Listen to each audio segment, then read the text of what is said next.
Genesis Chapter 1.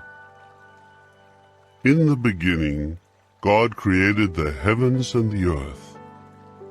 Now the earth was formless and desolate, and there was darkness upon the surface of the watery deep, and God's active force was moving about over the surface of the waters. And God said, "Let there be light." Then there was light. After that, God saw that the light was good, and God began to divide the light from the darkness. God called the light day, but the darkness he called night. And there was evening, and there was morning, a first day. Then God said, "Let there be an expanse between the waters, and let there be a division between the waters and the waters." Then God went on to make the expanse, and divided the waters beneath the expanse from the waters above the expanse. And it was so. God called the expanse heaven. And there was evening, and there was morning, a second day. Then God said, "Let the waters under the heavens be collected together into one place, and let the dry land appear." And it was so. God called the dry land earth, but the collecting of the waters he called seas. And God saw that it was good.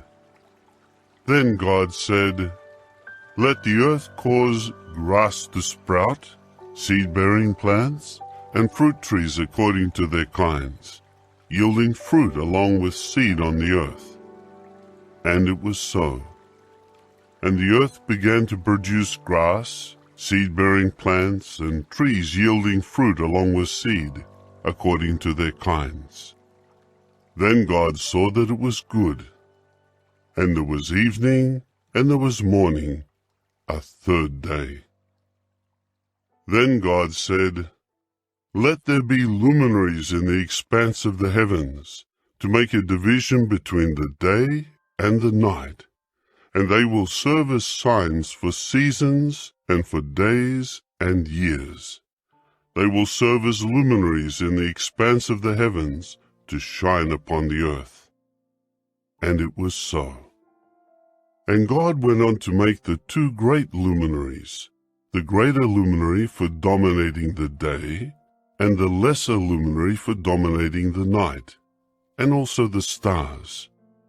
Thus God put them in the expanse of the heavens to shine upon the earth, and to dominate by day and by night, and to make a division between the light and the darkness. Then God saw that it was good.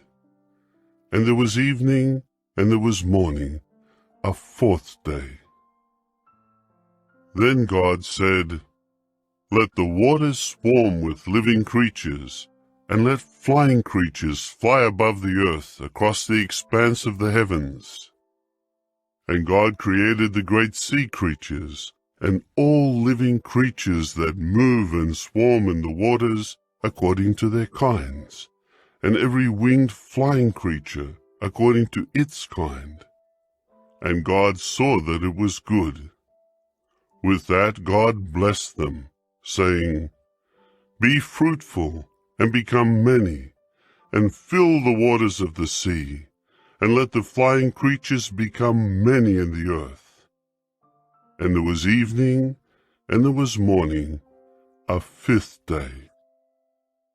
Then God said, "Let the earth bring forth living creatures according to their kinds, domestic animals and creeping animals and wild animals of the earth according to their kinds." And it was so. And God went on to make the wild animals of the earth according to their kinds, and the domestic animals according to their kinds, and all the creeping animals of the ground according to their kinds. And God saw that it was good. Then God said, "Let us make man in our image, according to our likeness, and let them have in subjection the fish of the sea, and the flying creatures of the heavens, and the domestic animals, and all the earth, and every creeping animal that is moving on the earth. And God went on to create the man in his image. In God's image he created him. Male and female he created them. Further, God blessed them, and God said to them, "Be fruitful and become many. Fill the earth and subdue it, and have in subjection the fish of the sea, and the flying creatures of the heavens, and every living creature that is moving on the earth." Then God said, "Here I have given to you every seed-bearing plant that is on the entire earth, and every tree with seed-bearing fruit. Let them serve as food for you. And to every wild animal of the earth, and to every flying creature of the heavens, and to everything moving on the earth in which there is life, I have given all green vegetation for food." And it was so. After that, God saw everything he had made, and look, it was very good. And there was evening, and there was morning, a sixth day. Chapter 2. Thus the heavens and the earth and everything in them were completed. And by the seventh day, God had completed the work that he had been doing, and he began to rest on the seventh day from all his work that he had been doing. And God went on to bless the seventh day, and to declare it sacred, for on it God has been resting from all the work that he has created, all that he purposed to make. This is a history of the heavens and the earth in the time they were created, in the day that Jehovah God made earth and heaven. No bush of the field was yet on the earth, and no vegetation of the field had begun sprouting, because Jehovah God had not made it rain on the earth, and there was no man to cultivate the ground. But a mist would go up from the earth, and it watered the entire surface of the ground. And Jehovah God went on to form the man out of dust from the ground, and to blow into his nostrils the breath of life, and the man became a living person. Further, Jehovah God planted a garden in Eden toward the east, and there he put the man whom he had formed. Thus Jehovah God made to grow out of the ground every tree that was pleasing to look at and good for food, and also the tree of life in the middle of the garden, and the tree of the knowledge of good and bad. Now there was a river flowing out of Eden to water the garden, and from there it divided into 4 rivers. The name of the first is Pishon. It is the one encircling the entire land of Havilah, where there is gold. The gold of that land is good. Bdellium gum and onyx stone are also there. The name of the second river is Gihon. It is the one encircling the entire land of Cush. The name of the third river is Hiddekel. It is the one going to the east of Assyria. And the fourth river is the Euphrates. Jehovah God took the man and settled him in the Garden of Eden to cultivate it and to take care of it. Jehovah God also gave this command to the man: "From every tree of the garden you may eat to satisfaction.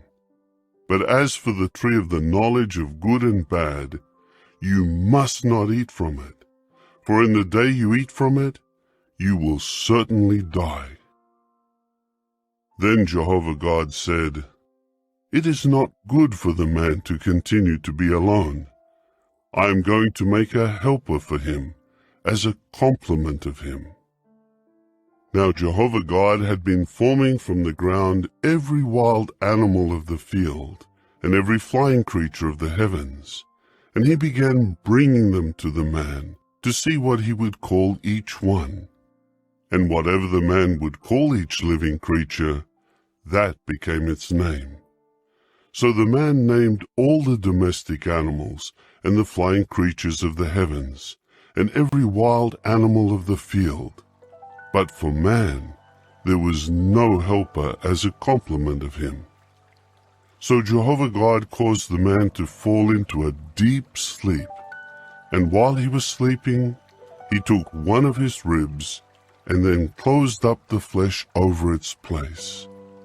And Jehovah God built the rib that he had taken from the man into a woman, and he brought her to the man. Then the man said, "This is at last bone of my bones and flesh of my flesh. This one will be called woman, because from man she was taken." That is why a man will leave his father and his mother, and he will stick to his wife, and they will become one flesh. And both of them continued to be naked, the man and his wife, yet they were not ashamed. Chapter 3. Now the serpent was the most cautious of all the wild animals of the field that Jehovah God had made. So it said to the woman, "Did God really say that you must not eat from every tree of the garden?" At this the woman said to the serpent, "We may eat of the fruit of the trees of the garden, but God has said about the fruit of the tree that is in the middle of the garden, 'You must not eat from it. No, you must not touch it, otherwise you will die.'" At this the serpent said to the woman, "You certainly will not die, for God knows that in the very day you eat from it, your eyes will be opened, and you will be like God, knowing good and bad." Consequently, the woman saw that the tree was good for food, and that it was something desirable to the eyes. Yes, the tree was pleasing to look at.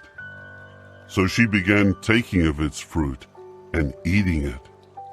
Afterward she also gave some to her husband when he was with her, and he began eating it.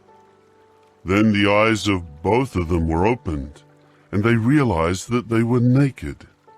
So they sewed fig leaves together and made loin coverings for themselves. Later they heard the voice of Jehovah God as he was walking in the garden about the breezy part of the day.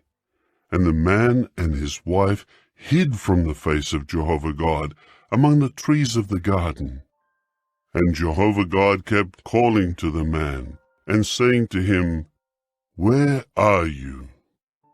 Finally he said, "I heard your voice in the garden, but I was afraid because I was naked, so I hid myself." At that he said, "Who told you that you were naked? Have you eaten from the tree from which I commanded you not to eat?" The man said, "The woman whom you gave to be with me, she gave me fruit from the tree, so I ate." Jehovah God then said to the woman, "What is this you have done?" The woman replied, "The serpent deceived me, so I ate." Then Jehovah God said to the serpent, "Because you have done this, you are the cursed one out of all the domestic animals, and out of all the wild animals of the field. On your belly you will go, and you will eat dust all the days of your life. And I will put enmity between you and the woman, and between your offspring and her offspring. He will crush your head, and you will strike him in the heel." To the woman he said, "I will greatly increase the pain of your pregnancy. in pain you will give birth to children, and your longing will be for your husband, and he will dominate you." And to Adam he said, "Because you listened to your wife's voice and ate from the tree concerning which I gave you this command, you must not eat from it. Cursed is the ground on your account. In pain you will eat its produce all the days of your life. It will grow thorns and thistles for you, and you must eat the vegetation of the field. In the sweat of your face you will eat bread, until you return to the ground, for out of it you were taken. For dust you are, and to dust you will return." After this, Adam named his wife Eve, because she was to become the mother of everyone living. And Jehovah God made long garments from skins for Adam and for his wife, to clothe them. Jehovah God then said, "Here the man has become like one of us, in knowing good and bad. Now in order that he may not put his hand out and take fruit also from the tree of life, and eat and live forever." With that, Jehovah God expelled him from the Garden of Eden, to cultivate the ground from which he had been taken. So he drove the man out, and he posted at the east of the Garden of Eden the cherubs, and the flaming blade of a sword that was turning continuously, to guard the way to the tree of life. Chapter 4. Now Adam had sexual relations with his wife Eve, and she became pregnant.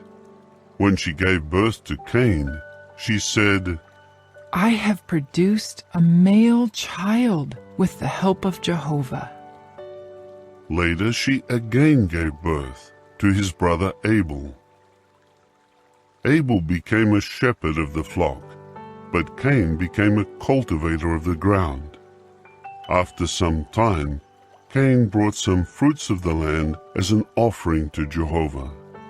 But Abel brought some firstlings of his flock, including their fat. While Jehovah looked with favor on Abel and on his offering, he did not look with any favor on Cain and on his offering. So Cain grew hot with anger and was dejected. Then Jehovah said to Cain, "Why are you so angry and dejected? If you turn to doing good, will you not be restored to favor? But if you do not turn to doing good, sin is crouching at the door, and its craving is to dominate you. But will you get the mastery over it?" After that, Cain said to his brother Abel, "Let us go over into the field."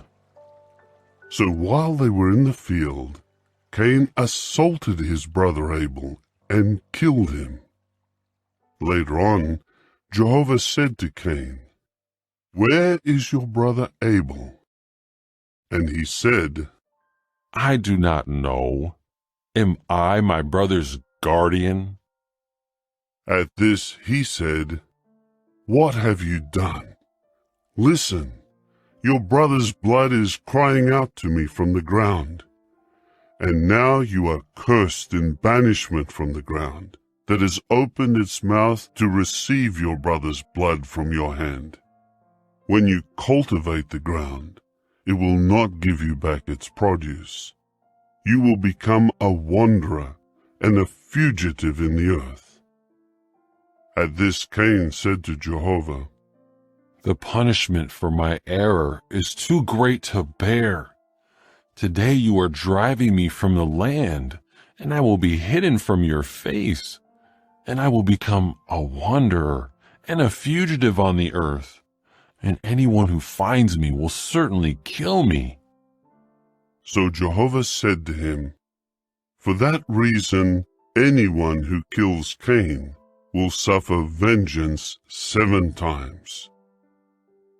So Jehovah set up a sign for Cain in order that no one finding him would strike him. Then Cain went away from before Jehovah, and took up residence in the land of exile, to the east of Eden. Afterward, Cain had sexual relations with his wife, and she became pregnant and gave birth to Enoch. Then he engaged in building a city, and named the city after his son Enoch. Later, Irad was born to Enoch, and Irad became father to Mehujael, and Mehujael became father to Methushael, and Methushael became father to Lamech. Lamech took 2 wives for himself. The name of the first was Adah, and the name of the second was Zillah. Adah gave birth to Jabal. He was the founder of those who dwell in tents and have livestock. His brother's name was Jubal. He was the founder of all those who play the harp and the pipe. Also Zillah gave birth to Tubal-Cain, who forged every sort of tool of copper and iron.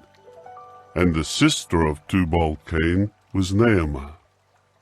Then Lamech composed these words for his wives Adah and Zillah. Hear my voice, you wives of Lamech. Give ear to my saying. A man I have killed for wounding me, yes, a young man for striking me. If 7 times Cain is to be avenged, then Lamech 77 times. Adam again had sexual relations with his wife, and she gave birth to a son. She named him Seth, because, as she said, God has appointed for me another offspring in place of Abel, because Cain killed him. There was also born to Seth a son, and he named him Enosh. At that time, people began calling on the name of Jehovah. Chapter 5. This is the book of Adam's history. In the day that God created Adam, he made him in the likeness of God. Male and female he created them. On the day they were created, he blessed them and named them man. Adam lived for 130 years, and then became father to a son in his likeness, in his image, and he named him Seth. After becoming father to Seth, Adam lived for 800 years, and he became father to sons and daughters. So all the days of Adam's life amounted to 930 years, and then he died. Seth lived for 105 years, and then became father to Enosh. After becoming father to Enosh, Seth lived for 807 years, and he became father to sons and daughters. So all the days of Seth amounted to 912 years, and then he died. Enosh lived for 90 years, and then became father to Kenan. After becoming father to Kenan, Enosh lived for 815 years, and he became father to sons and daughters. So all the days of Enosh amounted to 905 years, and then he died. Kenan lived for 70 years, and then became father to Mahalalel. After becoming father to Mahalalel, Kenan lived for 840 years, and he became father to sons and daughters. So all the days of Kenan amounted to 910 years, and then he died. Mahalalel lived for 65 years, and then became father to Jared. After becoming father to Jared, Mahalalel lived for 830 years, and he became father to sons and daughters. So all the days of Mahalalel amounted to 895 years, and then he died. Jared lived for 162 years, and then became father to Enoch. After becoming father to Enoch, Jared lived for 800 years, and he became father to sons and daughters. So all the days of Jared amounted to 962 years, and then he died. Enoch lived for 65 years, and then became father to Methuselah. After becoming father to Methuselah, Enoch continued to walk with the true God for 300 years, and he became father to sons and daughters. So all the days of Enoch amounted to 365 years. Enoch kept walking with the true God. Then he was no more, for God took him. Methuselah lived for 187 years, and then became father to Lamech. After becoming father to Lamech, Methuselah lived for 782 years, and he became father to sons and daughters. So all the days of Methuselah amounted to 969 years, and then he died. Lamech lived for 182 years, and then became father to a son. He named him Noah, saying, This one will bring us comfort from our labor and from the painful toil of our hands because of the ground that Jehovah has cursed. After becoming father to Noah, Lamech lived for 595 years, and he became father to sons and daughters. So all the days of Lamech amounted to 777 years, and then he died. After Noah reached 500 years of age, he became father to Shem, Ham, and Japheth. Chapter 6. Now when men started to grow in number on the surface of the ground, and daughters were born to them, the sons of the true God began to notice that the daughters of men were beautiful. So they began taking as wives all whom they chose. Then Jehovah said, My spirit will not tolerate man indefinitely, because he is only flesh. Accordingly, his days will amount to 120 years. The Nephilim were on the earth in those days, and afterward. During that time the sons of the true God continued to have relations with the daughters of men, and these bore sons to them. They were the mighty ones of old times, the men of fame. Consequently, Jehovah saw that man's wickedness was great on the earth, and that every inclination of the thoughts of his heart was only bad all the time. Jehovah regretted that he had made men on the earth, and his heart was saddened. So Jehovah said, I am going to wipe men whom I have created off the surface of the ground, man together with domestic animals, creeping animals, and flying creatures of the heavens, for I regret that I have made them. But Noah found favor in the eyes of Jehovah. This is the history of Noah. Noah was a righteous man. He proved himself faultless among his contemporaries. Noah walked with the true God. In time, Noah became father to 3 sons, Shem, Ham, and Japheth. But the earth had become ruined in the sight of the true God, and the earth was filled with violence. Yes, God looked upon the earth, and it was ruined. All flesh had ruined its way on the earth.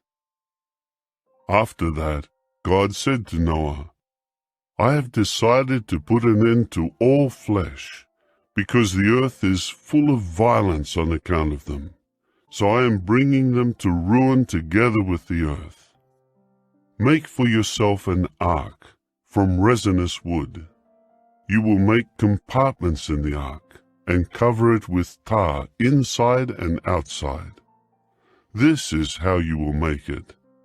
The ark should be 300 cubits long, 50 cubits wide, and 30 cubits high. You will make a window for light for the ark, 1 cubit from the top. You should put the entrance of the ark in its side, and make it with a lower deck, a second deck, and a third deck. As for me, I am going to bring floodwaters upon the earth, to destroy from under the heavens all flesh that has the breath of life. Everything on the earth will perish. And I am establishing my covenant with you, and you must go into the ark, you, your sons, your wife, and your sons' wives with you, and bring into the ark 2 of every sort of living creature, in order to preserve them alive with you, a male and a female. Of the flying creatures according to their kinds, the domestic animals according to their kinds, and all creeping animals of the ground according to their kinds. 2 of each will go in there to you to preserve them alive. For your part, you are to collect and take with you every kind of food to eat, to serve as food for you and for the animals. And Noah did according to all that God had commanded him. He did just so. Chapter 7.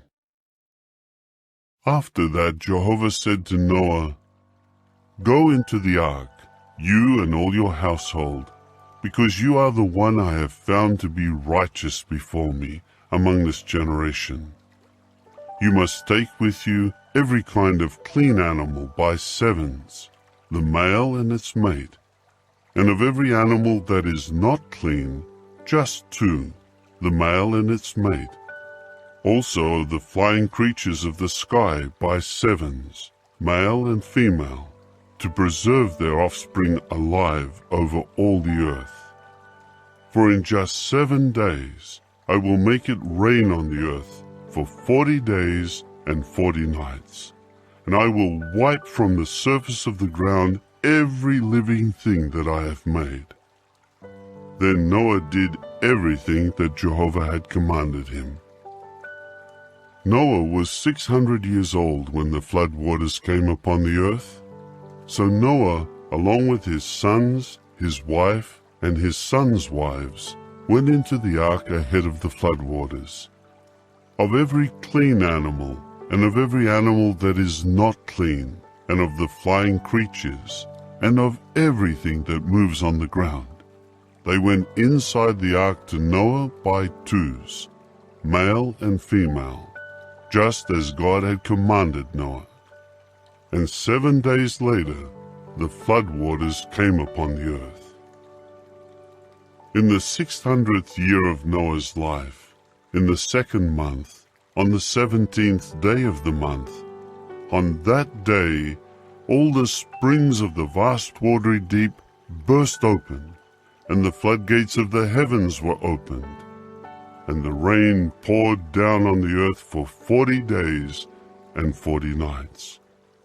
On that very day, Noah went into the ark along with his sons, Shem, Ham, and Japheth, and his wife, and the 3 wives of his sons.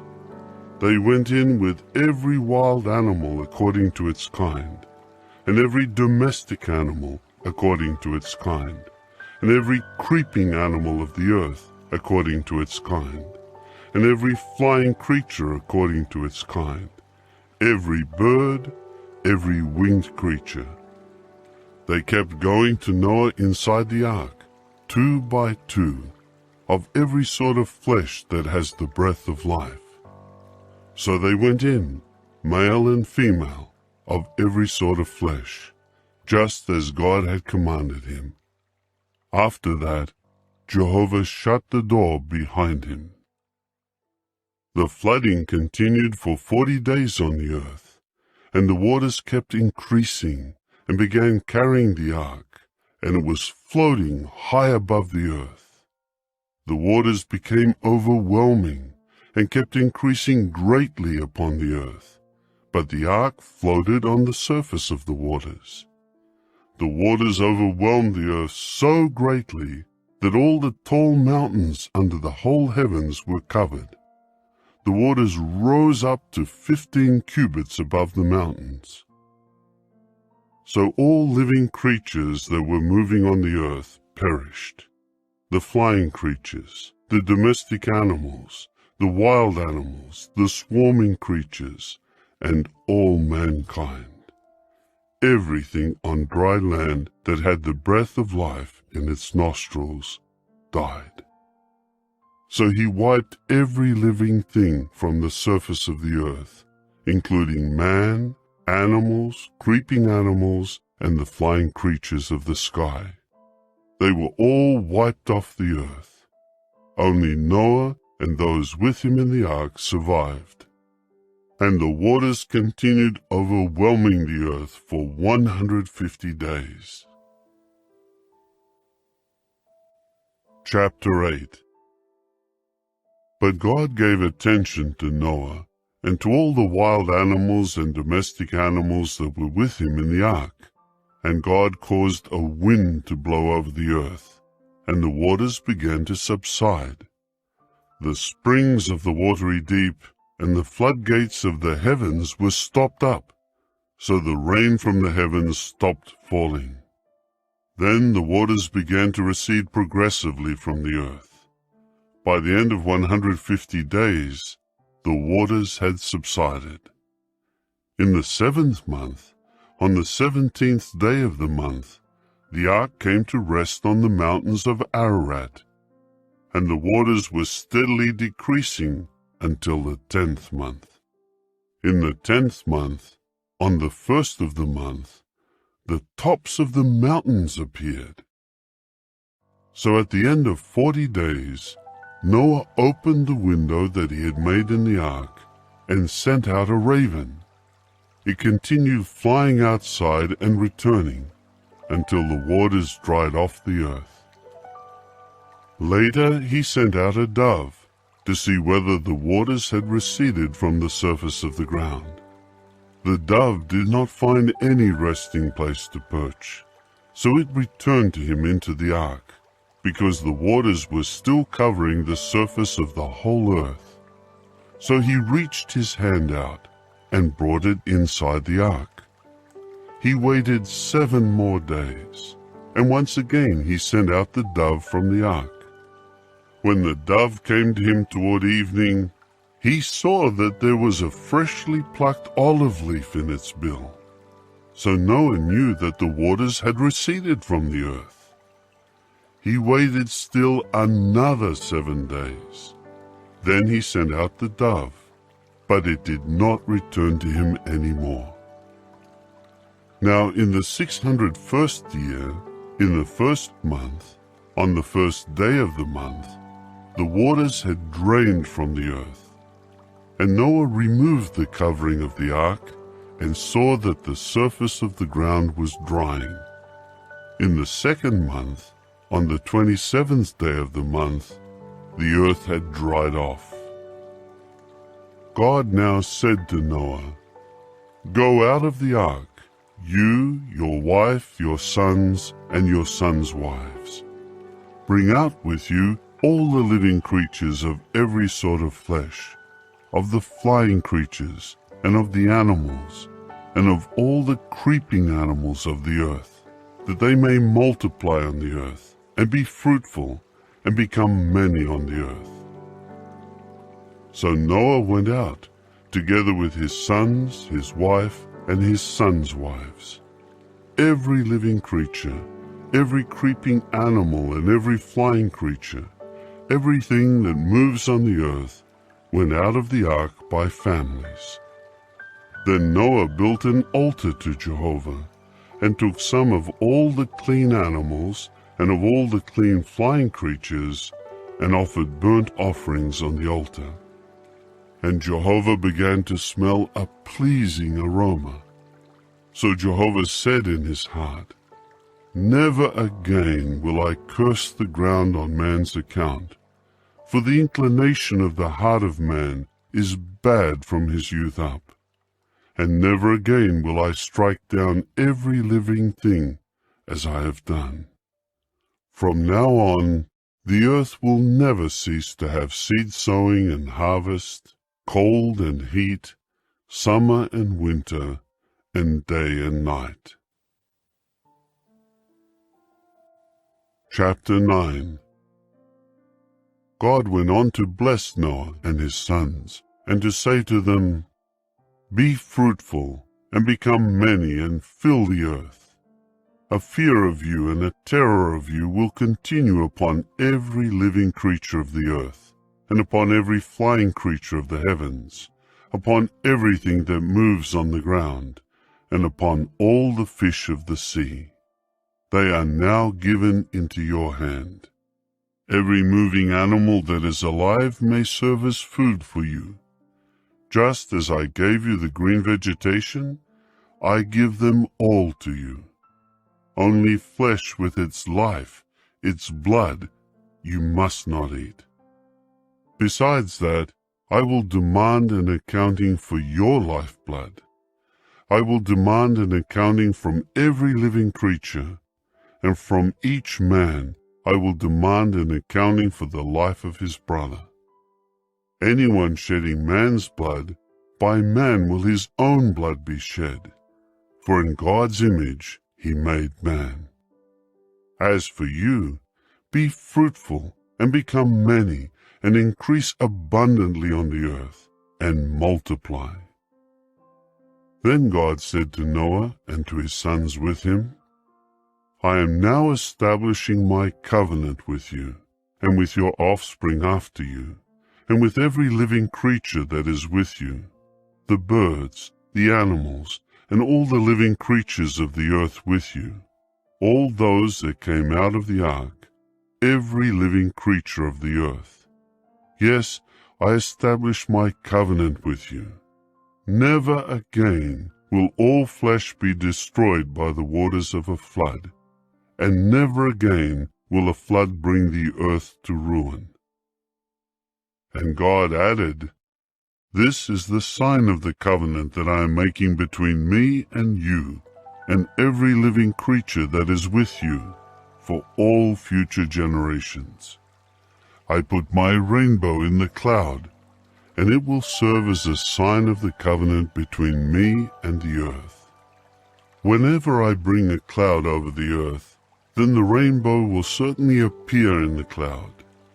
And I will certainly remember my covenant that I made between me and you, and every living creature of every kind. And never again will the waters become a flood to destroy all flesh. And the rainbow will occur in the cloud, and I will certainly see it, and remember the everlasting covenant between God and every living creature of every kind on the earth."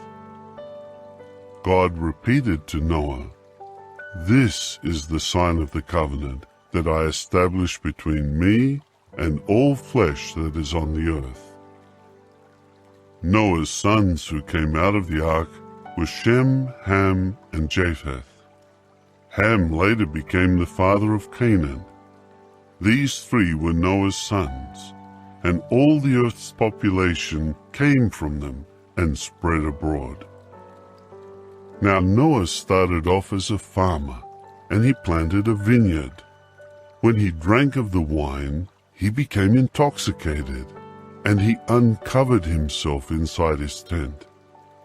Ham, the father of Canaan, saw his father's nakedness, and he told his two brothers outside. So Shem and Japheth took a garment and put it upon both their shoulders and walked in backward. Thus they covered their father's nakedness while their faces were turned away, and they did not see their father's nakedness.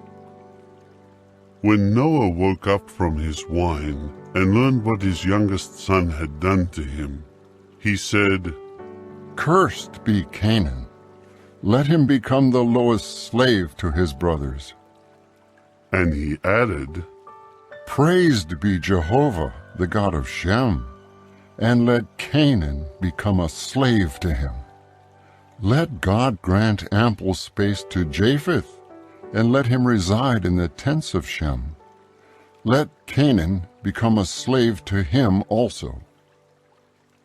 Noah continued to live for 350 years after the flood. So all the days of Noah amounted to 950 years, and he died. Chapter 10. This is the history of Noah's sons, Shem, Ham, and Japheth. Sons were born to them after the flood. The sons of Japheth were Gomer, Magog, Madai, Javan, Tubal, Meshach, and Tyrus. The sons of Gomer were Ashkenaz, Riphath, and Togarmah. The sons of Javan were Elisha, Tarshish, Kittim, and Dodanim. From these the inhabitants of the islands spread into their lands, according to their languages and their families, and by their nations. The sons of Ham were Cush, Mizraim, Put, and Canaan. The sons of Cush were Seba, Havilah, Sabta, Raamah, and Sabteka. The sons of Raamah were Sheba and Dedan. Cush became father to Nimrod. He was the first to become a mighty one on the earth. He became a mighty hunter in opposition to Jehovah. That is why there is a saying, just like Nimrod, a mighty hunter in opposition to Jehovah. The beginning of his kingdom was Babel, Erech, Akkad, and Calneh, in the land of Shinar.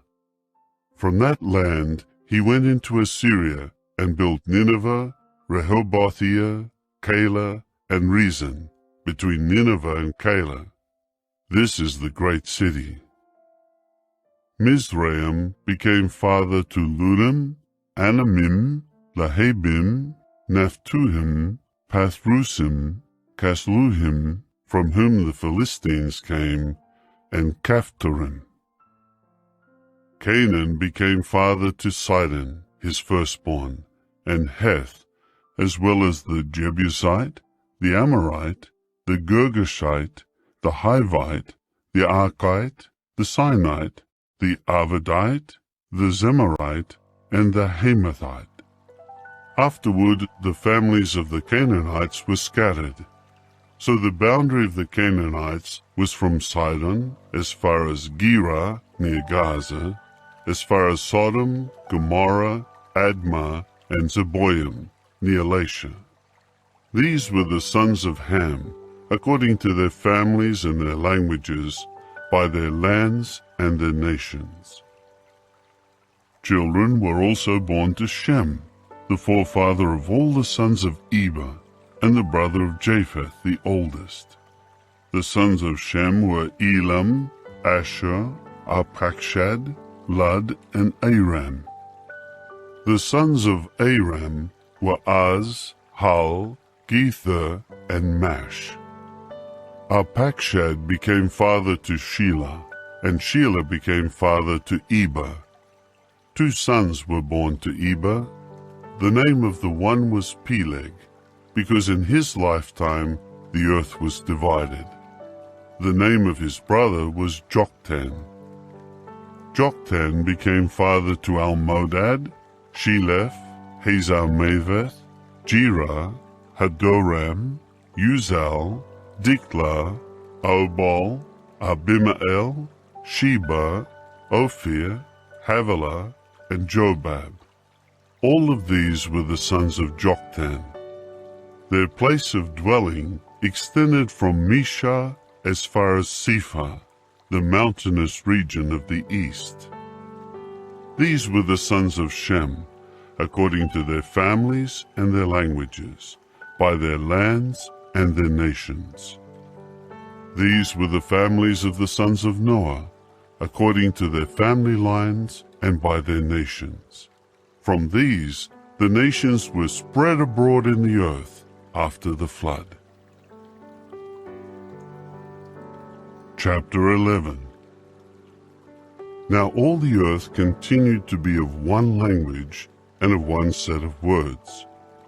As they traveled eastward, they discovered a valley plain in the land of Shinar, and they began dwelling there. Then they said to one another, Come, let us make bricks and bake them with fire. So they used bricks instead of stone, and bitumen as mortar.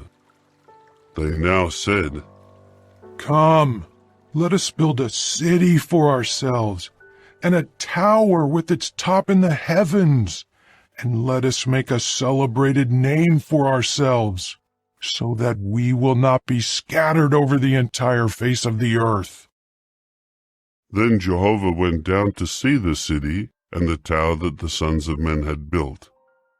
Jehovah then said, Look, they are one people with one language, and this is what they have started to do.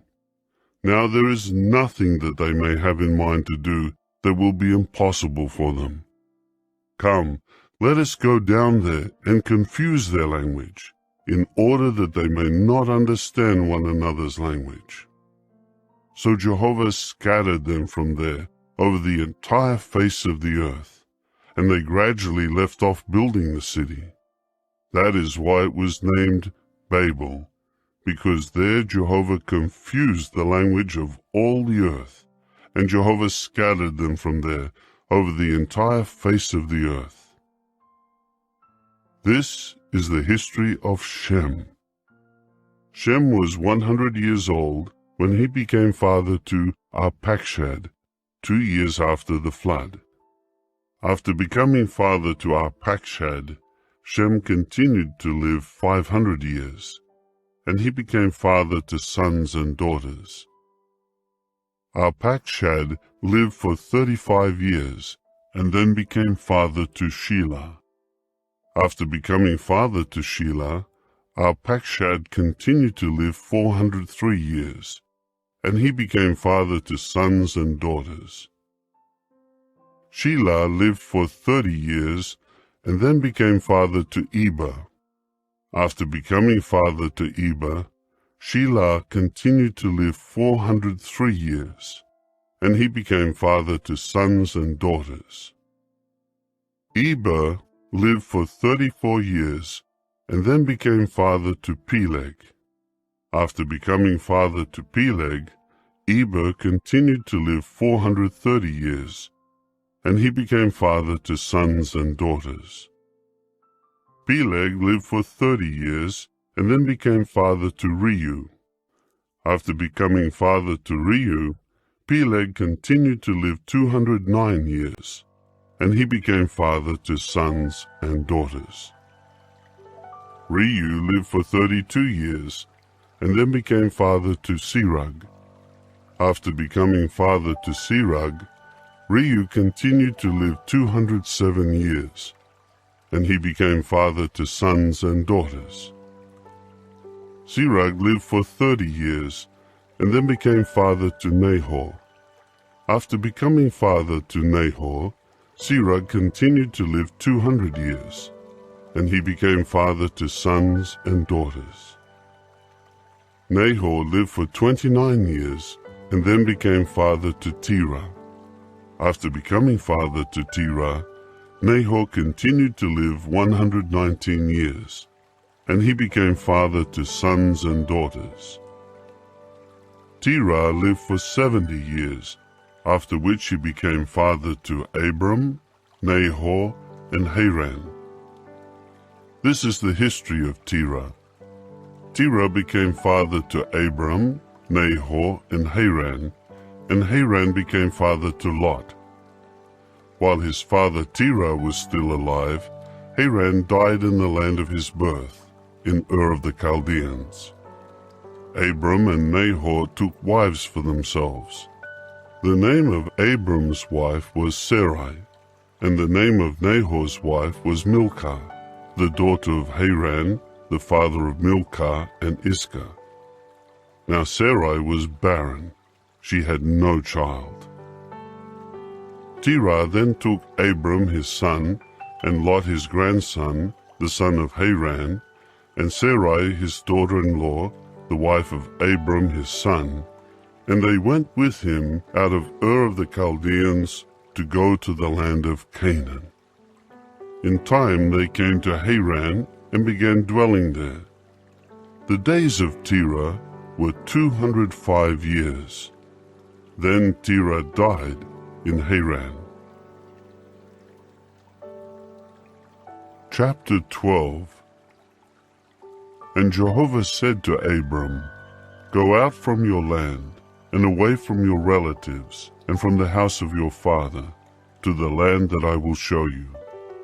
I will make you a great nation, and I will bless you, and I will make your name great, and you will become a blessing. I will bless those who bless you, and I will curse him who calls down evil on you. And all the families of the ground will certainly be blessed by means of you. So Abram went, just as Jehovah had told him, and Lot went with him. Abram was 75 years old when he left Haran. Abram took his wife Sarai, and Lot the son of his brother, and all the goods that they had accumulated, and the people whom they had acquired in Haran, and they set out for the land of Canaan. When they reached the land of Canaan, Abram traveled through the land as far as the site of Shechem, near the big trees of Moreh. At that time the Canaanites were in the land. Jehovah then appeared to Abram and said, To your offspring I am going to give this land. So he built an altar there to Jehovah, who had appeared to him. Later he moved from there to the mountainous region east of Bethel, and pitched his tent with Bethel on the west and Ai on the east.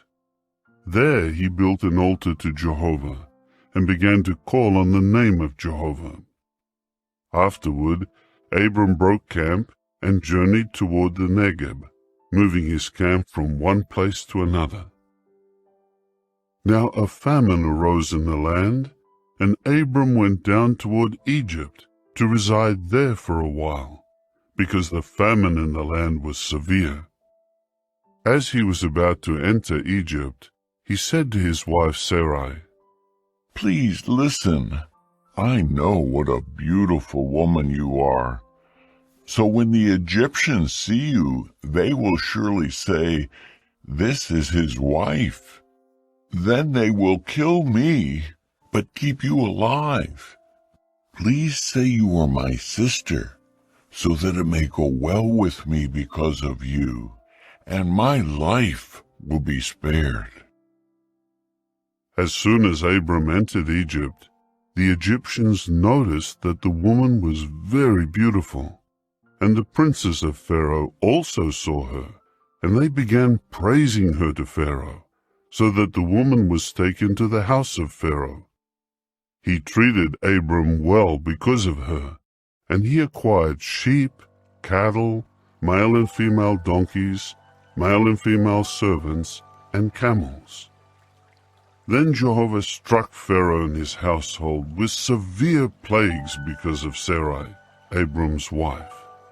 So Pharaoh called Abram and said, What is this you have done to me? Why did you not tell me that she was your wife? Why did you say she is my sister, so that I was about to take her as my wife? Here is your wife. Take her and go. So Pharaoh gave his men orders concerning him, and they sent him away with his wife and all that he had. Chapter 13. Abram then went up out of Egypt to the Negeb, he and his wife and all that he had, together with Lot. Abram was very rich in livestock, silver, and gold. He camped in one place after another, as he traveled from the Negeb to Bethel, until he arrived at the place where his tent had been, between Bethel and Ai, to the place where he had previously built an altar. There Abram called on the name of Jehovah. Now Lot, who was traveling with Abram, also owned sheep, cattle, and tents. So the land did not allow for all of them to stay in the same place. Their goods had become so many that they could no longer dwell together. As a result, a quarrel arose between the herders of Abram's livestock and the herders of Lot's livestock. At that time the Canaanites and the Perizzites were dwelling in the land. So Abram said to Lot, Please, there should be no quarreling between me and you and between my herdsmen and your herdsmen, for we are brothers. Is not the whole land available to you? Please separate from me. If you go to the left, then I will go to the right, but if you go to the right, then I will go to the left. So Lot raised his eyes and saw that the whole district of the Jordan was a well-watered region, before Jehovah destroyed Sodom and Gomorrah, like the garden of Jehovah, like the land of Egypt, as far as Zoar. Then Lot chose for himself the whole district of the Jordan, and Lot moved his camp to the east. So they separated from each other. Abram lived in the land of Canaan, but Lot lived among the cities of the district. Finally he set up his tent near Sodom. Now the men of Sodom were wicked, gross sinners against Jehovah. Jehovah said to Abram, after Lot had separated from him, Raise your eyes, please, and look from the place where you are, to the north and south, east and west, because all the land that you see I will give to you and your offspring as a lasting possession. And I will make your offspring like the dust particles of the earth, so that if anyone could count the dust particles of the earth, then your offspring could be counted. Get up, travel through the length and breadth of the land, for to you I am going to give it. So Abram continued to live in tents. Later he came and dwelled among the big trees of Mamre, which are in Hebron, and there he built an altar to Jehovah. Chapter 14. Now in the days of Amraphel, king of Shinar, Arioch, king of Elasah, Kedorlaomer, king of Elam, and Tidal, king of Goyim, these made war with Bera, king of Sodom, Birsha, king of Gomorrah, Shinab, king of Admah, Shemeba, king of Zeboim, and the king of Bela, that is, Zoar. All of these joined forces at the valley of Siddim, that is, the Salt Sea. They had served Kedorlaomer for 12 years, but they rebelled in the 13th year. So in the 14th year, Kedorlaomer and the kings who were with him came and defeated the Rephaim in Ashtaroth Karnaim, the Zuzim in Ham, the Emim in Sheva Kiriathaim, and the Horites in their mountain of Seir, down to El Paran, which is at the wilderness. Then they turned back and came to En-Mishpat, that is, Kadesh, and conquered the whole territory of the Amalekites, and also the Amorites, who were dwelling in Hazazon Tamar. At this point, the king of Sodom went on the march, and also the king of Gomorrah, the king of Admah, the king of Zeboim, and the king of Bela, that is Zoar. And they drew up in battle formation against them in the valley of Siddim, against Kedorlaomer, king of Elam, Tidal, king of Goyim, Amraphel, king of Shinar, and Arioch, king of Elasah, 4 kings against the 5. Now the valley of Siddim was full of bitumen pits, and the kings of Sodom and Gomorrah tried to escape, and fell into them, and those who remained fled to the mountainous region. Then the victors took all the goods of Sodom and Gomorrah, and all their food, and went on their way. They also took Lot, the son of Abram's brother, who was dwelling in Sodom, as well as his goods, and they continued on their way.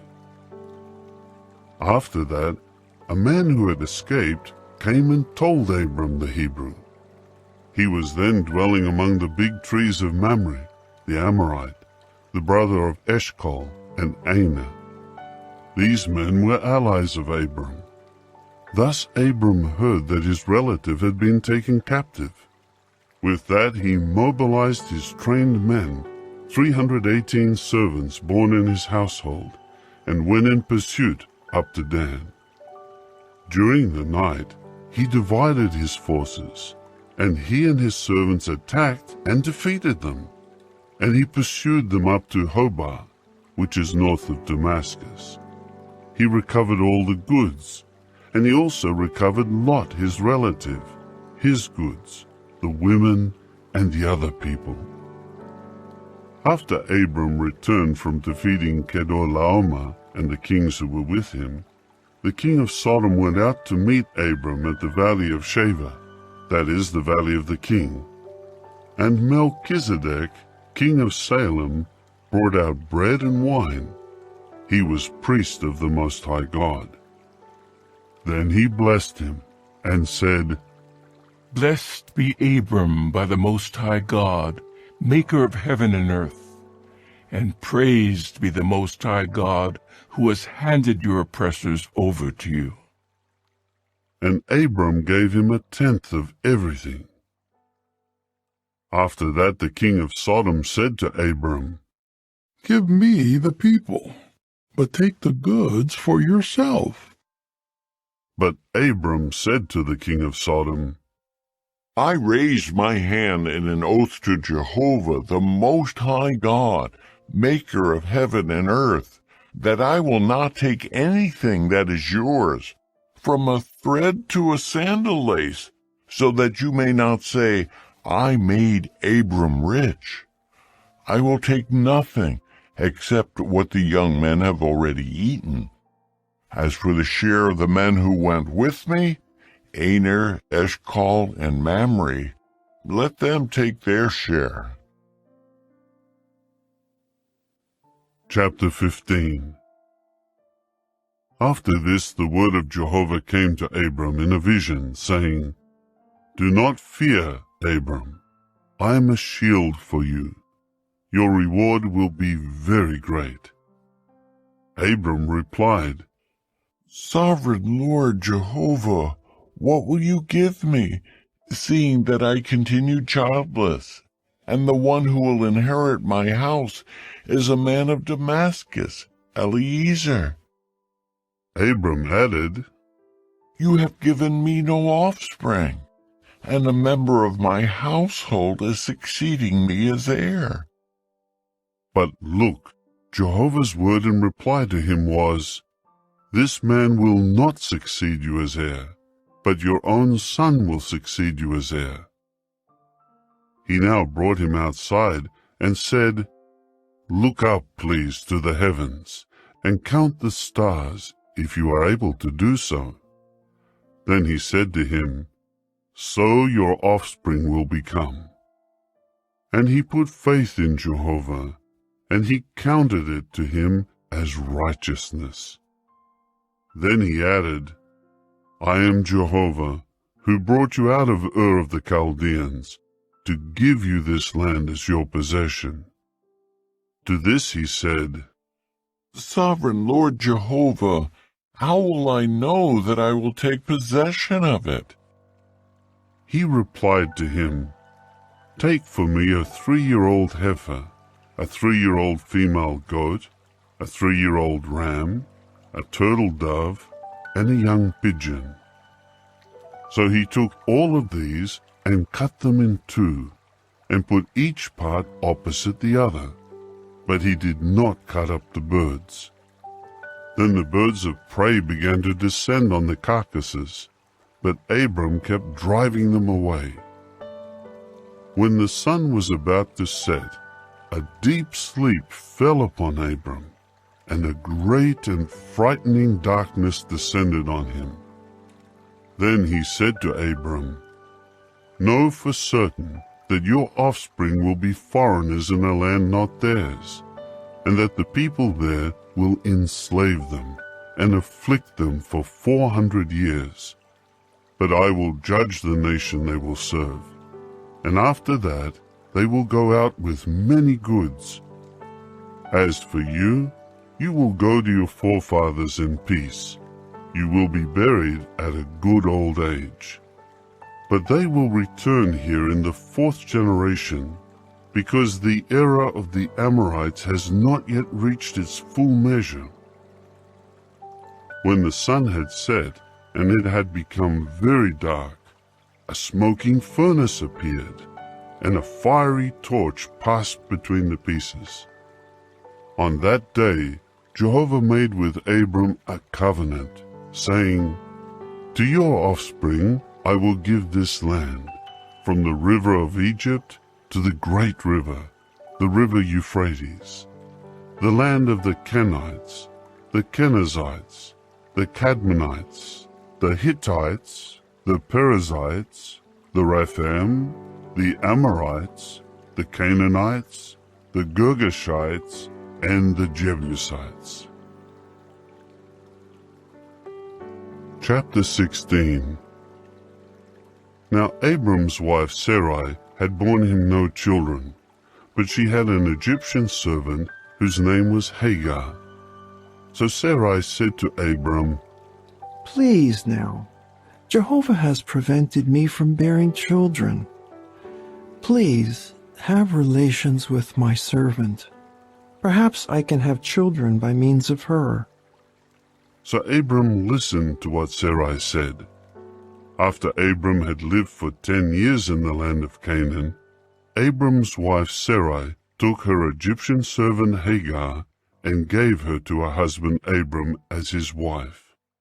So he had relations with Hagar, and she became pregnant. When she realized that she was pregnant, she began to despise her mistress. At this Sarai said to Abram, "The injury done to me is your fault. I was the one who put my servant in your arms. But when she realized that she was pregnant, she began to despise me. May Jehovah judge between me and you." So Abram said to Sarai, Look, your servant is under your authority. Do to her whatever you think is best. Then Sarai humiliated her, and she ran away from her. Later Jehovah's angel found her at a spring of waters in the wilderness, the spring on the way to Shur. And he said, "Hagar, servant of Sarai, where have you come from, and where are you going?" To this she said, "I am running away from my mistress, Sarai." Jehovah's angel then said to her, "Return to your mistress, and humble yourself under her hand." Then Jehovah's angel said, "I will greatly multiply your offspring, so that they will be too numerous to count." Jehovah's angel added, "Here you are pregnant, and you will give birth to a son, and you must name him Ishmael, for Jehovah has heard your affliction. He will be a wild donkey of a man. His hand will be against everyone, and everyone's hand will be against him, and he will dwell opposite all his brothers." Then she called on the name of Jehovah, who was speaking to her. "You are a God of sight. For she said, Have I here actually looked upon the one who sees me?" That is why the well was called Beer-lahai-roi. It is between Kadesh and Bered. So Hagar bore to Abram a son, and Abram named his son, whom Hagar bore, Ishmael. Abram was 86 years old when Hagar bore Ishmael to him. Chapter 17.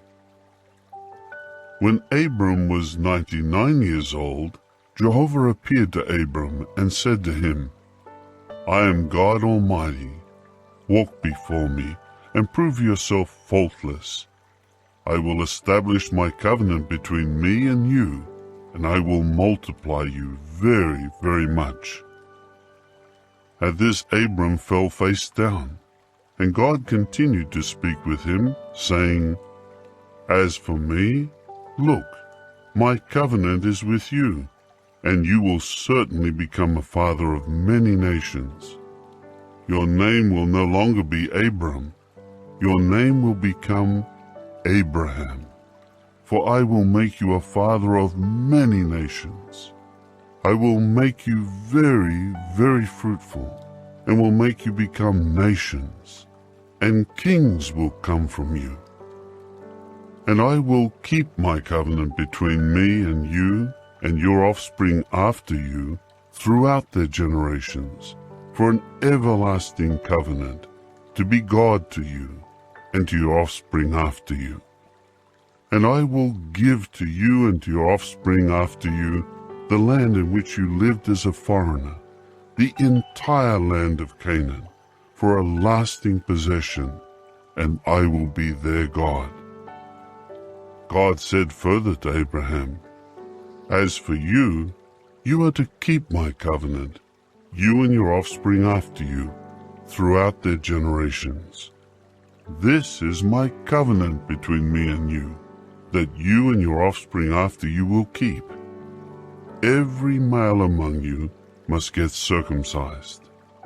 You must circumcise the flesh of your foreskins, and it will serve as a sign of the covenant between me and you. Throughout your generations, every male among you 8 days old must be circumcised. Anyone who is born in the house, and anyone who is not one of your offspring, and who is purchased with money from a foreigner. Every man born in your house, and every man purchased with your money, must be circumcised, and my covenant in your flesh must serve as a lasting covenant. If any uncircumcised male will not circumcise the flesh of his foreskin, that person must be cut off from his people. He has broken my covenant. Then God said to Abraham, As for your wife Sarai, you must not call her Sarai, because Sarah will become her name. I will bless her, and also give you a son by her. I will bless her, and she will become nations. Kings of peoples will come from her. At this Abraham fell face down and began to laugh, and to say in his heart, Will a man 100 years old have a child born to him? And will Sarah, a woman 90 years old, give birth? So Abraham said to the true God, Oh, that Ishmael might live before you. To this God said, Your wife Sarah will definitely bear you a son, and you must name him Isaac. And I will establish my covenant with him for an everlasting covenant to his offspring after him. But as regards Ishmael, I have heard you. Look, I will bless him, and will make him fruitful, and will multiply him very, very much. He will produce 12 chieftains, and I will make him become a great nation. However, I will establish my covenant with Isaac, whom Sarah will bear to you at this appointed time next year. When God finished speaking with him, he went up from Abraham. Abraham then took Ishmael his son, and all the men born in his house, and every one he had purchased with money, every male in the household of Abraham. And he circumcised the flesh of their foreskins on that very day, just as God had spoken with him. Abraham was 99 years old when he had the flesh of his foreskin circumcised, and Ishmael his son was 13 years old when he had the flesh of his foreskin circumcised. On that very day Abraham was circumcised, and also his son Ishmael. All the men of his household, anyone born in the house, and anyone purchased with money from a foreigner, were also circumcised with him. Chapter 18. Afterward, Jehovah appeared to him among the big trees of Mamre, while he was sitting at the entrance of the tent during the hottest part of the day. He looked up and saw 3 men standing some distance from him. When he saw them, he ran from the entrance of the tent to meet them, and he bowed down to the ground. Then he said, Jehovah, if I have found favor in your eyes, please do not pass by your servant. Please let a little water be brought and have your feet washed. Then recline under the tree. Seeing that you have come here to your servant, let me bring a piece of bread so that you may refresh yourselves. Then you may go on your way. At this they said, All right, you may do as you have spoken. So Abraham hurried to the tent to Sarah and said, Quick, get 3 measures of fine flour, knead the dough, and make loaves of bread. Next Abraham ran to the herd and chose a tender and good young bull. He gave it to the attendant, who hurried to prepare it. He then took butter and milk and the young bull that he had prepared and set the food before them. Then he stood by them under the tree as they were eating. They said to him, Where is your wife, Sarah? He replied, Here, in the tent. So one of them continued, I will surely return to you next year at this time, and look, your wife Sarah will have a son. Now Sarah was listening at the tent entrance, which was behind the man. Abraham and Sarah were old, being advanced in years. Sarah was past the age of childbearing. So Sarah began to laugh to herself, saying, After I am worn out and my Lord is old, will I really have this pleasure? Then Jehovah said to Abraham, Why did Sarah laugh and say, Am I really going to give birth, even though I am old? Is anything too extraordinary for Jehovah? I will return to you next year at this appointed time, and Sarah will have a son. But Sarah denied it, saying, I did not laugh. For she was afraid. At this he said, Yes, you did laugh. When the men got up to leave and looked down toward Sodom, Abraham was walking with them to escort them. Jehovah said, Am I keeping hidden from Abraham what I am going to do? Why, Abraham is surely going to become a great and mighty nation, and all the nations of the earth will be blessed by means of him.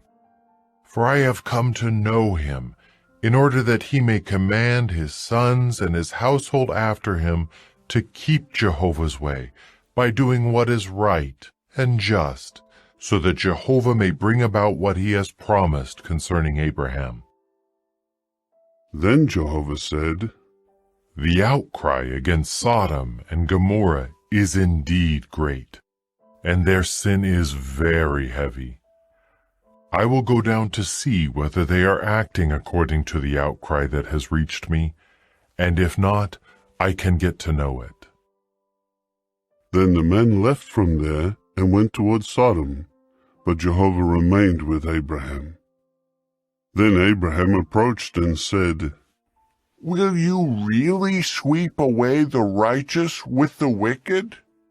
Suppose there are 50 righteous men within the city. Will you then sweep them away and not pardon the place for the sake of the 50 righteous who are inside it? It is unthinkable that you would act in this manner by putting the righteous man to death with the wicked one, so that the outcome for the righteous man and the wicked is the same. It is unthinkable of you. Will the judge of all the earth not do what is right?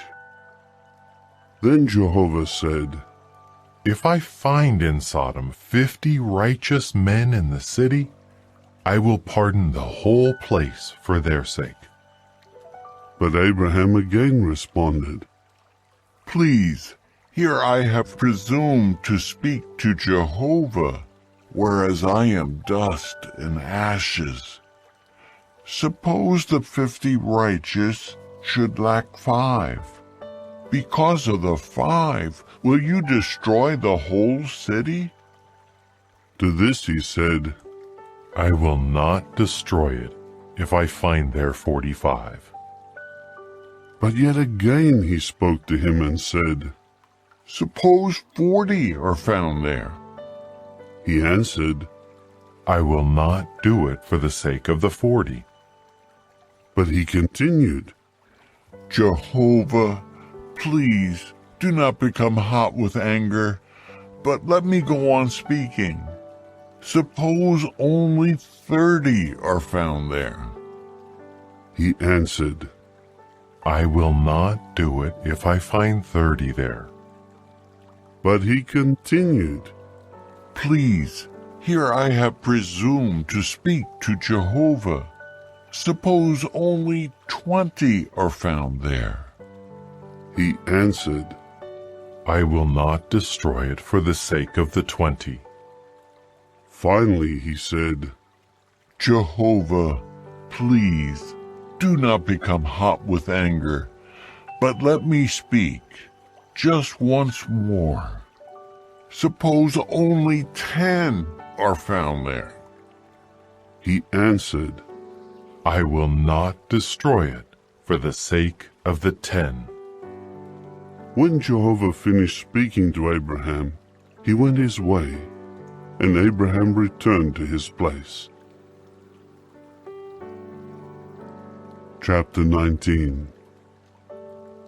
The 2 angels arrived at Sodom by evening, and Lot was sitting in the gate of Sodom. When Lot saw them, he got up to meet them, and bowed down with his face to the earth. And he said, Please, my lords, turn aside, please, into the house of your servant, and stay overnight, and have your feet washed. Then you may get up early and travel on your way. To this they said, No, we will stay overnight in the public square. But he was so insistent with them that they went with him to his house. Then he made a feast for them, and he baked unleavened bread, and they ate. Before they could lie down to sleep, the men of the city, the men of Sodom from boy to old man, all of them, surrounded the house in one mob. And they kept calling out to Lot and saying to him, Where are the men who came into you tonight? Bring them out to us, so that we may have sex with them. Then Lot went out to them to the doorway, and he shut the door behind him. He said, Please, my brothers, do not act wickedly. Please, here I have 2 daughters who have never had sexual relations with a man. Please let me bring them out to you, for you to do to them whatever seems good to you. But do not do anything to these men, for they have come under the shelter of my roof. At this they said, Stand back. and they added, This lone foreigner came to live here, and yet he dares to judge us. Now we are going to do worse to you than to them." And they crowded in on Lot and moved forward to break down the door. So the men reached out their hands and brought Lot into the house with them, and they shut the door. But they struck the men who were at the entrance of the house with blindness, from the least to the greatest, so that they wore themselves out trying to find the doorway. Then the men said to Lot, "Do you have anyone else here? Sons-in-law, your sons, your daughters, and all your people in the city. Bring out of this place. For we are going to destroy this place, because the outcry against them has indeed grown great before Jehovah, so that Jehovah sent us to destroy the city." So Lot went out and began to speak to his sons-in-law, who were to marry his daughters. And he kept saying, "Get up, get out of this place, because Jehovah will destroy the city." But to his sons-in-law he seemed to be joking. As dawn was breaking, the angels became urgent with Lot, saying, Get up! Take your wife and your 2 daughters who are here with you, so that you will not be swept away in the error of the city." When he kept lingering, then because of Jehovah's compassion for him, the men seized hold of his hand, and the hand of his wife, and the hands of his 2 daughters, and they brought him out and stationed him outside the city. As soon as they had brought them to the outskirts, he said, "Escape for your life. Do not look behind you, and do not stand still in any part of the district. Escape to the mountainous region so that you may not be swept away." Then Lot said to them, "Not there, please, Jehovah. Please now, your servant has found favor in your eyes, and you are showing great kindness to me by preserving me alive. But I am not able to flee to the mountainous region, because I am afraid that disaster may overtake me, and I will die. Please now, this town is nearby, and I can flee there. It is only a small place. May I please escape there? It is only a small place. Then I will survive." So he said to him, "Very well. I will also show you consideration by not overthrowing the town you speak of. Hurry, escape there, because I cannot do anything until you arrive there." That is why he named the town Zoar. The sun had risen over the land when Lot arrived at Zoar. Then Jehovah made it rain sulfur and fire on Sodom and Gomorrah. It came from Jehovah, from the heavens. So he overthrew these cities, yes, the entire district, including all the inhabitants of the cities and the plants of the ground. But Lot's wife, who was behind him, began to look back, and she became a pillar of salt. Now Abraham got up early in the morning and went to the place where he had stood before Jehovah. When he looked down towards Sodom and Gomorrah and all the land of the district, he saw quite a sight. There was dense smoke rising from the land, like the dense smoke of a kiln. So when God destroyed the cities of the district, God kept Abraham in mind by sending Lot out from the cities he overthrew, the cities where Lot had been dwelling. Later, Lot went up from Zoar with his 2 daughters and began living in the mountainous region, because he was afraid to live in Zoar. So he began living in a cave with his 2 daughters. And the firstborn said to the younger, "Our father is old, and there is not a man in the land to have relations with us, according to the custom of the whole earth. Come, let us give our father wine to drink, and let us lie down with him, and preserve offspring from our father." So that night they kept giving their father wine to drink. Then the firstborn went in and lay down with her father. But he did not know when she lay down and when she got up. Then on the next day, the firstborn said to the younger, Here I lay down with my father last night. Let us give him wine to drink tonight also. Then you go in and lie down with him, and let us preserve offspring from our father. So that night also they repeatedly gave their father wine to drink. Then the younger went and lay down with him. But he did not know when she lay down and when she got up. So both daughters of Lot became pregnant by their father. The firstborn gave birth to a son and named him Moab. He is the father of the Moabites of today. The younger also gave birth to a son, and she named him Ben-Ammi. He is the father of the Ammonites of today. Chapter 20. Now Abraham moved his camp from there to the land of the Negeb, and began dwelling between Kadesh and Shur. While he was residing at Gerar, Abraham repeated concerning his wife Sarah, She is my sister. So Abimelech, king of Gerar, sent for Sarah and took her. Afterward God came by night to Abimelech in a dream, and said to him, Here you are as good as dead, because of the woman whom you have taken, since she is married and belongs to another man. However, Abimelech had not gone near her.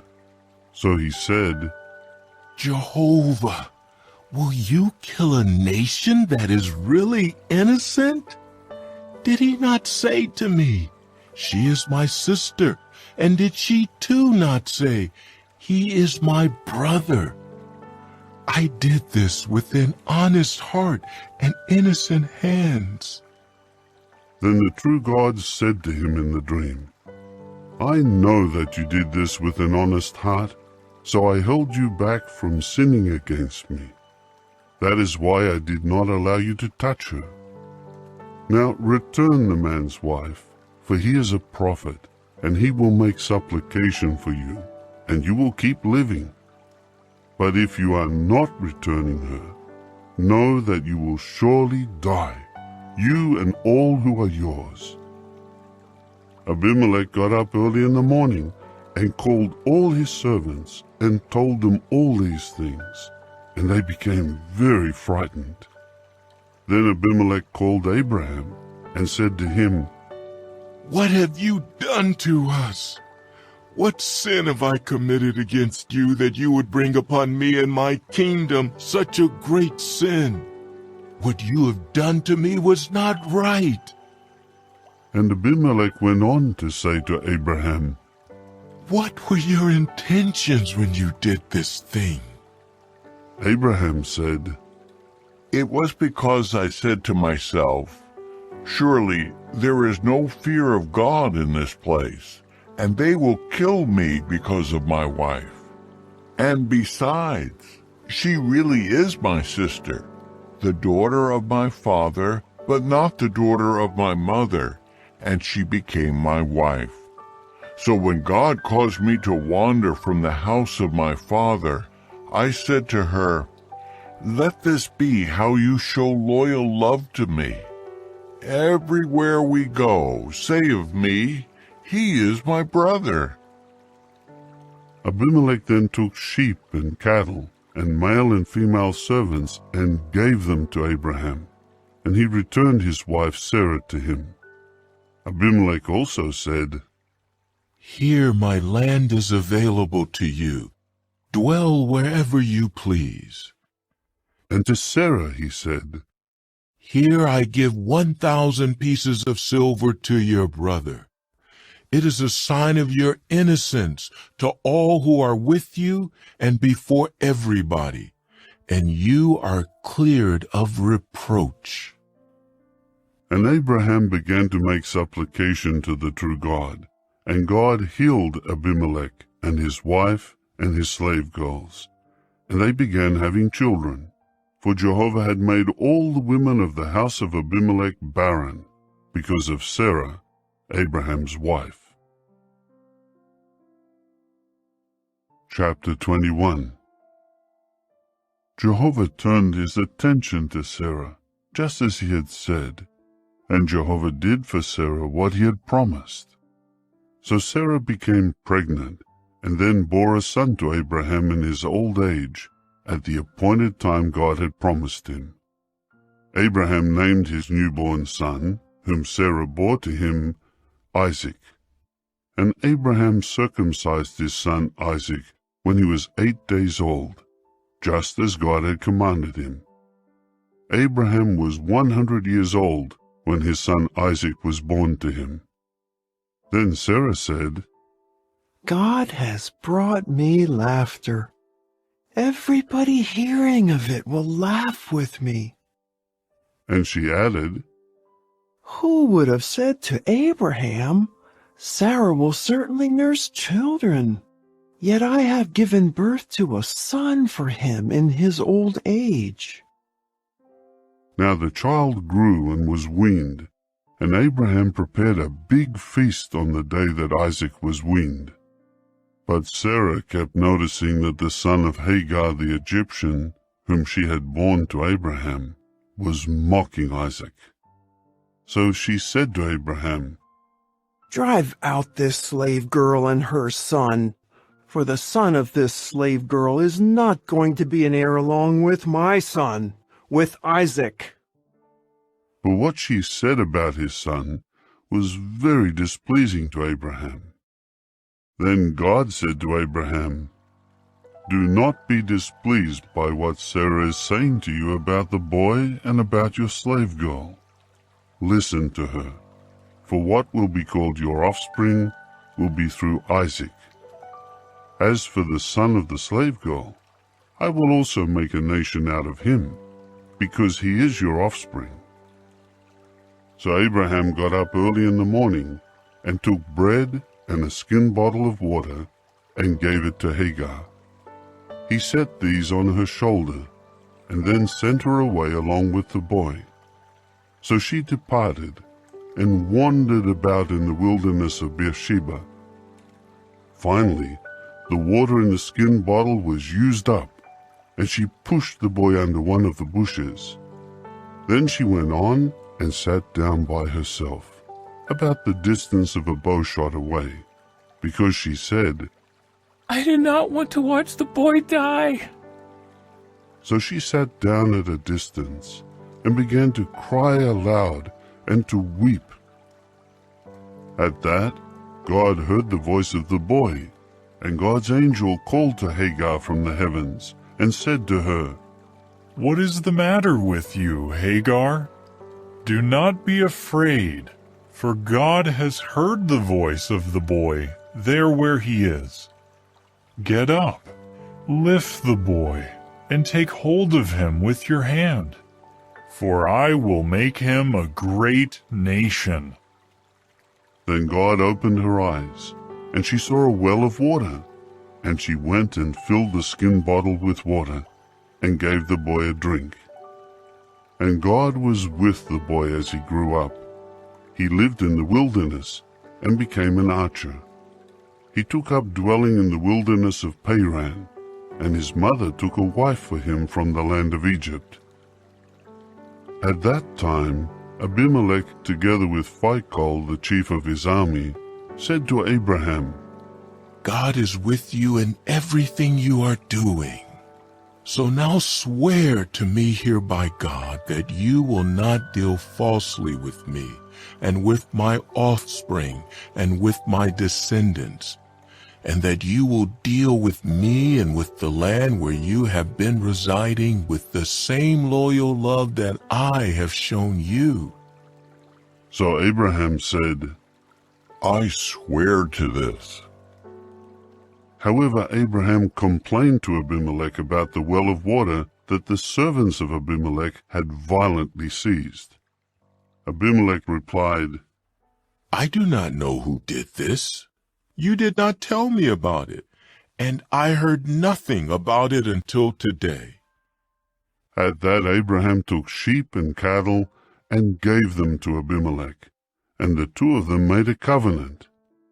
When Abraham set 7 female lambs apart from the flock by themselves, Abimelech said to Abraham, "Why have you set these 7 female lambs here by themselves?" Then he said, "You are to accept the 7 female lambs from my hand as a witness that I dug this well." That is why he called that place Beersheba, because there both of them had taken an oath.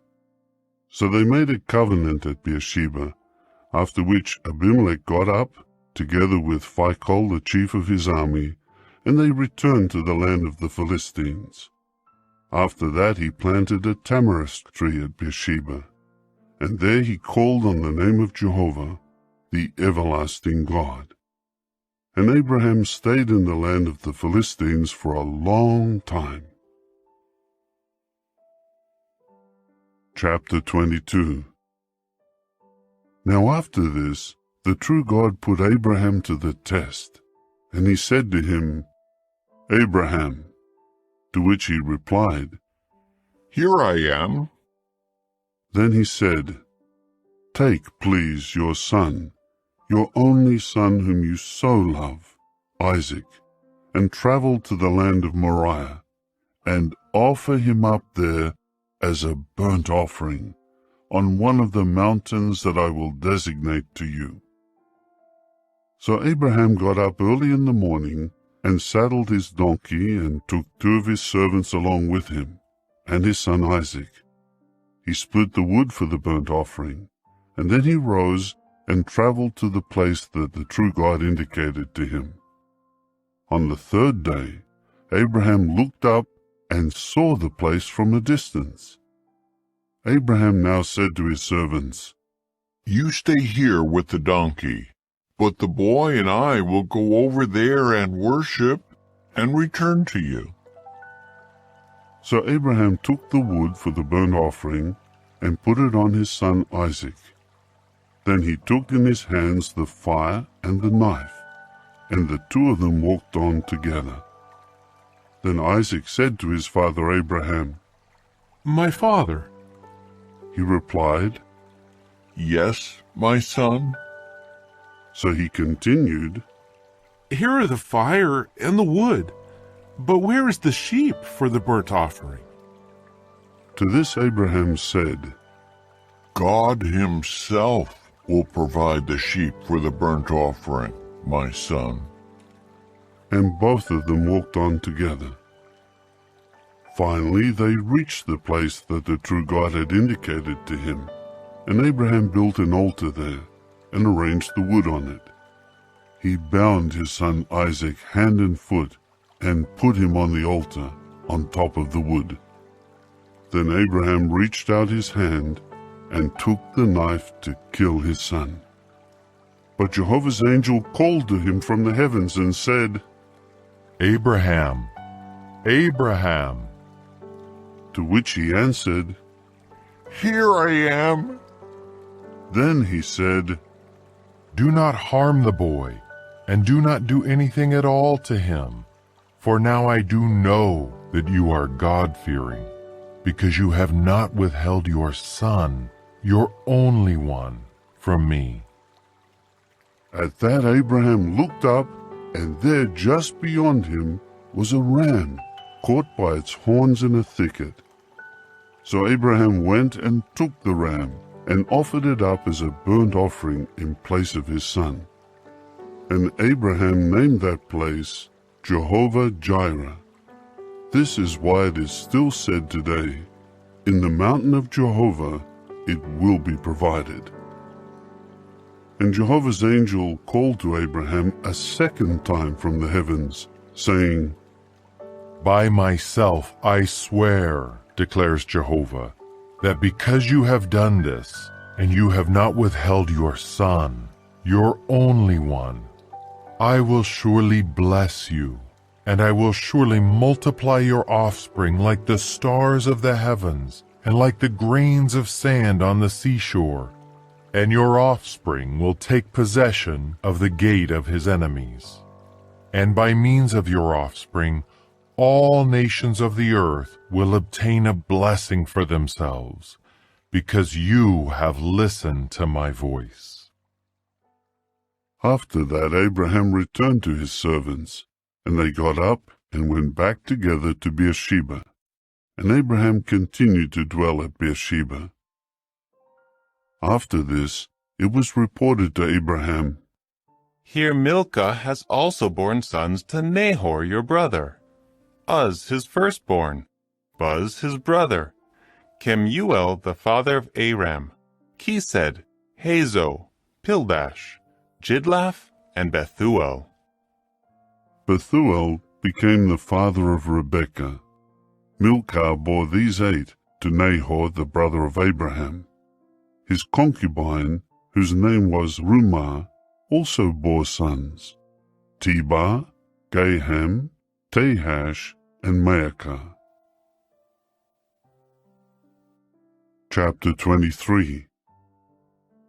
And Sarah lived for 127 years. These were the years of Sarah's life. So Sarah died in Kiriath Arba, that is Hebron, in the land of Canaan. And Abraham began to mourn and to weep over Sarah. Then Abraham got up from before his dead wife, and he said to the sons of Heth, I am a foreigner and settler among you. Give me a property to serve as a burial place in your midst, so that I may remove my dead for burial. At this the sons of Heth answered Abraham, Hear us, my lord. You are a chieftain of God among us. You may bury your dead in the choicest of our burial places. None of us will hold back his burial place from you, to prevent you from burying your dead.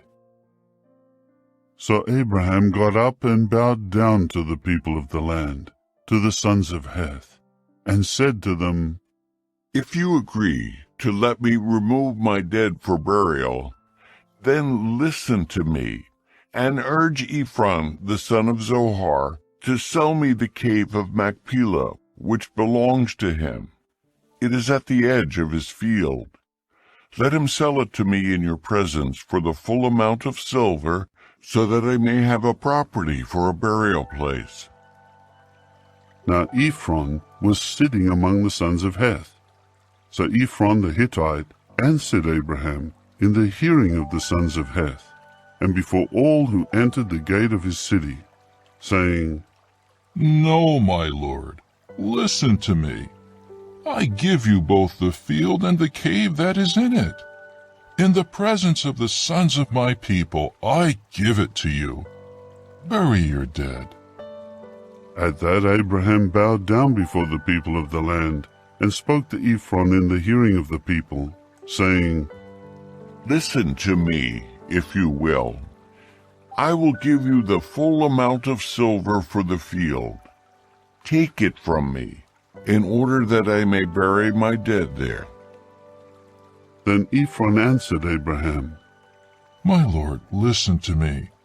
This land is worth 400 silver shekels. But what is that between me and you? So bury your dead.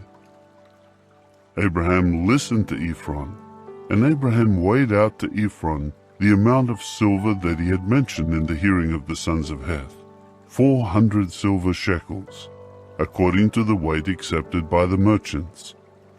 Thus the field of Ephron in Machpelah, which was in front of Mamre, the field and the cave in it, and all the trees within the boundaries of the field, became confirmed as Abraham's purchased property in the presence of the sons of Heth, before all those entering the gate of his city. After that, Abraham buried his wife Sarah in the cave of the field of Machpelah in front of Mamre, that is Hebron, in the land of Canaan. Thus the field and the cave that was in it were transferred by the sons of Heth to Abraham as property for a burial place. Chapter 24. Abraham was now old, advanced in years, and Jehovah had blessed Abraham in everything.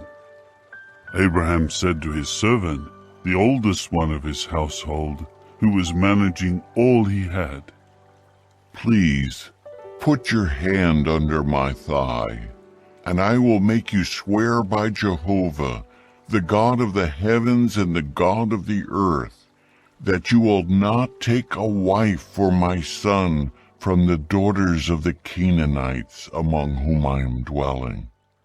You must go instead to my country and to my relatives and take a wife for my son, for Isaac." However, the servant said to him, "What if the woman is not willing to come with me to this land? Must I then return your son to the land from which you came?" At this, Abraham said to him, "See that you do not take my son there. Jehovah, the God of the heavens, who took me from my father's house and from the land of my relatives, and who spoke with me and swore to me, 'To your offspring I am going to give this land.' He will send his angel ahead of you, and you will certainly take a wife for my son from there. But if the woman is unwilling to come with you, you will be free from this oath. But you must not take my son there." With that, the servant put his hand under the thigh of Abraham his master, and swore to him concerning this matter. So the servant took 10 of his master's camels and departed, taking along all sorts of good things from his master. Then he went on his way to Mesopotamia, to the city of Nahor. He had the camels kneel down at a well of water outside the city. It was about evening, the time when the women would go out to draw water. Then he said, "Jehovah, the God of my master Abraham, please grant me success this day and show your loyal love to my master Abraham. Here I am standing at a spring of water, and the daughters of the men of the city are coming out to draw water. May it happen that the young woman to whom I say, 'Please, let down your water jar so that I may take a drink,' and who replies, 'Take a drink, and I will also water your camels.' Let this be the one you choose for your servant Isaac, and by this let me know that you have shown your loyal love to my master." Even before he finished speaking, Rebekah, who was the daughter of Bethuel, the son of Milcah, the wife of Nahor, Abraham's brother, came out with her water jar on her shoulder. Now the young woman was very beautiful, a virgin. No man had had sexual relations with her. She went down to the spring, filled her water jar, and then came back up. At once the servant ran to meet her and said, "Please, give me a little sip of water from your jar." In turn she said, "Drink, my lord." With that she quickly lowered her jar upon her hand and gave him a drink. When she finished giving him a drink, she said, "I will also draw water for your camels until they are done drinking." So she quickly emptied her jar into the drinking trough and ran again and again to the well to draw water, and she kept drawing water for all his camels. The whole time the man silently stared at her in amazement, wondering whether Jehovah had made his trip successful or not. When the camels had finished drinking, the man took out for her a gold nose ring weighing a half shekel, and 2 bracelets of gold weighing 10 shekels. And he said, "Please tell me, whose daughter are you? Is there any room at your father's house for us to spend the night?" At that she said to him, "I am the daughter of Bethuel, the son of Milcah, whom she bore to Nahor." And she added, We have both straw and much fodder, and also a place to spend the night. Then the man bowed down and prostrated himself before Jehovah and said, May Jehovah be praised, the God of my master Abraham, for he has not abandoned his loyal love and his faithfulness toward my master. Jehovah has guided me to the house of the brothers of my master. And the young woman ran to tell her mother's household about these things.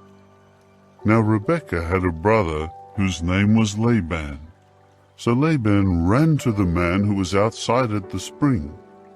When he saw the nose ring and the bracelets on the hands of his sister, and heard the words of his sister Rebekah, who was saying, This is the way the man spoke to me, he came to meet the man, who was still there standing by the camels at the spring.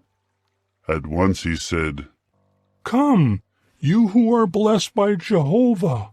Why do you keep standing out here? I have made the house ready and a place for the camels.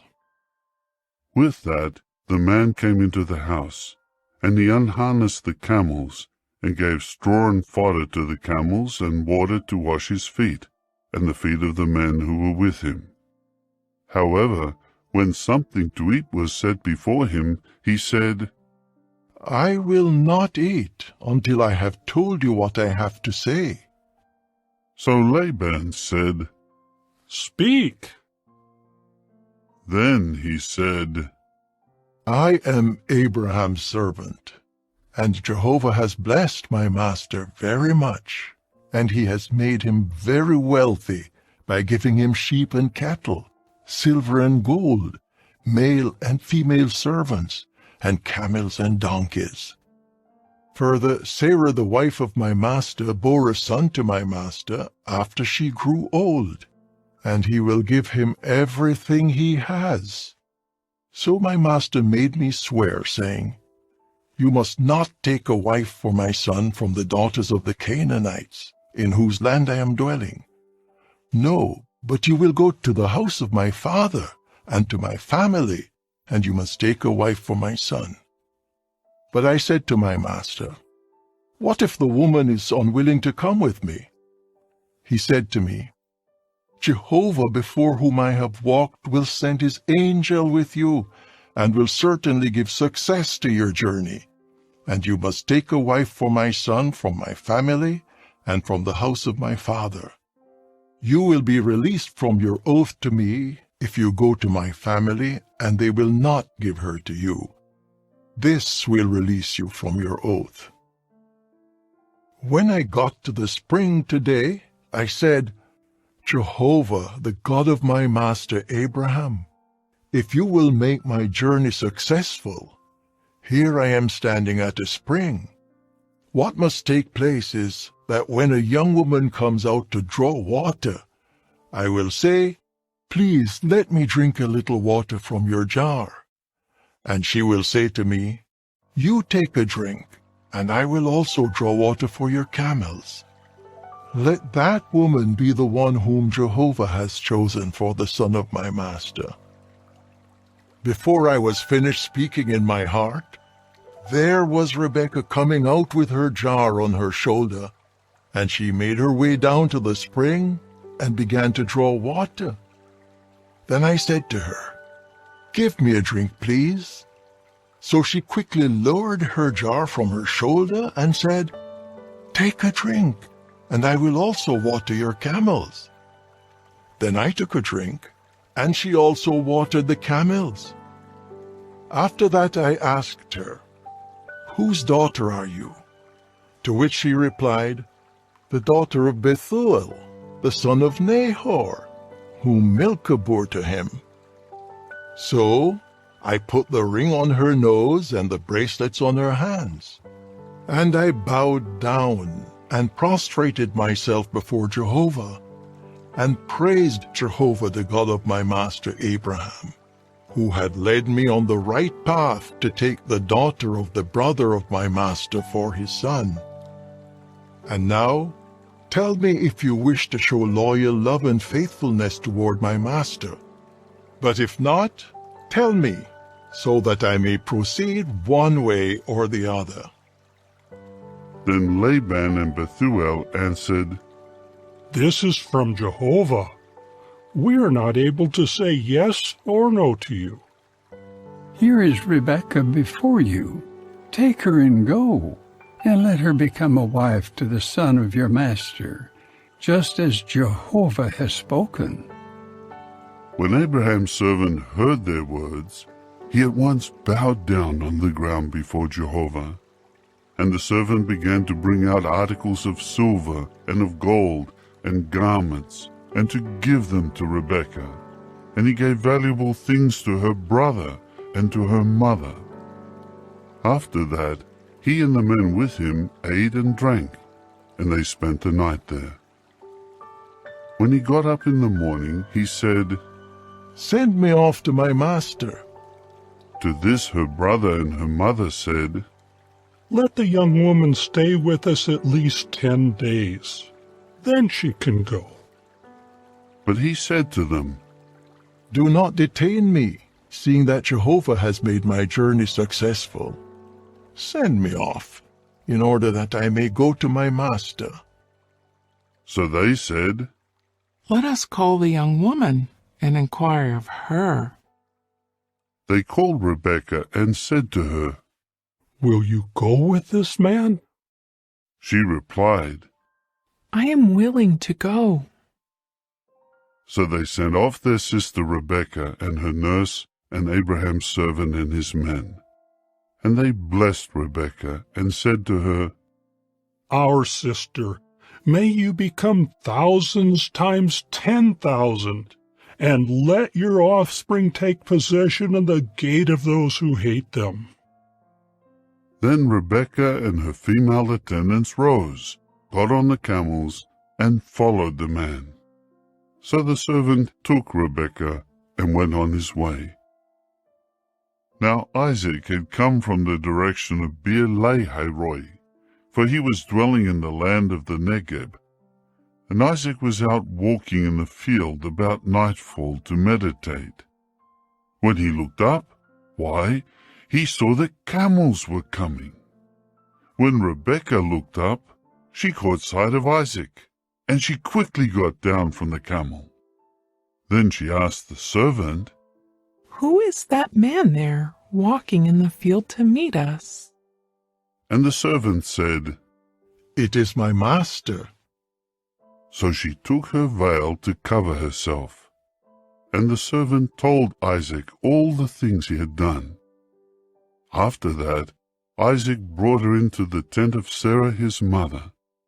Thus he took Rebekah as his wife, and he fell in love with her, and Isaac found comfort after the loss of his mother. Chapter 25. Now Abraham again took a wife, and her name was Keturah. In time she bore him Zimran, Jokshan, Medan, Midian, Ishbak, and Shua. Jokshan became father to Sheba and Dedan. The sons of Dedan were Ashuram, Letushim, and Leammon. The sons of Midian were Ephah, Epher, Hanok, Abida, and Eldaah. All of these were the sons of Keturah. Later on, Abraham gave everything he had to Isaac, but Abraham gave gifts to his sons by his concubines. Then while he was still alive, he sent them eastward, away from Isaac his son, to the land of the east. The years of Abraham's life were 175 years. Then Abraham breathed his last and died, at a good old age, old and satisfied, and was gathered to his people.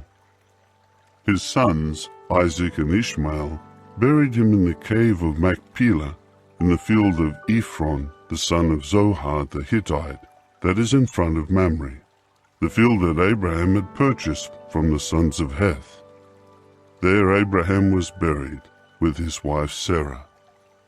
After Abraham's death, God continued to bless his son Isaac, and Isaac was dwelling near Beer-lahai-roi. This is the history of Ishmael, the son of Abraham, whom Hagar the Egyptian, the servant of Sarah, bore to Abraham. Now these are the names of the sons of Ishmael, by their names according to their family origins.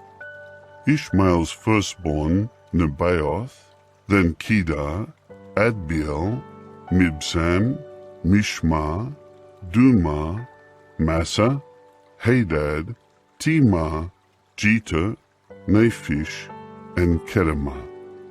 These are the sons of Ishmael, and these are their names by their settlements and by their encampments, 12 chieftains according to their clans.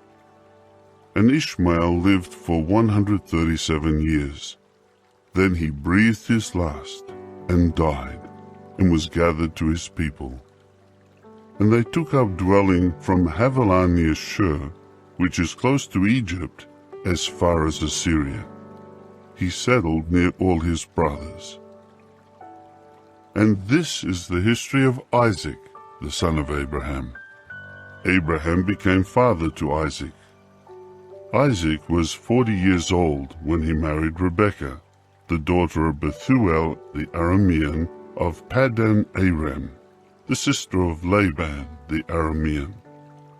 And Isaac kept pleading with Jehovah regarding his wife, because she was barren.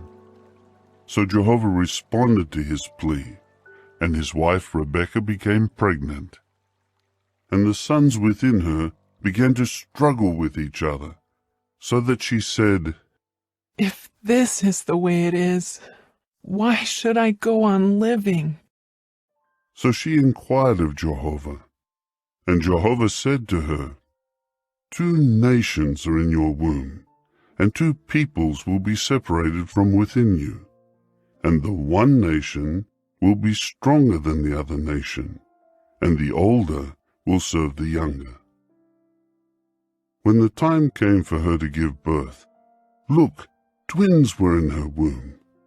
Then the first came out, red all over, and was like a garment of hair, so they named him Esau.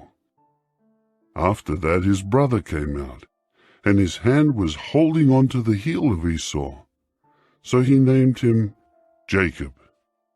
Isaac was 60 years old when she gave birth to them.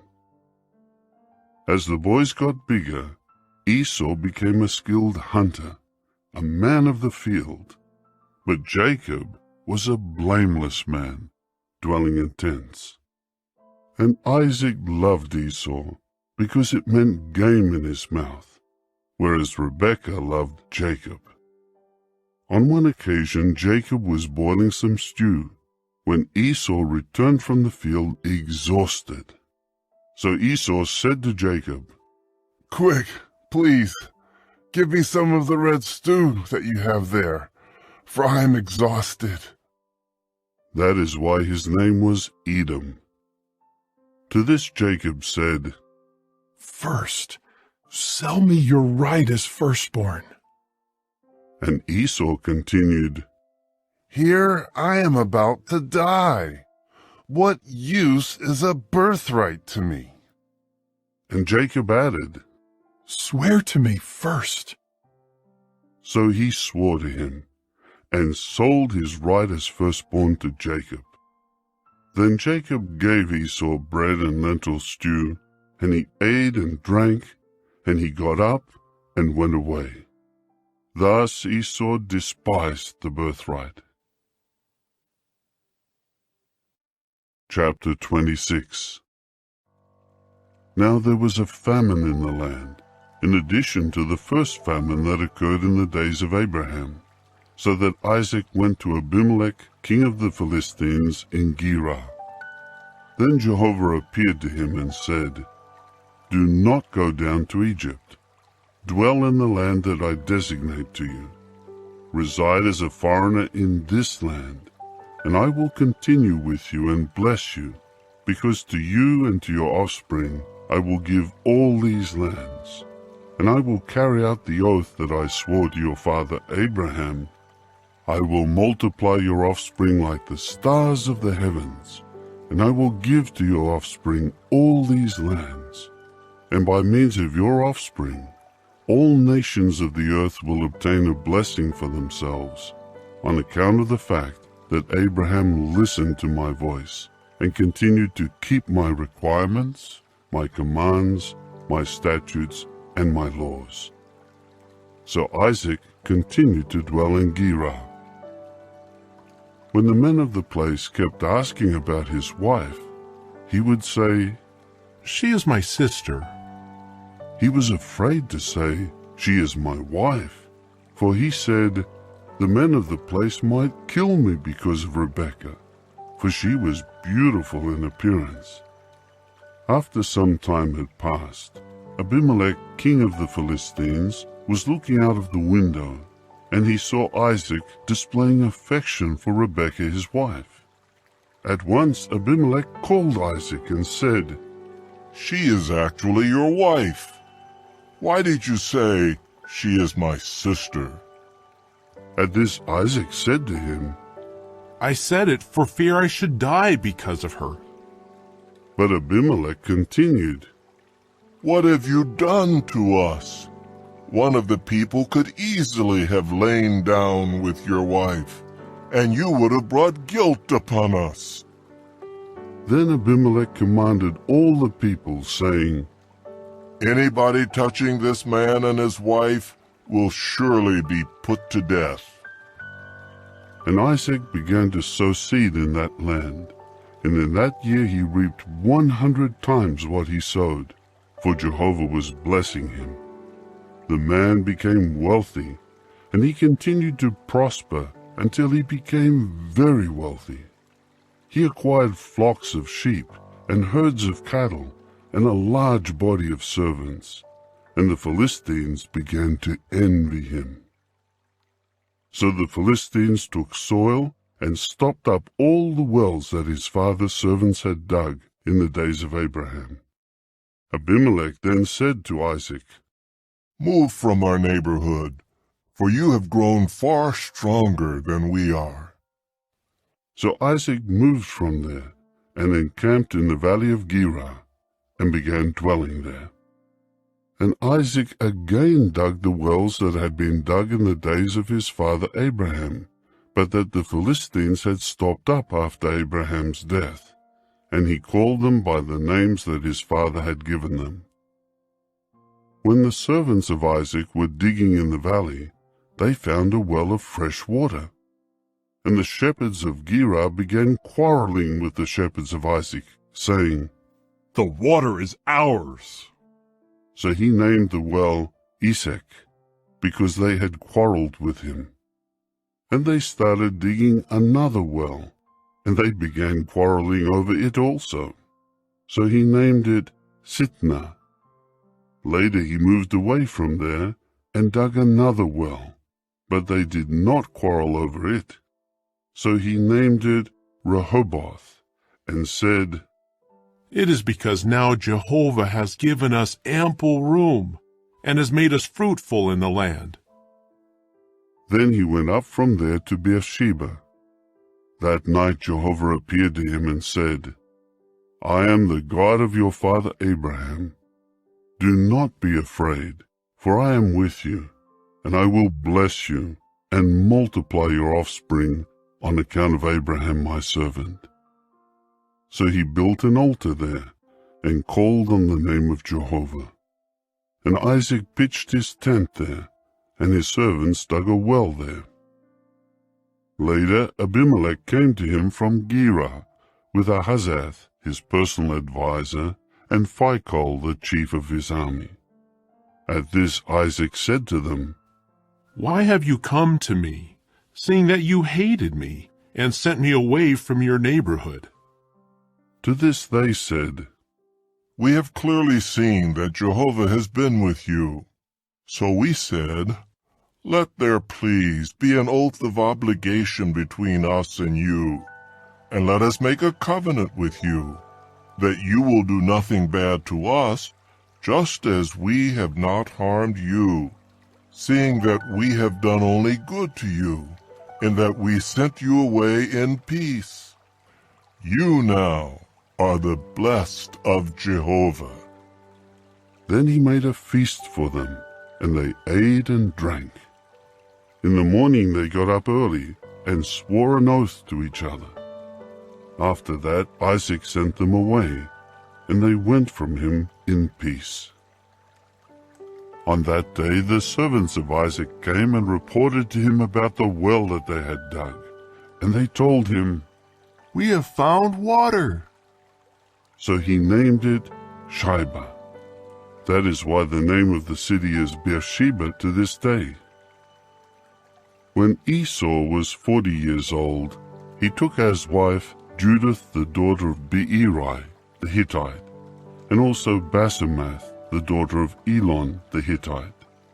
They were a source of great grief to Isaac and Rebekah.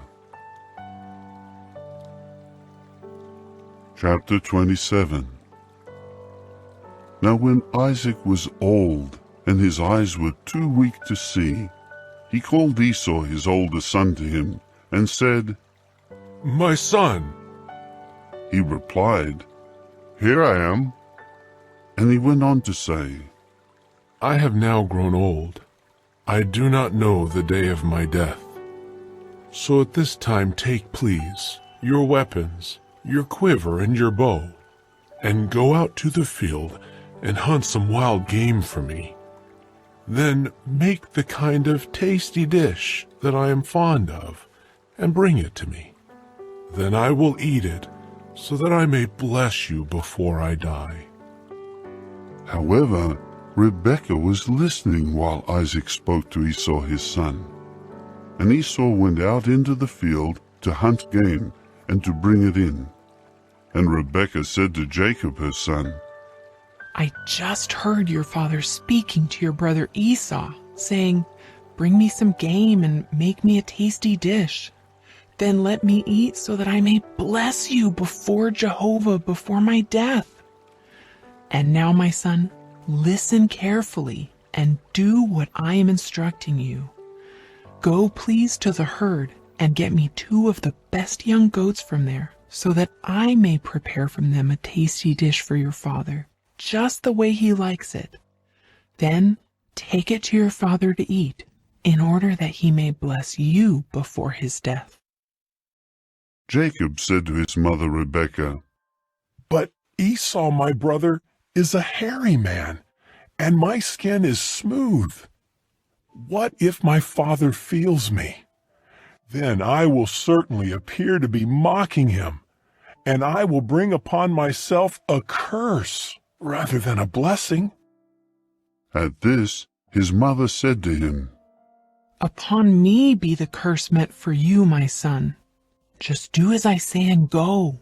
Get them for me."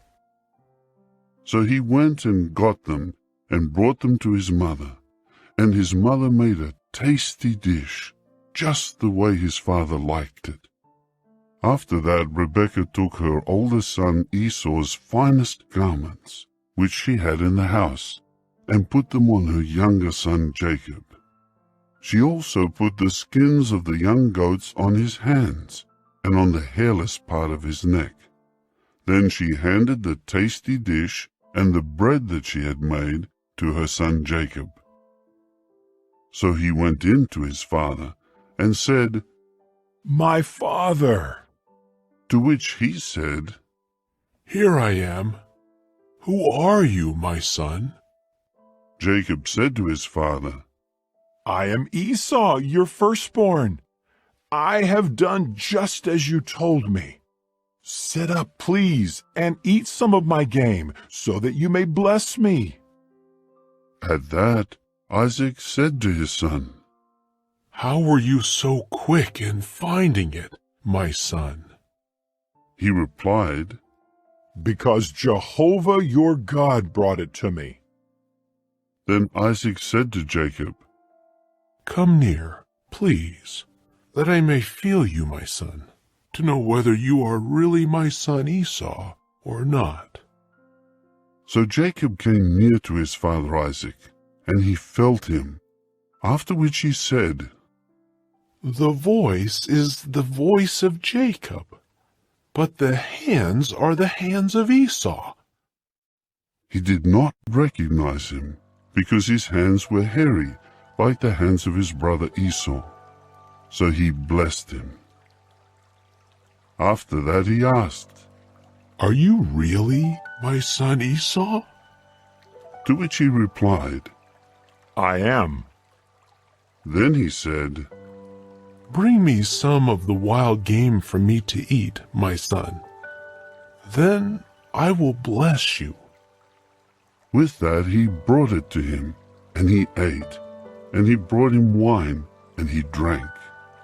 Then Isaac his father said to him, "Come near, please, and kiss me, my son." So he came near and kissed him, and he could smell the scent of his garments. Then he blessed him and said, "See, the scent of my son is like the scent of the field that Jehovah has blessed. May the true God give you the dews of the heavens, and the fertile soils of the earth, and an abundance of grain and new wine. Let peoples serve you, and let nations bow low to you. Be master over your brothers, and let the sons of your mother bow low to you. Cursed be everyone who curses you, and blessed be everyone who blesses you." Now Isaac had just finished blessing Jacob, and Jacob had barely left the presence of his father Isaac, when his brother Esau came back from his hunting. He too prepared a tasty dish and brought it to his father. And he said to his father, "Let my father get up and eat some of his son's game, in order that you may bless me." At this his father Isaac said to him, "Who are you?" To which he said, "I am your son, your firstborn, Esau." And Isaac began to tremble violently. So he said, "Who was it, then, who hunted for game and brought it to me? I already ate it before you arrived, and I blessed him, and he will surely be blessed." On hearing his father's words, Esau began to cry out in an extremely loud and bitter manner, and to say to his father, "Bless me! Yes, me too, my father." But he said, "Your brother came deceitfully, so that he might get the blessing meant for you." At this he said, "Is he not rightly named Jacob, that he might supplant me these 2 times? My birthright he has already taken, and now he has taken my blessing." Then he added, "Have you not reserved a blessing for me?" But Isaac answered Esau, "Here I have appointed him master over you, and I have given him all his brothers as servants, and I have bestowed grain and new wine for his support. What is left that I can do for you, my son?" Esau said to his father, "Is there just one blessing that you have, my father? Bless me. Yes, me too, my father." With that Esau cried loudly and burst into tears. So his father Isaac answered him, "See, away from the fertile soils of the earth your dwelling will be, and away from the dew of the heavens above. And by your sword you will live, and you will serve your brother. But when you grow restless, you will indeed break his yoke off your neck." However, Esau harbored animosity against Jacob because of the blessing his father had given him. And Esau kept saying in his heart, "The days of mourning for my father are getting closer. After that, I am going to kill Jacob my brother." When the words of her older son Esau were told to Rebekah, she at once sent for her younger son Jacob and said to him, Look, your brother Esau is planning to take revenge by killing you. Now, my son, do as I say. Get up and run away to my brother Laban at Haran. Dwell with him for a while until your brother's rage calms down, until your brother's anger toward you subsides and he forgets what you have done to him. Then I will send for you from there. Why should I lose both of you in one day? After that, Rebekah kept saying to Isaac, I am disgusted with my life because of the daughters of Heth. If Jacob ever takes a wife from the daughters of Heth, like these daughters of the land, what good is my life? Chapter 28. So Isaac called Jacob and blessed him and commanded him, saying, You must not take a wife from the daughters of Canaan. Go away to Paddan Aram, to the house of Bethuel, your mother's father, and from there take for yourself a wife from the daughters of Laban, your mother's brother. God Almighty will bless you and make you fruitful and multiply you, and you will certainly become a congregation of peoples. And he will give to you the blessing of Abraham, to you and to your offspring with you, so that you may take possession of the land where you have been living as a foreigner, which God has given to Abraham. So Isaac sent Jacob away, and he departed for Paddan Aram, to Laban, the son of Bethuel the Aramean, the brother of Rebekah, the mother of Jacob and Esau. Esau saw that Isaac had blessed Jacob, and had sent him away to Paddan Aram to take a wife from there, and that when he blessed him, he commanded him, Do not take a wife from the daughters of Canaan. And that Jacob obeyed his father and his mother, and departed for Paddan Aram.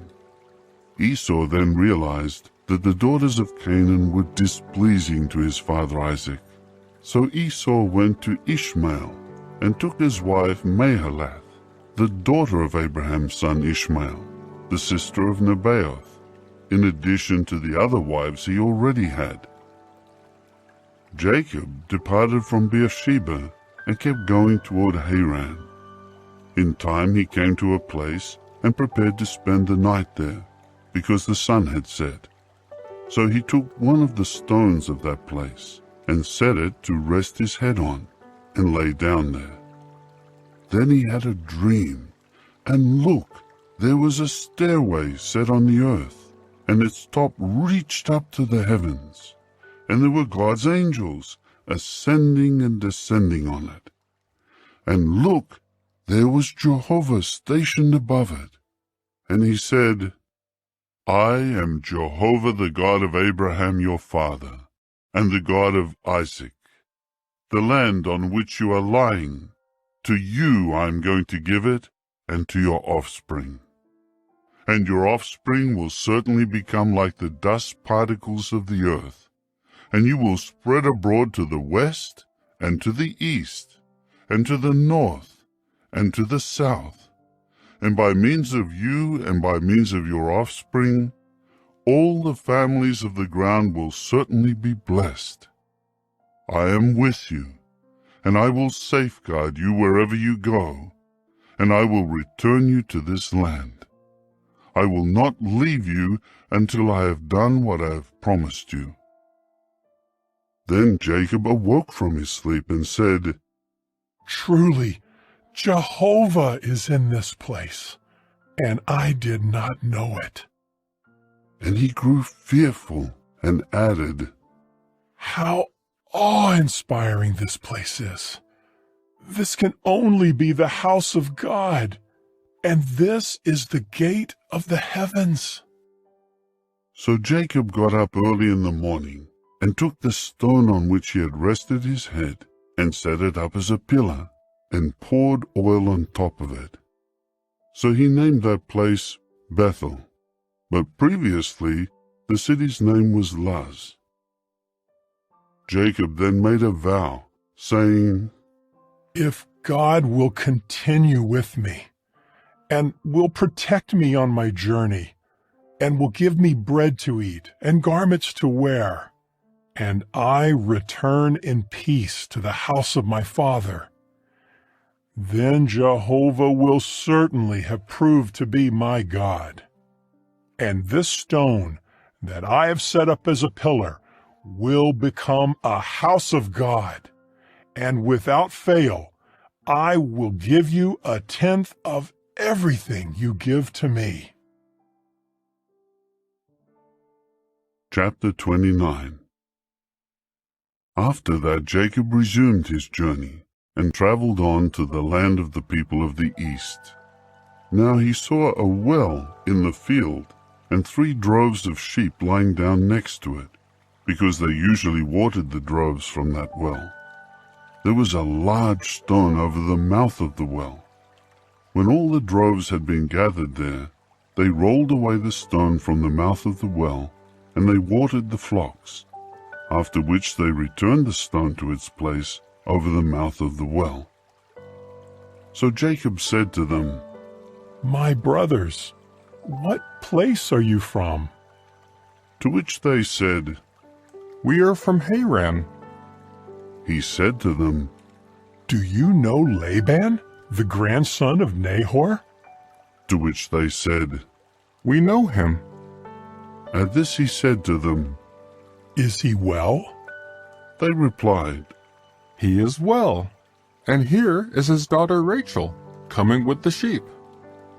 Then he said, "It is still the middle of the day. It is not the time for gathering the herds. Water the sheep, and then go feed them." To this they said, "We are not allowed to do so until all the droves are gathered, and they roll the stone away from the mouth of the well. Then we water the sheep." While he was yet speaking with them, Rachel came with her father's sheep, for she was a shepherdess. When Jacob saw Rachel, the daughter of Laban his mother's brother, and the sheep of Laban, Jacob immediately approached and rolled the stone away from the mouth of the well, and watered the sheep of Laban his mother's brother. Then Jacob kissed Rachel, and raised his voice and burst into tears. And Jacob began to tell Rachel that he was the relative of her father, and that he was the son of Rebekah. And she ran off and told her father. As soon as Laban heard the report about Jacob, the son of his sister, he ran to meet him. He embraced him and kissed him, and brought him into his house. And he began to tell Laban all these things. Laban said to him, "You are indeed my bone and my flesh." So he stayed with him a full month. Laban then said to Jacob, "Just because you are my relative, should you serve me for nothing? Tell me, what are your wages to be?" Now Laban had 2 daughters. The name of the older was Leah, and the name of the younger Rachel. But the eyes of Leah had no luster, whereas Rachel had become a very attractive and beautiful woman. Jacob had fallen in love with Rachel, so he said, "I am willing to serve you 7 years for your younger daughter Rachel." To this Laban said, "It is better for me to give her to you than to give her to another man. Keep dwelling with me." And Jacob served 7 years for Rachel, but in his eyes they were like just a few days because of his love for her. Then Jacob said to Laban, "Give over my wife, because my days are up, and let me have relations with her." With that, Laban gathered all the men of the place and made a feast. But during the evening, he resorted to taking his daughter Leah and bringing her to him, that he might have relations with her. Laban also gave his female servant Zilpah to his daughter Leah as a servant. In the morning, Jacob saw that it was Leah. So he said to Laban, "What have you done to me? Was it not for Rachel that I served you? Why have you tricked me?" To this Laban said, "It is not our custom here to give the younger woman before the firstborn. Celebrate the week of this woman. After that, you will also be given this other woman in exchange for serving me 7 more years." Jacob did so, and celebrated the week of this woman, after which he gave him his daughter Rachel as a wife. Besides, Laban gave his female servant Bilhah to his daughter Rachel as her servant. Then Jacob had relations also with Rachel, and he loved Rachel more than Leah, and he served him for another 7 years. When Jehovah saw that Leah was unloved, he then enabled her to become pregnant, but Rachel was barren. So Leah became pregnant and gave birth to a son, and named him Reuben, for she said, "It is because Jehovah has looked upon my affliction, for now my husband will begin to love me." And she again became pregnant and gave birth to a son, and then said, "It is because Jehovah has listened, in that I was unloved, so he gave me this one also." Then she named him Simeon. And she became pregnant yet again, and gave birth to a son, and then said, "Now this time my husband will join himself to me, because I have borne him 3 sons." Therefore he was named Levi. And she became pregnant once more, and gave birth to a son, and then said, "This time I will praise Jehovah." She therefore named him Judah. After that, she stopped giving birth. Chapter 30. When Rachel saw that she had borne no children to Jacob, she became jealous of her sister, and began to say to Jacob, "Give me children, or else I will die." At this Jacob's anger flared up against Rachel, and he said, "Am I in the place of God, who has prevented you from having children?" So she said, "Here is my slave girl Bilhah. Have relations with her, in order that she may bear children for me, and that through her I too may have children." With that, she gave him her servant Bilhah as a wife, and Jacob had relations with her. Bilhah became pregnant, and in time bore Jacob a son. Then Rachel said, "God has acted as my judge, and has also listened to my voice, so that he gave me a son." That is why she named him Dan. Bilhah, Rachel's servant, became pregnant once more, and in time bore Jacob a second son. Then Rachel said, "With strenuous wrestlings I have wrestled with my sister. I have also come off the winner." So she named him Naphtali. When Leah saw that she had stopped having children, she took her servant Zilpah and gave her to Jacob as a wife. And Leah's servant Zilpah bore a son to Jacob. Then Leah said, "With good fortune." So she named him Gad. After that Zilpah, Leah's servant, bore a second son to Jacob. Then Leah said, "With my happiness, for the daughters will certainly pronounce me happy." So she named him Asher. Now Reuben was walking in the days of the wheat harvest, and he found mandrakes in the field. So he brought them to his mother Leah. Then Rachel said to Leah, Give me, please, some of your son's mandrakes. At this she said to her, Is it a small matter that you took my husband? Would you now take my son's mandrakes also? So Rachel said, Very well. He will lie down with you tonight in exchange for your son's mandrakes. When Jacob was coming from the field in the evening, Leah went out to meet him and said, It is with me you are going to have relations, because I have hired you outright with my son's mandrakes. So he lay down with her that night. And God heard and answered Leah, and she became pregnant, and in time bore to Jacob a fifth son. Then Leah said, God has given me my wages, because I have given my servant to my husband. So she named him Issachar. And Leah became pregnant once more, and in time bore a sixth son to Jacob. Then Leah said, God has endowed me, yes, me, with a good endowment. At last, my husband will tolerate me, for I have borne him 6 sons. So she named him Zebulun. Afterward she bore a daughter, and named her Dinah. Finally, God remembered Rachel, and God heard and answered her by enabling her to become pregnant.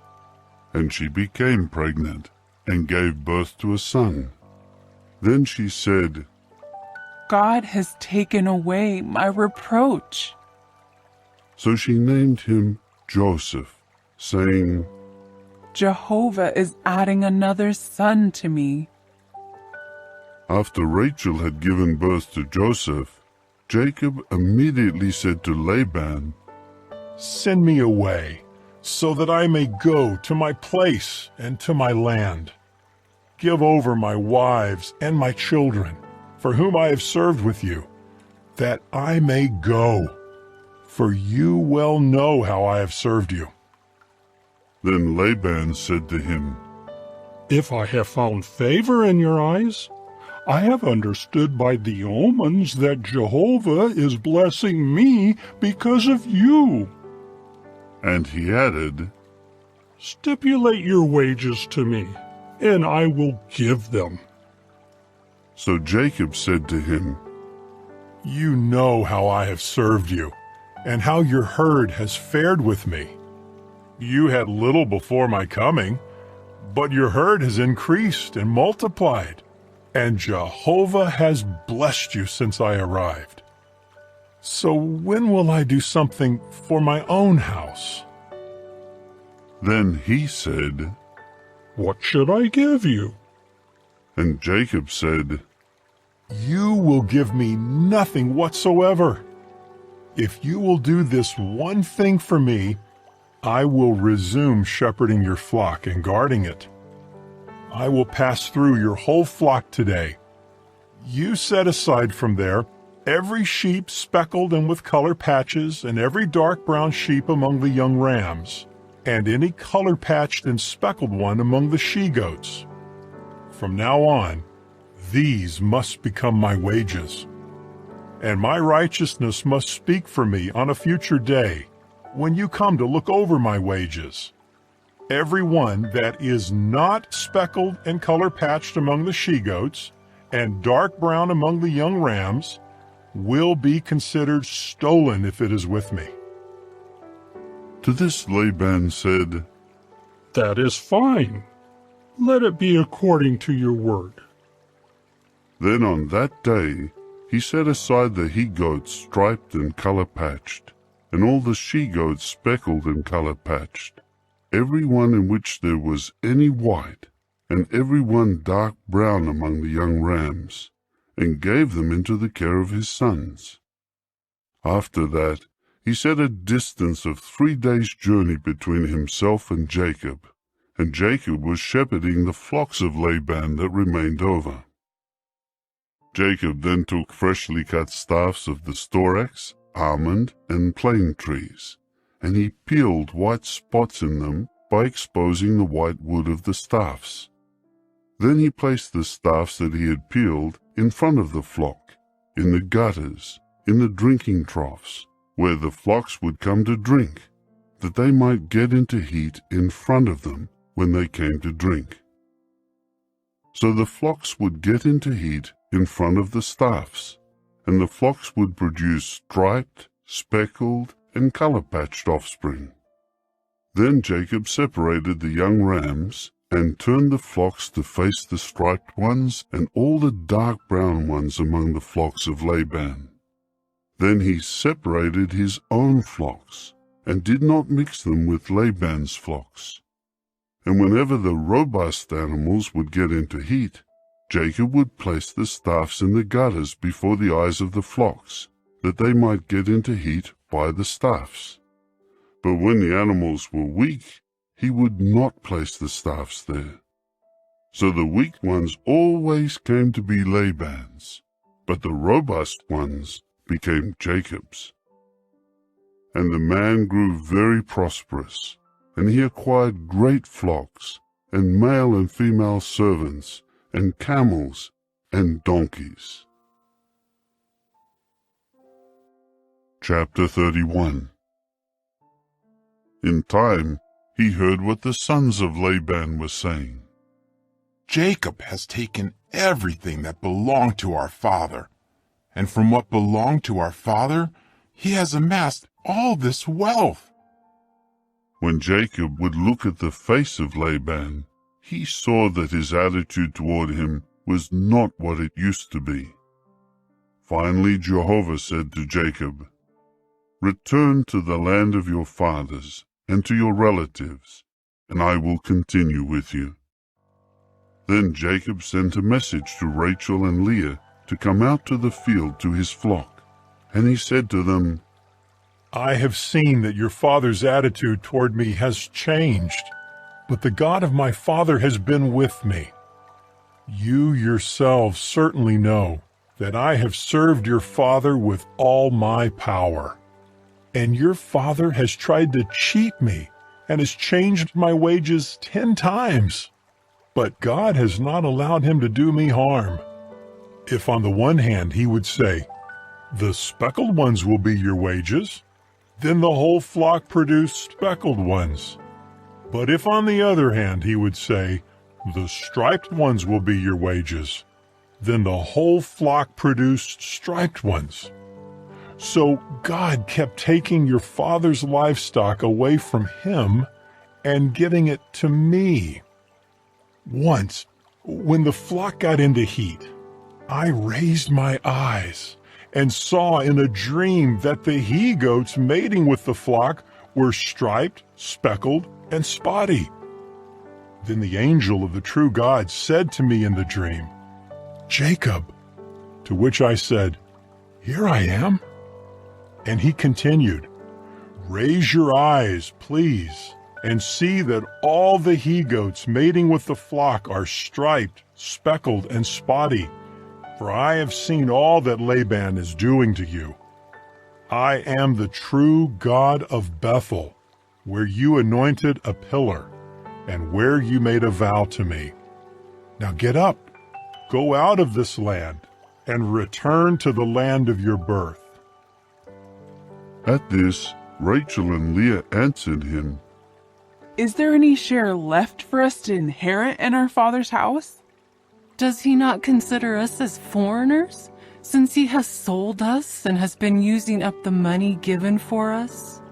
All the riches that God has taken away from our father are ours and our children's. So then, do everything that God has told you to do. Then Jacob got up and lifted his children and his wives on the camels, and he began driving all his herd and all the goods that he had accumulated, the livestock in his possession that he had accumulated in Paddan Aram, to go to Isaac his father in the land of Canaan. Now Laban had gone to shear his sheep, and Rachel stole the teraphim statues that belonged to her father. Moreover, Jacob outwitted Laban the Aramean, for he had not told him that he was running away. And he ran away and crossed the river, he and all he had. Then he headed toward the mountainous region of Gilead. On the third day, Laban was told that Jacob had run away. So he took his brothers with him and pursued him for a journey of 7 days, and caught up with him in the mountainous region of Gilead. Then God came to Laban the Aramean in a dream by night, and said to him, "Be careful about what you say to Jacob, either good or bad." So Laban approached Jacob, as Jacob had pitched his tent in the mountain, and Laban had encamped with his brothers in the mountainous region of Gilead. Then Laban said to Jacob, "What have you done? Why have you resorted to outwitting me and carrying my daughters off like captives taken by the sword? Why did you run away secretly and outwit me and not tell me? If you had told me, I could have sent you away with rejoicing and with songs, with tambourine and with harp. But you did not give me a chance to kiss my grandchildren and my daughters. You have acted foolishly. It is in my power to do harm to you, but the God of your father spoke to me last night, saying, 'Be careful about what you say to Jacob, either good or bad.' Now you have gone because you have been longing to return to the house of your father. But why have you stolen my gods?" Jacob answered Laban, "It was because I was afraid, for I said to myself, 'You might take your daughters away from me by force.' Anyone with whom you find your gods will not live. Before our brothers, examine what I have, and take what is yours." But Jacob did not know that Rachel had stolen them. So Laban went into the tent of Jacob, and into the tent of Leah, and into the tent of the 2 slave girls, but did not find them. Then he came out of Leah's tent, and went into Rachel's tent. Meanwhile, Rachel had taken the teraphim statues and put them in the woman's saddle basket of the camel, and she was sitting on them. So Laban searched through the whole tent, but did not find them. Then she said to her father, "Do not be angry, my lord, because I am not able to get up before you, for the customary thing with women is upon me." So he searched on carefully, but did not find the teraphim statues. At that Jacob became angry and began to criticize Laban. Jacob then said to Laban, "What is my offense? And for what sin are you hotly pursuing me? Now that you have searched through all my goods, what have you found that belongs to your house? Put it here in front of my brothers and your brothers, and let them decide between the 2 of us. During these 20 years that I have been with you, your sheep and your goats never miscarried, and I never ate the rams of your flock. I did not bring you any animal torn by wild beasts. I would stand the loss of it myself, whether the animal was stolen by day or was stolen by night. You would demand compensation from me. By day the heat consumed me, and the cold by night, and sleep would flee from my eyes. This makes 20 years for me in your house. I have served you 14 years for your 2 daughters, and 6 years for your flock. And you kept changing my wages 10 times. If the God of my father, the God of Abraham, and the one whom Isaac fears, had not been on my side, you would now have sent me away empty-handed. God has seen my affliction and the toil of my hands, and that is why he reproved you last night." Then Laban answered Jacob, "The daughters are my daughters, and the children my children, and the flock my flock, and everything you are looking at is mine and my daughters. What can I do today against these or against their children whom they have borne?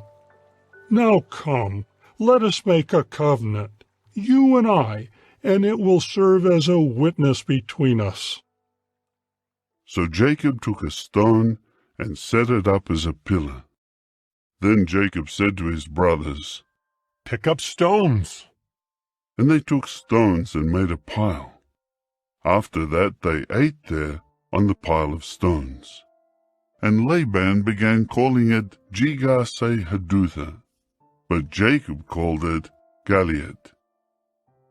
Laban then said, "This pile of stones is a witness between me and you today." That is why he named it Gilead and the watchtower, for he said, "Let Jehovah keep watch between you and me when we are out of each other's sight. If you mistreat my daughters, and if you start taking wives in addition to my daughters, though there is no man with us, remember that God will be a witness between you and me." Laban went on to say to Jacob, "Here is this pile of stones, and here is the pillar that I have erected between you and me. This pile of stones is a witness, and the pillar is something that bears witness, that I will not pass beyond this pile of stones to bring harm to you, and you will not pass beyond this pile of stones and this pillar to bring harm to me. Let the God of Abraham and the God of Nahor, the God of their father, judge between us." And Jacob swore by the one whom his father Isaac fears. After that, Jacob offered a sacrifice in the mountain and invited his brothers to eat bread. So they ate and spent the night in the mountain. However, Laban got up early in the morning and kissed his grandchildren and his daughters and blessed them. Then Laban departed and returned home. Chapter 32. Jacob then went on his way, and the angels of God met up with him. As soon as he saw them, Jacob said, "This is the camp of God." So he named that place Mahanaim. Then Jacob sent messengers ahead of him to his brother Esau in the land of Seir, the territory of Edom, and he commanded them, "This is what you will say to my lord, to Esau. This is what your servant Jacob says. I have resided with Laban for a long time until now, and I have acquired bulls, donkeys, sheep, and male and female servants, and I send this message to inform my lord, in order to find favor in your eyes."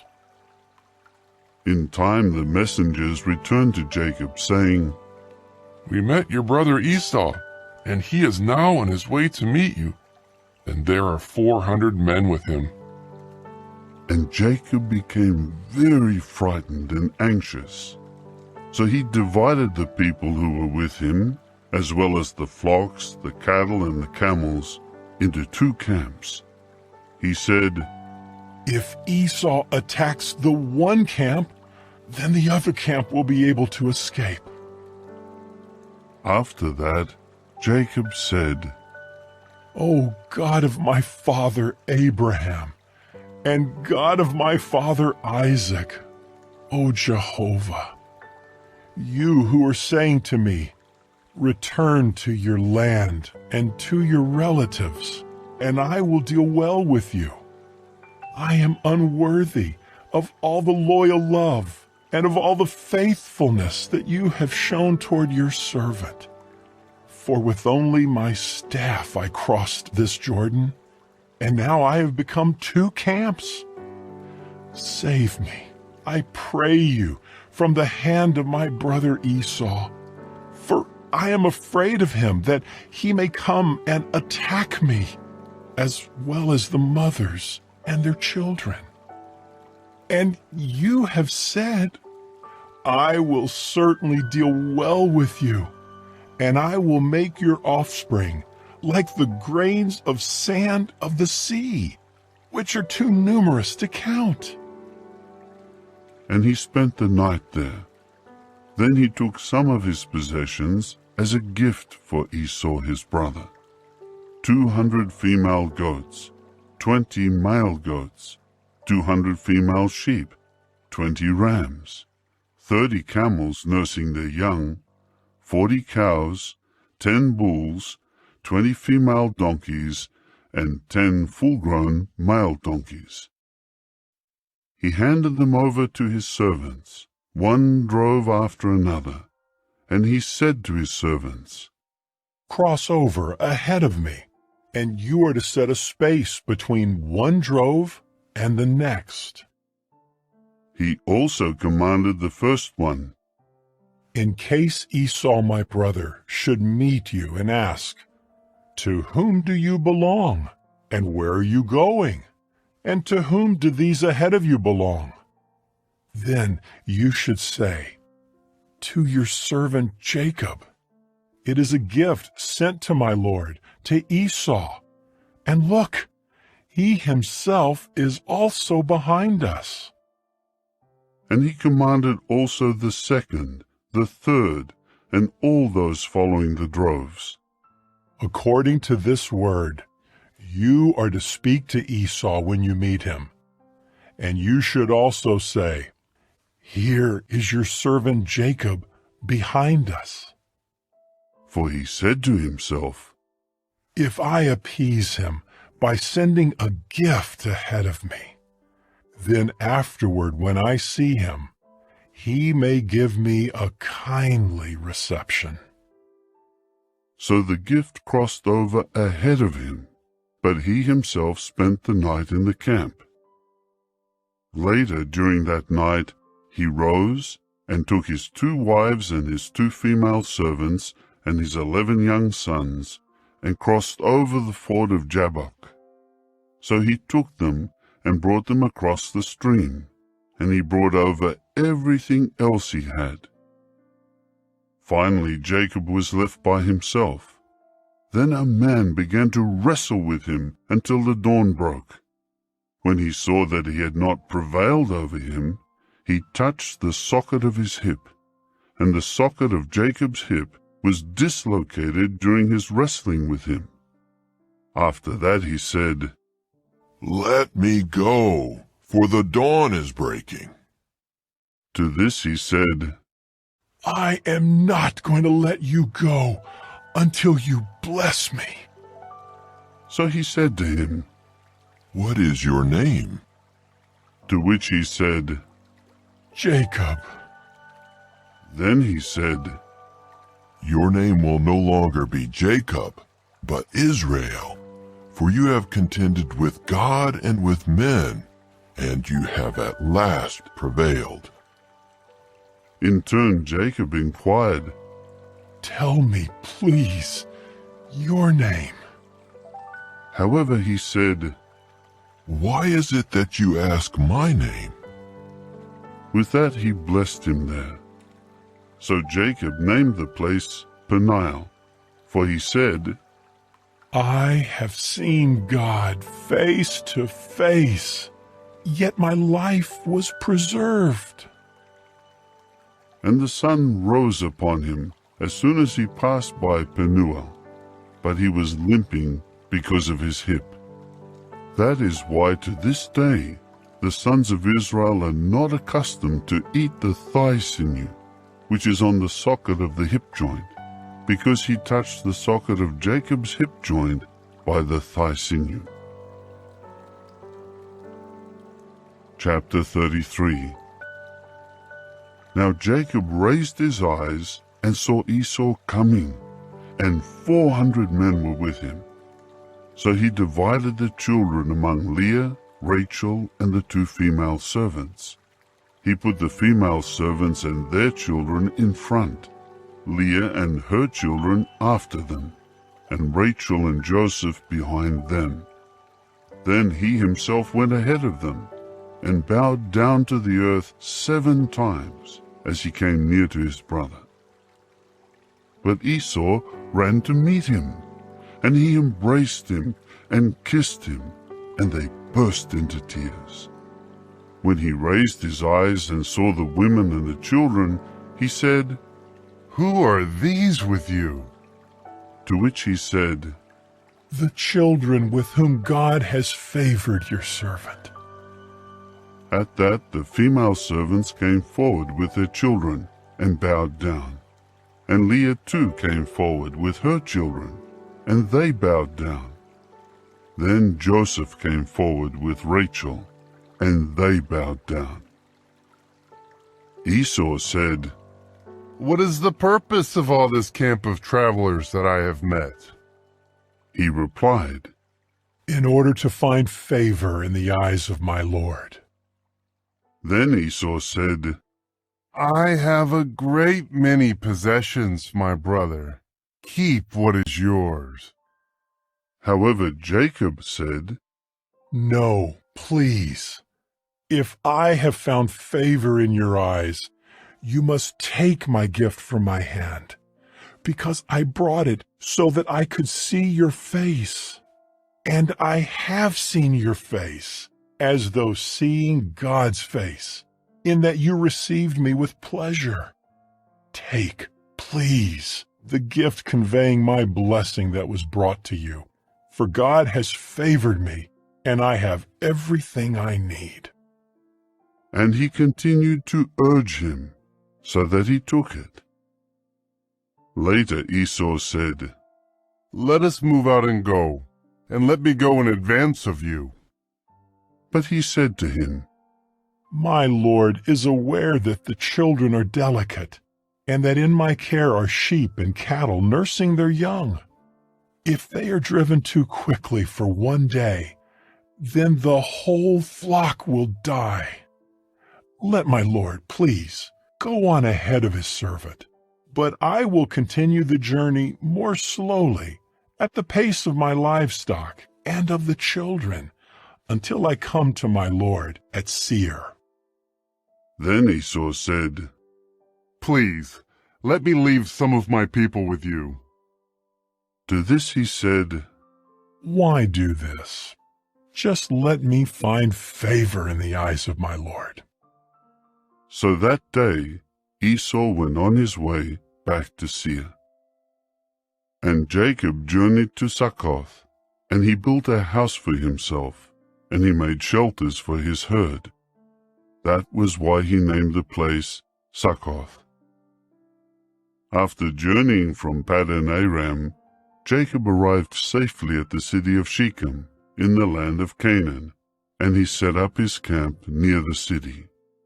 Then he acquired a portion of the field where he pitched his tent from the sons of Hamor, the father of Shechem, for 100 pieces of money. There he set up an altar and called it God, the God of Israel. Chapter 34.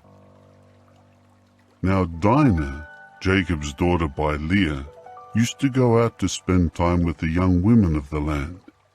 When Shechem, the son of Hamor the Hivite, a chieftain of the land, saw her, he took her and lay down with her and violated her.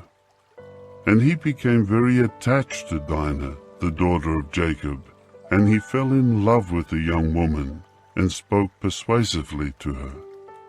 Finally Shechem said to Hamor his father, "Get me this young woman to be my wife." When Jacob heard that he had defiled Dinah his daughter, his sons were with his herd in the field. So Jacob kept silent until they returned. Later Hamor, Shechem's father, went out to speak with Jacob. But the sons of Jacob heard about it and returned from the field right away. They were offended and very angry because he had disgraced Israel by lying down with Jacob's daughter. something that should not be done. Hamor spoke with them, saying, My son Shechem longs for your daughter. Please give her to him as his wife, and form marriage alliances with us. Give us your daughters, and take our daughters for yourselves. You may dwell with us, and the land will become available for you. Dwell and carry on trade in it, and settle in it. Then Shechem said to her father and to her brothers, Let me find favor in your eyes, and I will give you whatever you ask me. You can demand from me a very high bride price and gift. I am willing to give whatever you may say to me. Just give me the young woman as a wife. And Jacob's sons answered Shechem and Hamor his father deceitfully, because he had defiled Dinah their sister. They said to them, We cannot possibly do such a thing, to give our sister to a man who is not circumcised, for that is a disgrace to us. We can only consent on this condition, that you become like us and circumcise all your males. Then we will give our daughters to you, and we will take your daughters for ourselves, and we will dwell with you and become one people. But if you do not listen to us and get circumcised, then we will take our daughter and go. Their words pleased Hamor and Shechem, Hamor's son. The young man did not delay in doing what they asked, because he found delight in Jacob's daughter, and he was the most honorable of the whole house of his father.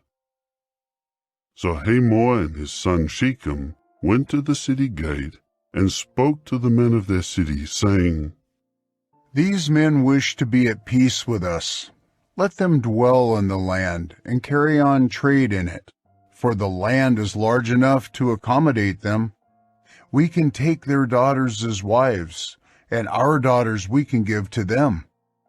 Only on this one condition will the men consent to dwell with us in order to become one people, that every male among us be circumcised just the way they are circumcised. Then will not their possessions, their wealth, and all their livestock be ours? So let us give them our consent, that they may dwell with us. All those going up by the gate of his city listened to Hamor and to his son Shechem, and all the males got circumcised, all those going out of the city gate.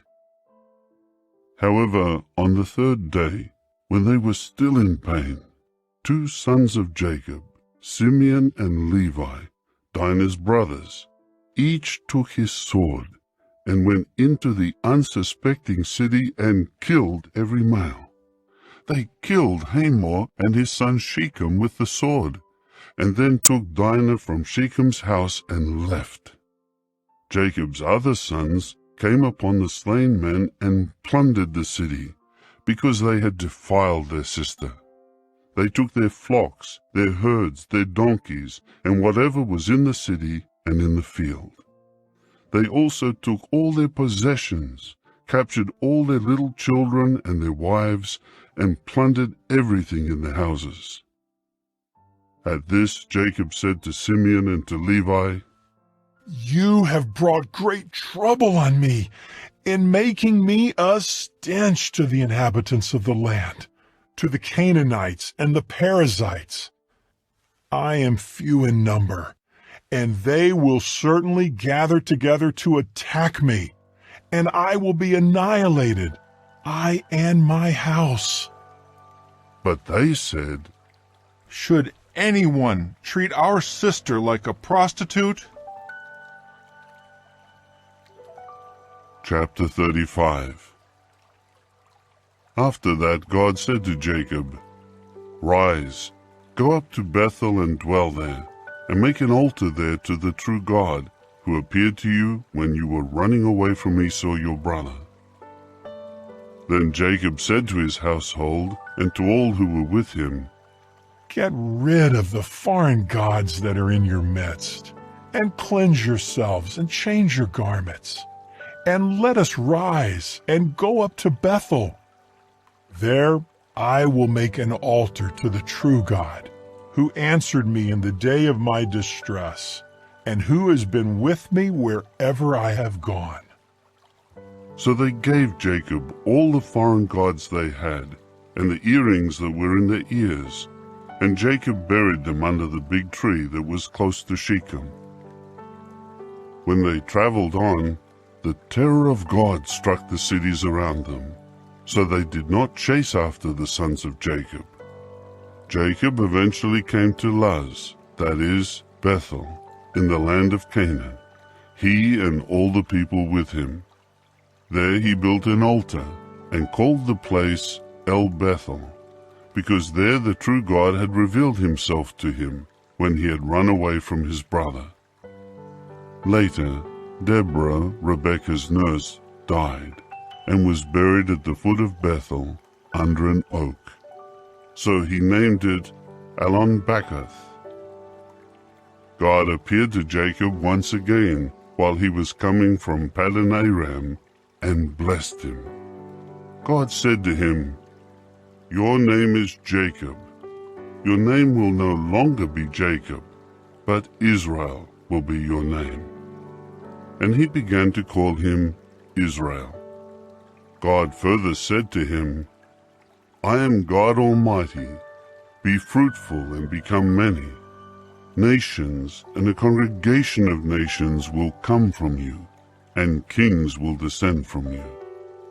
As for the land that I have given to Abraham and to Isaac, to you I will give it, and to your offspring after you I will give the land." Then God went up from him at the place where he had spoken with him. So Jacob set up a pillar in the place where he had spoken with him, a pillar of stone, and he poured a drink offering on it and poured oil on it. And Jacob continued to call the place where God had spoken with him Bethel. Then they pulled away from Bethel. And while they were still some distance from Ephrath, Rachel began to give birth, and her labor was very difficult. But while she was struggling to deliver the child, the midwife said to her, "Do not be afraid, for you will have this son also." Just as her life was slipping away, for she was dying, she named him Ben-Oni, but his father called him Benjamin. So Rachel died and was buried on the way to Ephrath, that is, Bethlehem. Jacob set up a pillar over her grave. It is the pillar of Rachel's grave to this day. After that, Israel pulled away and pitched his tent a distance beyond the Tower of Eder. Once, while Israel was dwelling in that land, Reuben went and lay down with Bilhah, his father's concubine, and Israel heard about it. So there were 12 sons of Jacob. The sons by Leah were Jacob's firstborn Reuben, then Simeon, Levi, Judah, Issachar, and Zebulun. The sons by Rachel were Joseph and Benjamin. And the sons by Bilhah, Rachel's servant, were Dan and Naphtali. And the sons by Zilpah, Leah's servant, were Gad and Asher. These are Jacob's sons, who were born to him in Paddan Aram. Jacob eventually came to where his father Isaac was, at Mamre, to Kiriath Arba, that is, Hebron, where Abraham and also Isaac had resided as foreigners. Isaac lived to be 180 years old. Then Isaac breathed his last and died, and was gathered to his people after a long and satisfying life, and his sons Esau and Jacob buried him. Chapter 36. This is the history of Esau, that is, Edom. Esau took his wives from the daughters of Canaan, Adah, the daughter of Elon the Hittite, and Aholibamah, the daughter of Anah, the granddaughter of Zibeon the Hivite, and Basemath, Ishmael's daughter, the sister of Nebaioth. And Adah bore Eliphaz to Esau, and Basemath bore Ruel, and Aholibamah bore Jeush, Jalam, and Korah. These are the sons of Esau, who were born to him in the land of Canaan. After that, Esau took his wives, his sons, his daughters, all the members of his household, his herd, and all his other beasts, and all the wealth he had accumulated in the land of Canaan. And he went to another land, some distance away from Jacob his brother, for their goods had become too many for them to dwell together, and the land where they were residing was not able to sustain them because of their herds. So Esau took up dwelling in the mountainous region of Seir.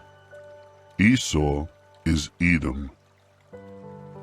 And this is the history of Esau the father of Edom in the mountainous region of Seir.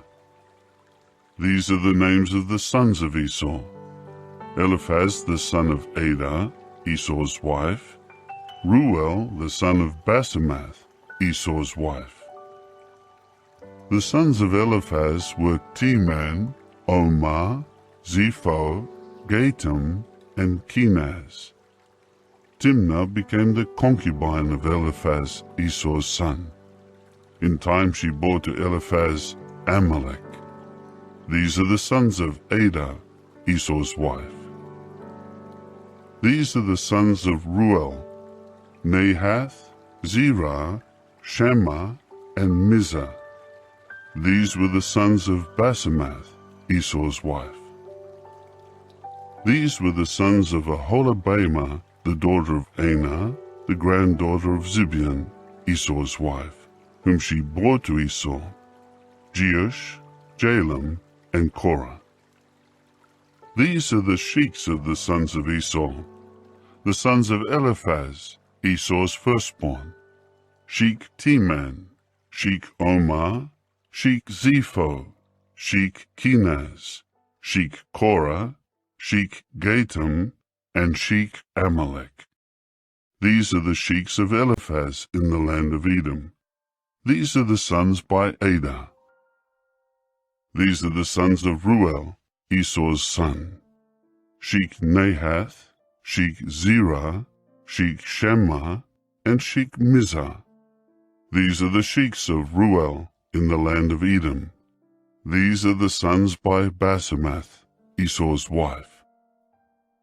Finally, these are the sons of Aholibamah, Esau's wife: Sheik Jeush, Sheik Jalam, and Sheik Korah. These are the sheiks of Aholibamah, the daughter of Anah, Esau's wife.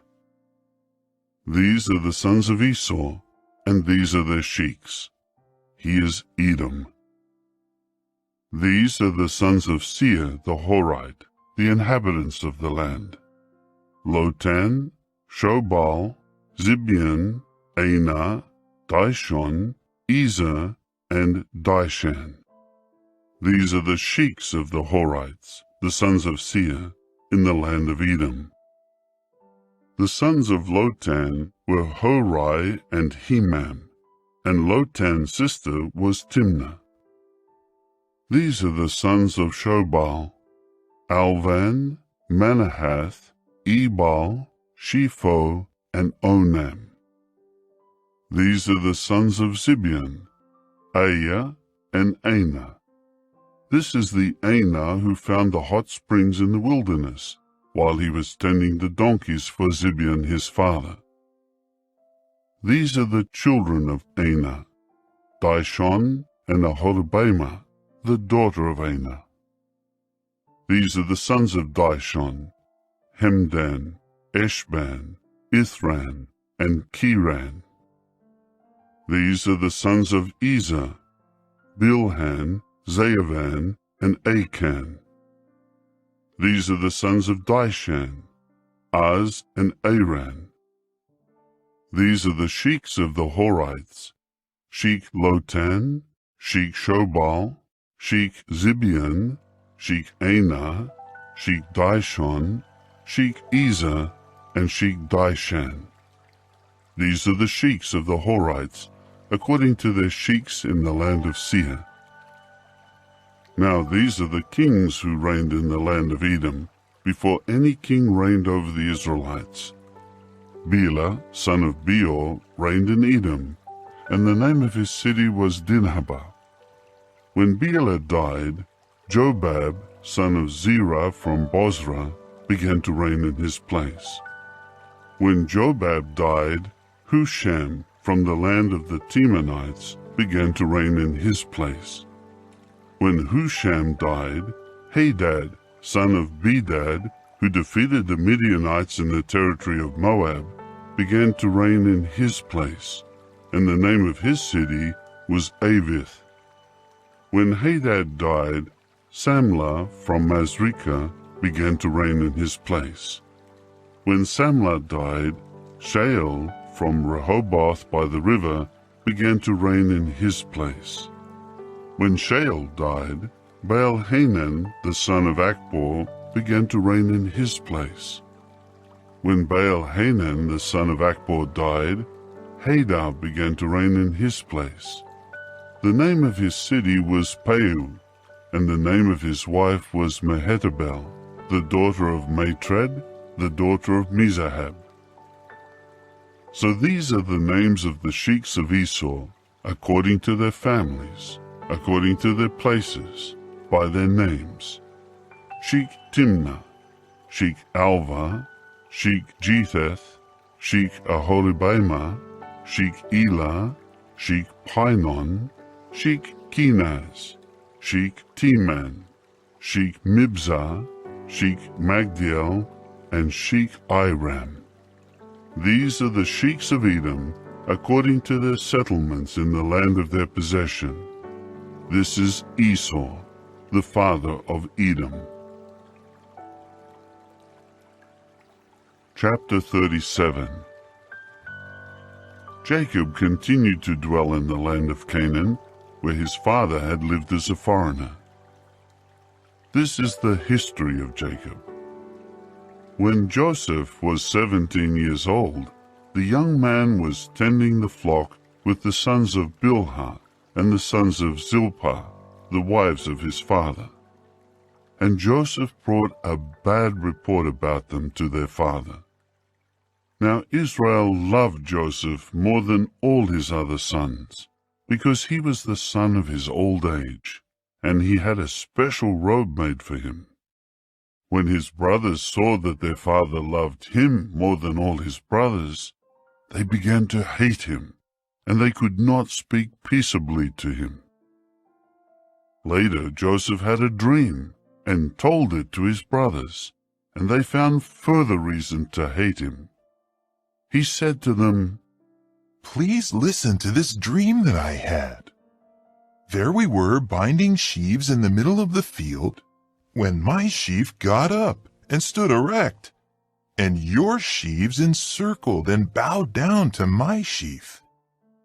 His brothers said to him, "Are you really going to make yourself king over us and dominate us?" So they found another reason to hate him, because of his dreams and what he said. After that, he had still another dream, and he related it to his brothers. "I have had another dream. This time the sun and the moon and 11 stars were bowing down to me." Then he related it to his father, as well as his brothers. And his father rebuked him and said to him, "What is the meaning of this dream of yours? Am I, as well as your mother and your brothers, really going to come and bow down to the earth to you?" And his brothers grew jealous of him, but his father kept the saying in mind. His brothers now went to pasture their father's flock near Shechem. Israel later said to Joseph, "Your brothers are tending flocks near Shechem, are they not? Come, and let me send you to them." At this he said to him, "I am ready." So he said to him, "Go, please, and see whether your brothers are well. See how the flock is, and bring word back to me." With that, he sent him away from the valley of Hebron, and he went on toward Shechem. Later, a man found him as he was wandering in a field. The man asked him, "What are you looking for?" To this he said, "I am looking for my brothers. Please tell me, where are they tending flocks?" The man continued, "They have pulled away from here, for I heard them saying, 'Let us go to Dothan.'" So Joseph went after his brothers and found them at Dothan. Now they caught sight of him from a distance, and before he reached them, they began plotting against him to put him to death. So they said to one another, "Look, here comes that dreamer. Come now, let us kill him and pitch him into one of the water pits, and we will say that a vicious wild animal devoured him. Then let us see what will become of his dreams." When Reuben heard this, he tried to rescue him from them. So he said, "Let us not take his life." Reuben said to them, "Do not shed blood. Throw him into this water pit in the wilderness, but do not harm him." His purpose was to rescue him from them, in order to return him to his father. So as soon as Joseph came to his brothers, they stripped Joseph of his robe, the special robe that he wore, and they took him and threw him into the water pit. At the time the pit was empty. There was no water in it. Then they sat down to eat. When they looked up, there was a caravan of Ishmaelites coming from Gilead. Their camels were carrying labdanum gum, balsam, and resinous bark, and they were on their way down to Egypt. At this, Judah said to his brothers, "What profit would there be if we killed our brother and covered over his blood? Come now, let us sell him to the Ishmaelites, and do not let our hand be upon him. After all, he is our brother, our flesh." So they listened to their brother. And when the Midianite merchants were passing by, they lifted Joseph up out of the water pit and sold him to the Ishmaelites for 20 pieces of silver. These men took Joseph into Egypt. Later, when Reuben returned to the water pit and saw that Joseph was not in the water pit, he ripped his garments apart. When he returned to his brothers, he exclaimed, "The child is gone, and what am I going to do?" So they took Joseph's robe and slaughtered a male goat and dipped the robe in the blood.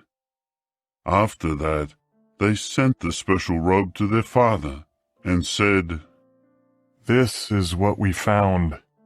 Please examine whether this is your son's robe or not." Then he examined it and exclaimed, "It is my son's robe. A vicious wild animal must have devoured him. Joseph is surely torn to pieces."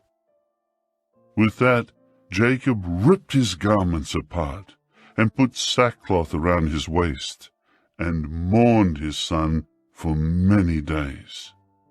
And all his sons and all his daughters kept trying to comfort him, but he kept refusing to take comfort, saying, "I will go down into the grave mourning my son."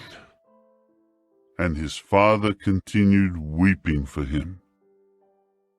Now the Midianites sold him in Egypt to Potiphar, a court official of Pharaoh and the chief of the guard. Chapter 38. About that time Judah left his brothers and pitched his tent near an Adullamite man named Hirah. There Judah saw the daughter of a certain Canaanite named Shua. So he took her and had relations with her, and she became pregnant. Later she bore a son, and he named him Again she became pregnant and bore a son, and named him Onan. Yet again she bore a son, and named him Shelah. He was in Achzib when she bore him.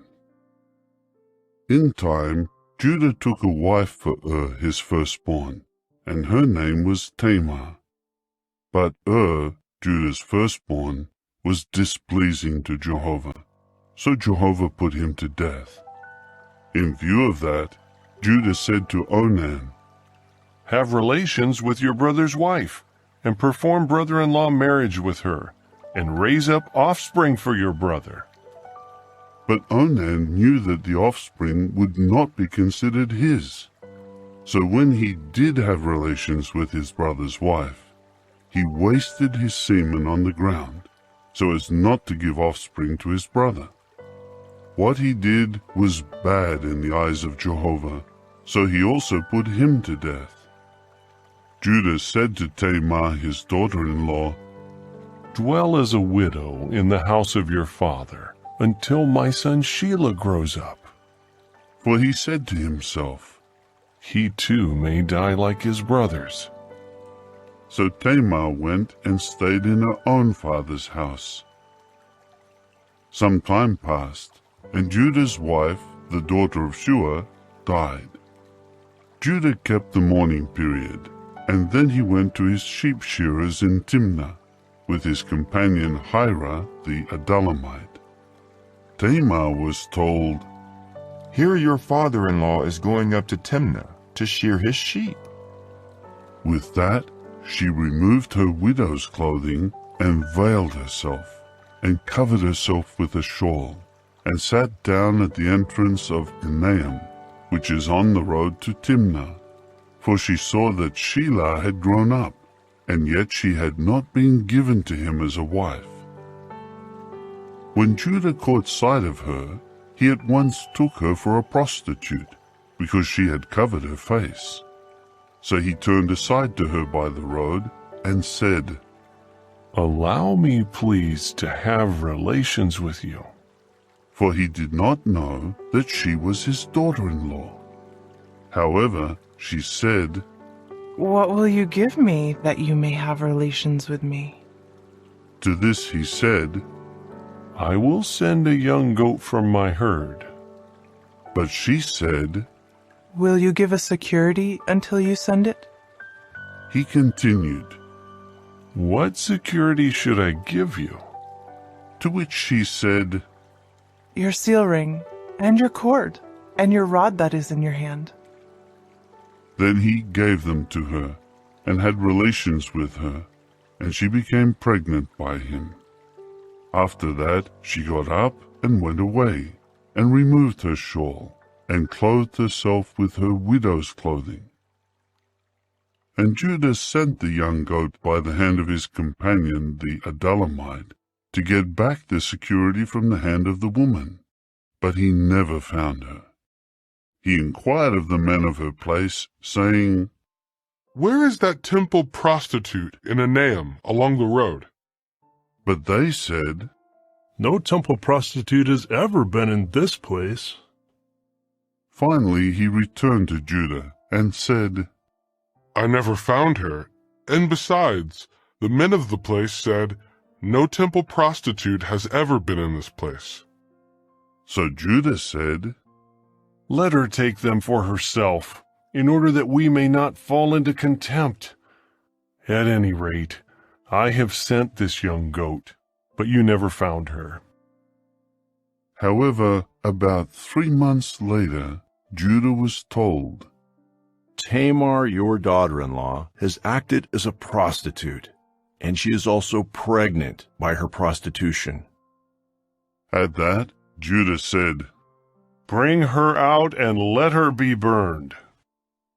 As she was being brought out, she sent word to her father-in-law. "I am pregnant by the man to whom these belong."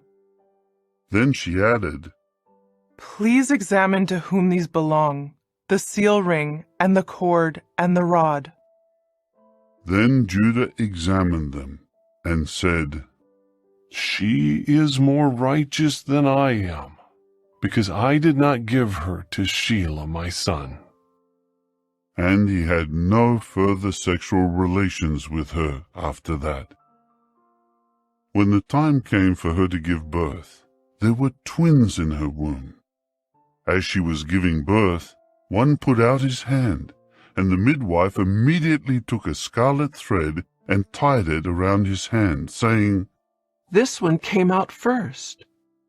But as soon as he drew back his hand, his brother came out, and she exclaimed, What a breach you have made for yourself. So he was named Perez. Afterward his brother came out, around whose hand the scarlet thread was tied, and he was named Zerah. Chapter 39. Now Joseph was taken down to Egypt, and an Egyptian named Potiphar, a court official of Pharaoh and chief of the guard, bought him from the Ishmaelites who had taken him down there. But Jehovah was with Joseph. As a result, he became successful and was put over the house of his master, the Egyptian. And his master saw that Jehovah was with him, and that Jehovah was making everything that he did successful. Joseph kept finding favor in his eyes, and he became his personal attendant. So he appointed him over his house, and he put him in charge of all that was his. From the time he appointed him over his house and in charge of all that was his, Jehovah kept blessing the house of the Egyptian because of Joseph, and Jehovah's blessing came to be on all that he had, in the house and in the field. He eventually left everything that was his in Joseph's care, and he gave no thought to anything except the food he was eating. Moreover, Joseph grew to be well-built and handsome.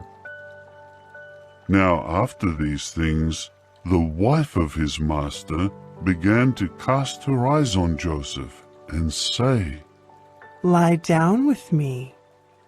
But he refused and said to his master's wife, Here my master does not know what is with me in the house, and he has entrusted everything he has into my care. There is no one greater in this house than I am, and he has not withheld from me anything at all except you, because you are his wife. So how could I commit this great badness and actually sin against God? So day after day she spoke to Joseph, but he never consented to lie with her or to remain with her.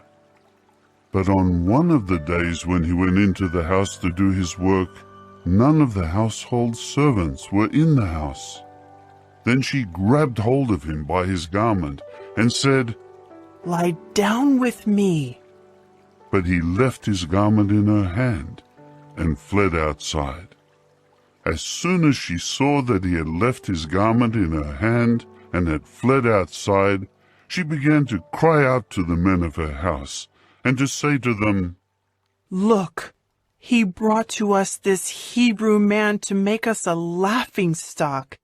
He came to me to lie down with me, but I began to cry out at the top of my voice. Then, as soon as he heard me raising my voice and screaming, he left his garment beside me and fled outside. After that, she laid his garment beside her until his master came to his house. Then she told him the same thing, saying, The Hebrew servant whom you brought to us came to me to make me a laughingstock. But as soon as I raised my voice and began to scream, he left his garment beside me and fled outside. As soon as his master heard the words his wife spoke to him, saying, These are the things your servant did to me, his anger blazed. So Joseph's master took him and gave him over to the prison the place where the prisoners of the king were kept under arrest, and he remained there in the prison.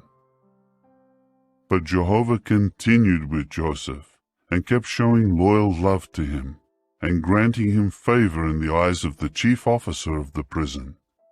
So the chief officer of the prison put Joseph in charge of all the prisoners in the prison, and everything that they were doing there, he was the one having it done. The chief officer of the prison was looking after absolutely nothing that was in Joseph's care, for Jehovah was with Joseph, and Jehovah made whatever he did successful. Chapter 40. After these things, the chief cupbearer of the king of Egypt and the chief baker sinned against their lord, the king of Egypt. So Pharaoh grew indignant at his two officers, the chief cupbearer and the chief baker, and he committed them to the jail of the house of the chief of the guard, to the place where Joseph was a prisoner. Then the chief of the guard assigned Joseph to be with them and to take care of them, and they remained in jail for some time. The cupbearer and the baker of the king of Egypt, who were confined in the prison, each had a dream on the same night, and each dream had its own interpretation. The next morning, when Joseph came in and saw them, they looked dejected. So he asked the officers of Pharaoh, who were in custody with him in his master's house, "Why are your faces gloomy today?" At this they said to him, "We each had a dream, but there is no interpreter with us." Joseph said to them, "Do not interpretations belong to God? Relate it to me, please." So the chief cupbearer related his dream to Joseph, saying to him, "In my dream there was a vine before me, and on the vine there were 3 twigs, and as it was sprouting shoots, it blossomed, and its clusters ripened into grapes. And Pharaoh's cup was in my hand, and I took the grapes and squeezed them out into Pharaoh's cup. After that, I put the cup in Pharaoh's hand." Then Joseph said to him, "This is its interpretation. The 3 twigs are 3 days. 3 days from now, Pharaoh will bring you out, restoring you to your office, and you will put Pharaoh's cup into his hand as you did before when you were his cupbearer. Nevertheless, you must remember me when things go well with you. Please, show me loyal love and mention me to Pharaoh in order to get me out of this place. I was, in fact, kidnapped from the land of the Hebrews, and I have not done anything here for which they should put me in prison." When the chief baker saw that Joseph had interpreted something good, he said to him, "I too was in my dream, and there were 3 baskets of white bread on my head, and in the top basket there were all sorts of baked goods for Pharaoh, and there were birds eating them out of the basket on top of my head." Then Joseph answered, "This is its interpretation. The 3 baskets are 3 days. 3 days from now, Pharaoh will behead you and will hang you on a stake, and the birds will eat your flesh from you." Now the 3rd day was Pharaoh's birthday, and he made a feast for all his servants. And he brought out both the chief cupbearer and the chief baker in the presence of his servants. And he returned the chief cupbearer to his post of cupbearer, and he continued to hand the cup to Pharaoh. But he hanged the chief baker, just as Joseph had interpreted to them. However, the chief cupbearer did not remember Joseph. He kept forgetting him. Chapter 41. At the end of 2 full years, Pharaoh dreamed that he was standing by the Nile River, and there, coming up from the river, were 7 fine-looking fat cows, and they were feeding on the Nile grass. There were 7 other cows that looked ugly and thin, coming up after them from the Nile, and they stood alongside the fat cows by the bank of the Nile. Then the ugly, thin cows began to eat up the 7 fine-looking fat cows. At this, Pharaoh woke up. Then he went back to sleep and had a second dream. There were 7 ears of grain coming up on one stalk, full and choice. And growing up after them were 7 ears of grain that were thin and scorched by the east wind. And the thin ears of grain began to swallow up the 7 full and choice ears of grain. At this Pharaoh woke up and realized that it was a dream. But in the morning his spirit became agitated. So he sent for all the magic-practicing priests of Egypt and all her wise men. Pharaoh related his dreams to them, but there was no one who could interpret them for Pharaoh. At that the chief cupbearer spoke with Pharaoh, saying, I am confessing my sins today. Pharaoh was indignant at his servants, so he committed me to the jail of the house of the chief of the guard, both me and the chief baker. After that, we each had a dream on the same night. He and I each had a dream with its own interpretation. And there with us was a young Hebrew man, a servant of the chief of the guard. When we related them to him, he interpreted for us the meaning of each dream. It happened exactly as he had interpreted to us. I was restored to my office, but the other man was hanged. So Pharaoh sent for Joseph, and they brought him quickly from the prison. He shaved and changed his clothes and went in to Pharaoh. Then Pharaoh said to Joseph, I had a dream, but there is no one to interpret it. Now I have heard it said about you that you can hear a dream and interpret it. At this Joseph answered Pharaoh, I need not be considered. God will speak concerning Pharaoh's welfare. Pharaoh went on to say to Joseph, In my dream, I was standing on the bank of the Nile River, and there, coming up from the Nile, were 7 fine-looking fat cows, and they began to feed on the Nile grass. And there were 7 other cows coming up after them, poor and very bad-looking and thin. I have never seen such bad-looking cows in all the land of Egypt. And the skinny bad cows began to eat up the first 7 fat cows. But when they had consumed them, no one could have known that they had done so, since their appearance was just as bad as at the start.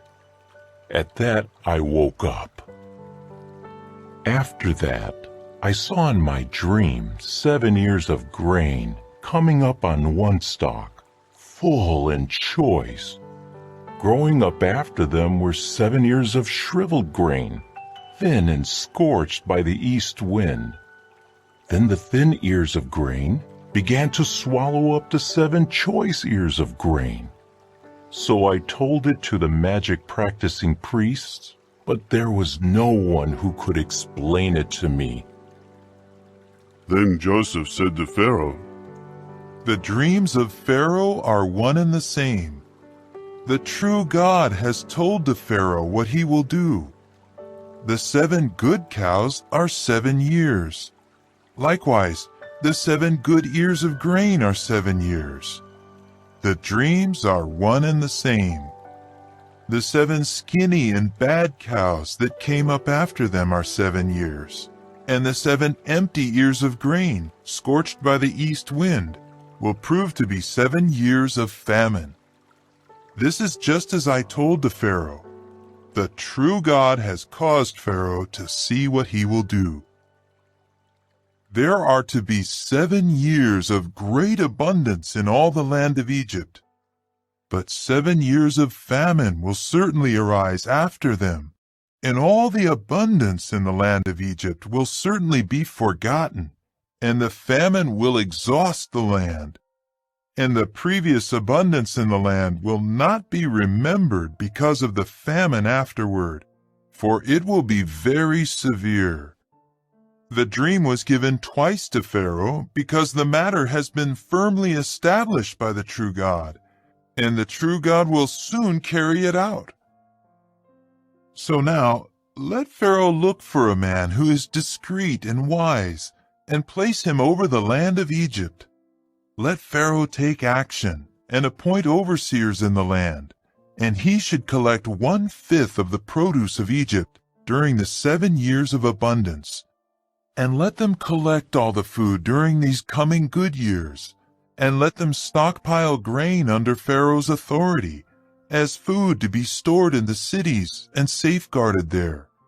The food should serve as a supply for the land, for the 7 years of famine that will occur in the land of Egypt, so that the land may not perish in the famine. This proposal seemed good to Pharaoh and all his servants. So Pharaoh said to his servants, "Can another man be found like this one, in whom there is the Spirit of God?" Pharaoh then said to Joseph, "Since God has caused you to know all of this, there is no one as discreet and wise as you. You will personally be over my house, and all my people will obey you implicitly. Only in my role as king will I be greater than you." And Pharaoh added to Joseph, "See, I am putting you over all the land of Egypt." Then Pharaoh removed his signet ring from his own hand and put it on Joseph's hand, and clothed him with garments of fine linen, and placed a necklace of gold around his neck. Moreover, he had him ride in the second chariot of honor that he had, and they would call out ahead of him, "Avrek." Thus he put him over all the land of Egypt. Pharaoh further said to Joseph, "I am Pharaoh, but without your authorization, no man may do a single thing in all the land of Egypt." After that, Pharaoh gave Joseph the name Zaphenath-Paneah, and gave him Asenath, the daughter of Potiphar, the priest of On, as a wife. And Joseph began to oversee the land of Egypt. Joseph was 30 years old when he stood before Pharaoh, king of Egypt. Then Joseph went out from before Pharaoh, and traveled throughout all the land of Egypt. And during the 7 years of abundance, the land went on producing plentifully. And he kept collecting all the food of the 7 years from the land of Egypt, and he would stockpile the food in the cities. In each city he would store the food from the fields around it. Joseph continued stockpiling grain in very great quantity, like the sand of the sea, until finally they gave up measuring it, because it could not be measured. Before the year of the famine arrived, 2 sons were born to Joseph, whom Asenath, the daughter of Potiphar, the priest of On, bore to him. Joseph named the firstborn Manasseh, for he said, "God has made me forget all my trouble and all the house of my father." And he named the second one Ephraim, for he said, "God has made me fruitful in the land of my affliction." Then the 7 years of abundance in the land of Egypt ended, and the 7 years of famine began, just as Joseph had said. The famine developed in all the lands, but in all the land of Egypt there was bread. Eventually, all the land of Egypt suffered from the famine, and the people began to cry to Pharaoh for bread. Then Pharaoh said to all the Egyptians, "Go to Joseph and do whatever he tells you." The famine continued over all the surface of the earth. Then Joseph began to open up all the granaries that were among them, and to sell to the Egyptians, as the famine had a strong grip on the land of Egypt. Moreover, people of all the earth came to Egypt to buy from Joseph, because the famine had a strong grip on all the earth. Chapter 42. When Jacob learned that there was grain in Egypt, he said to his sons, "Why do you just keep looking at one another?" He added, "I have heard that there is grain in Egypt. Go down there and buy some for us, so that we may stay alive and not die." So 10 of Joseph's brothers went down to buy grain from Egypt. But Jacob did not send Benjamin, Joseph's brother, with his other brothers, for he said, "Perhaps a fatal accident may befall him." So Israel's sons came along with the others who were coming to buy, because the famine had extended to the land of Canaan. Joseph was the man in authority over the land, and he was the one who sold grain to all the people of the earth. So Joseph's brothers came and bowed low to him with their faces to the ground. When Joseph saw his brothers, he immediately recognized them, but he concealed his identity from them. So he spoke harshly with them and said, "Where have you come from?" To which they said, "From the land of Canaan, to buy food." Thus Joseph recognized his brothers, but they did not recognize him. Joseph immediately remembered the dreams that he had dreamed about them, and he said to them, "You are spies. You have come to see the vulnerable areas of the land." Then they said to him, "No, my lord, but your servants have come to buy food. We are all sons of but one man. We are upright men. Your servants do not act as spies." But he said to them, "Not so. You have come to see the vulnerable areas of the land." At this they said, "Your servants are 12 brothers. We are the sons of but one man in the land of Canaan, and the youngest is now with our father, whereas the other one is no more." However, Joseph said to them, "It is just as I said to you. You are spies. By this you will be tested. As surely as Pharaoh lives, you will not leave this place until your youngest brother comes here. Send one of you to bring your brother while you remain in bondage. In this way, your words may be tested out to see if you are telling the truth. And if not, then as surely as Pharaoh lives, you are spies." With that, he put them together in custody for 3 days. Joseph said to them on the 3rd day, "Do this and live, for I fear God.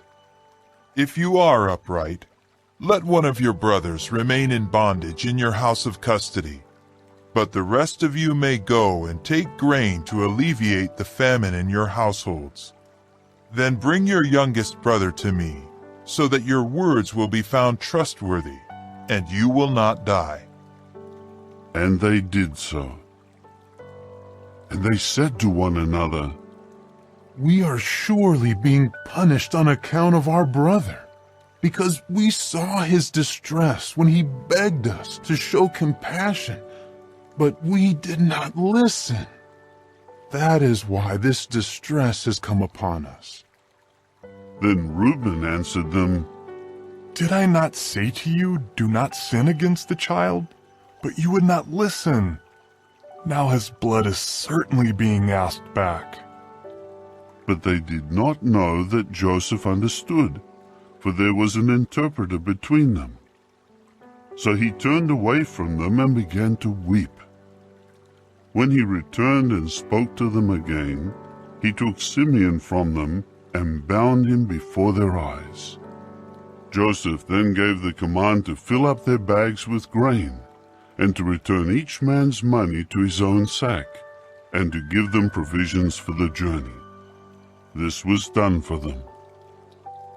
So they loaded their grain on their donkeys and left from there.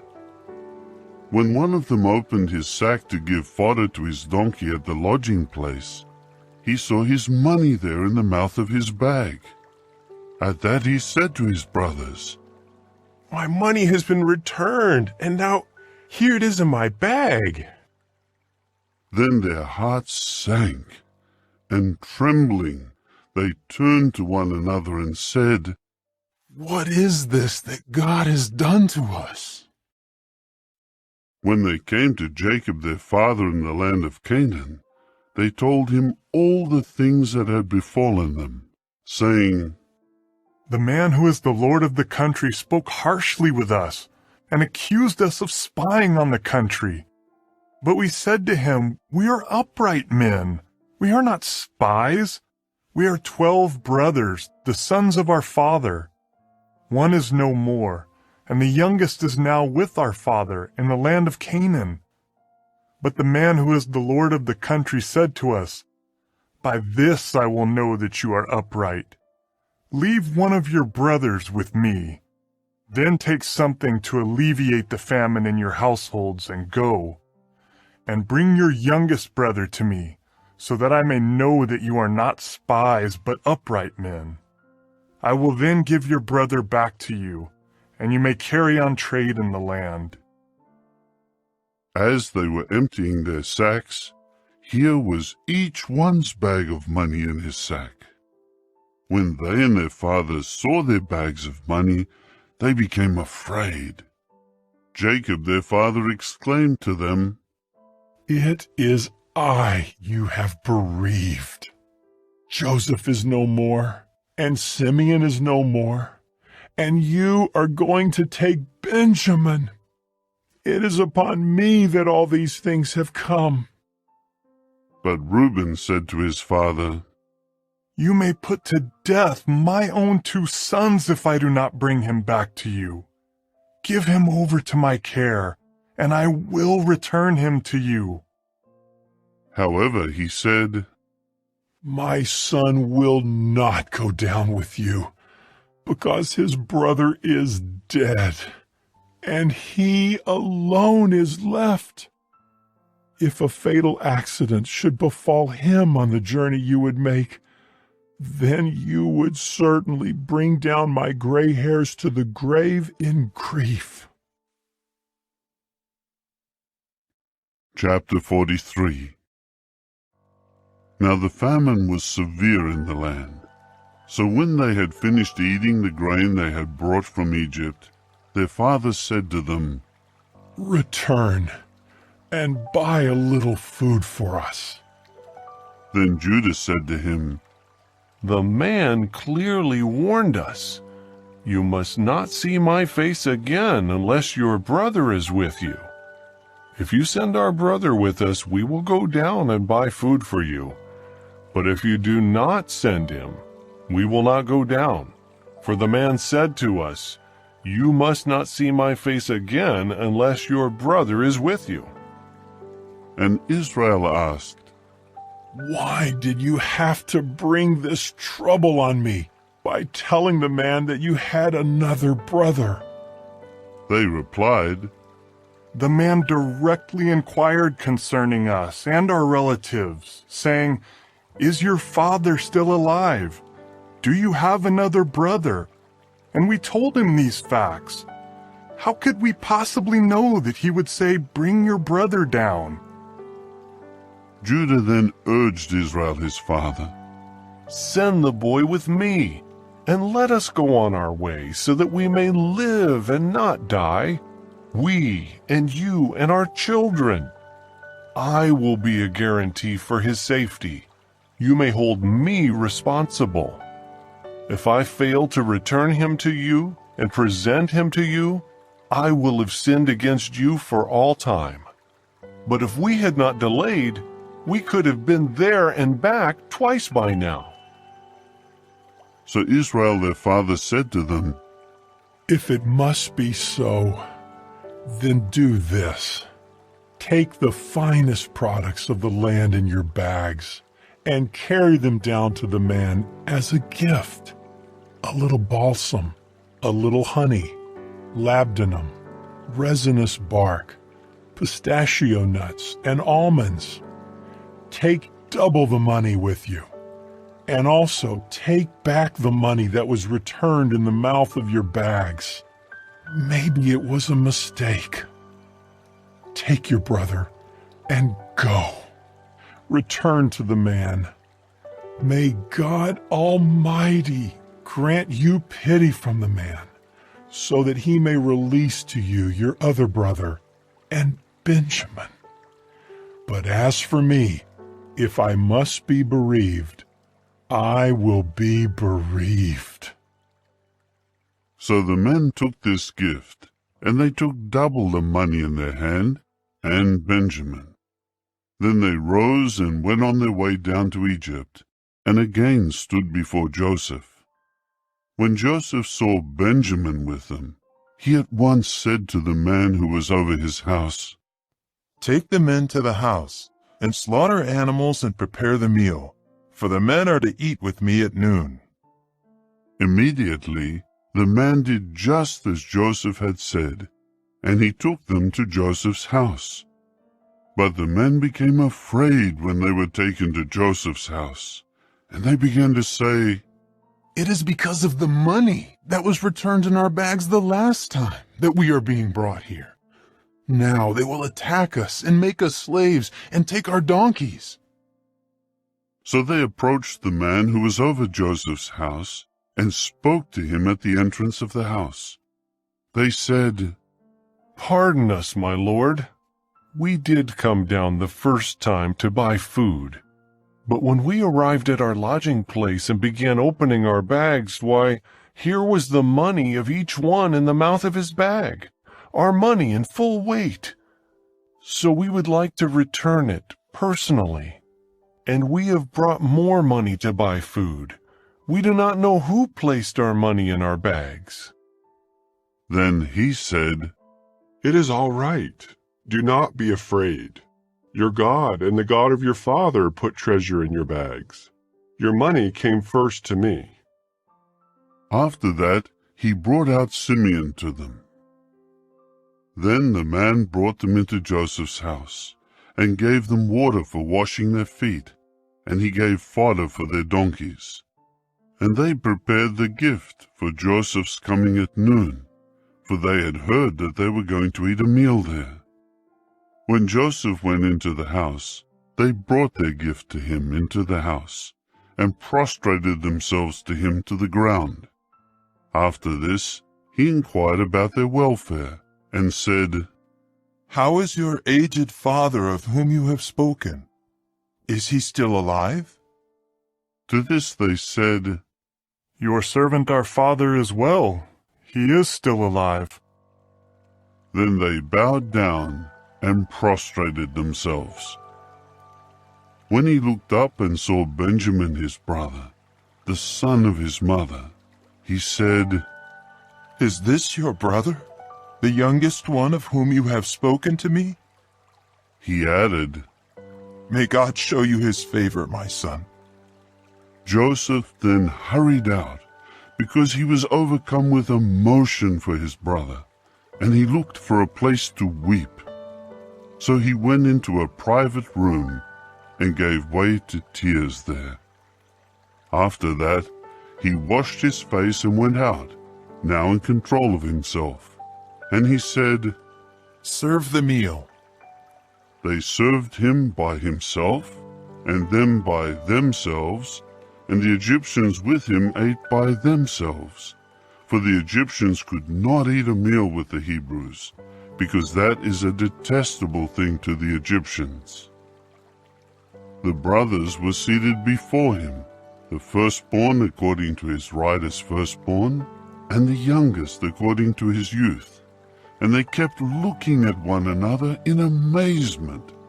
He kept sending portions of food from his table to theirs, but he increased Benjamin's portion 5 times the size of the portions of all the others. So they continued banqueting and drinking with him to the full. Chapter 44. Later he commanded the man who was over his house, "Fill the bags of the men with as much food as they can carry, and place the money of each one in the mouth of his bag. But you must place my cup, the silver cup, in the mouth of the bag of the youngest, along with the money for his grain." So he did as Joseph had instructed. In the morning, when it had become light, the men were sent away with their donkeys. They had not gone far from the city when Joseph said to the man who was over his house, "Get up, chase after the men. When you overtake them, say to them, 'Why have you repaid bad for good? Is not this what my master drinks from and uses to read omens expertly? It is a wicked thing you have done.'" So he overtook them and spoke these words to them. But they said to him, "Why does my lord say such a thing? It is unthinkable that your servants would do anything like this. Why, the money that we found in the mouth of our bags, we brought back to you from the land of Canaan. How then could we steal silver or gold from the house of your master? If it is found with one of your slaves, let him die, and the rest of us will also become slaves to my master." So he said, "Let it be as you say. The one with whom it is found will become my slave, but the rest of you will be innocent." With that, each one quickly lowered his bag to the ground and opened it. He searched carefully, starting with the oldest and finishing with the youngest. Finally, the cup was found in Benjamin's bag. Then they ripped their garments apart, and each of them lifted his load back onto his donkey and returned to the city. When Judah and his brothers went into Joseph's house, he was still there, and they fell to the ground before him. Joseph said to them, "What is this deed that you have done?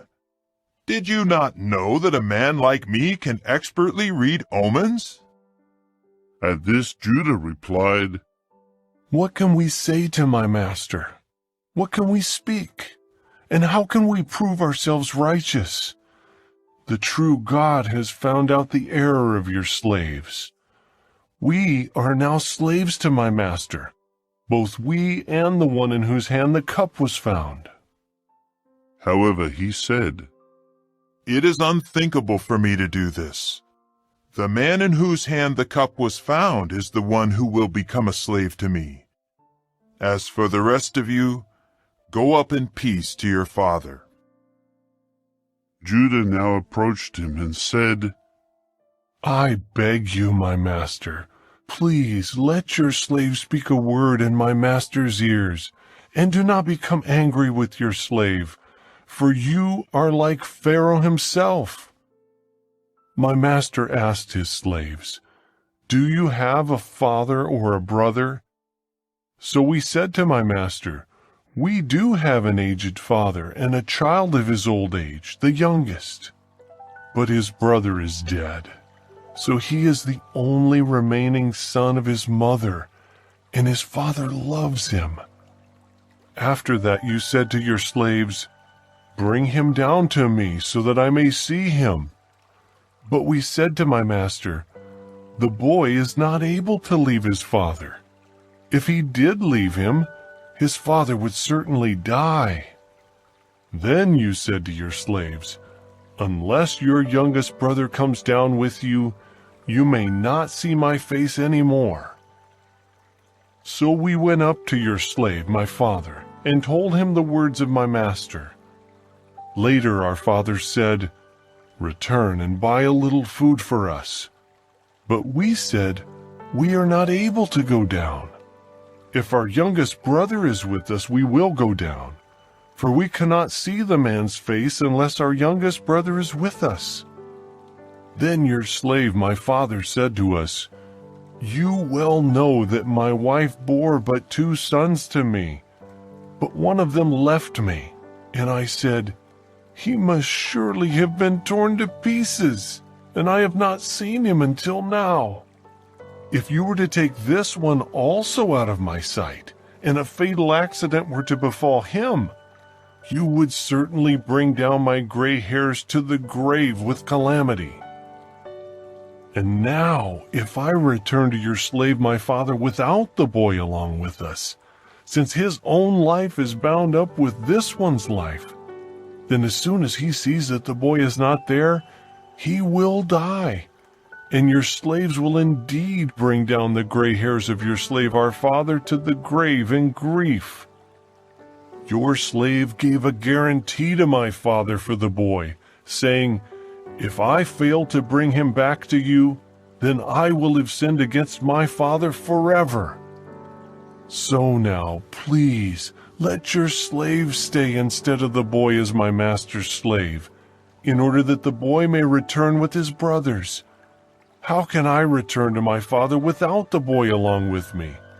I could not bear looking on when this calamity befalls my father. Chapter 45. At this, Joseph could no longer control himself before all his attendants. So he cried out, Have everyone leave me. No one else stayed with him, while Joseph made himself known to his brothers. Then he began to weep so loudly that the Egyptians heard it, and Pharaoh's house heard it. Finally Joseph said to his brothers, I am Joseph. Is my father still alive?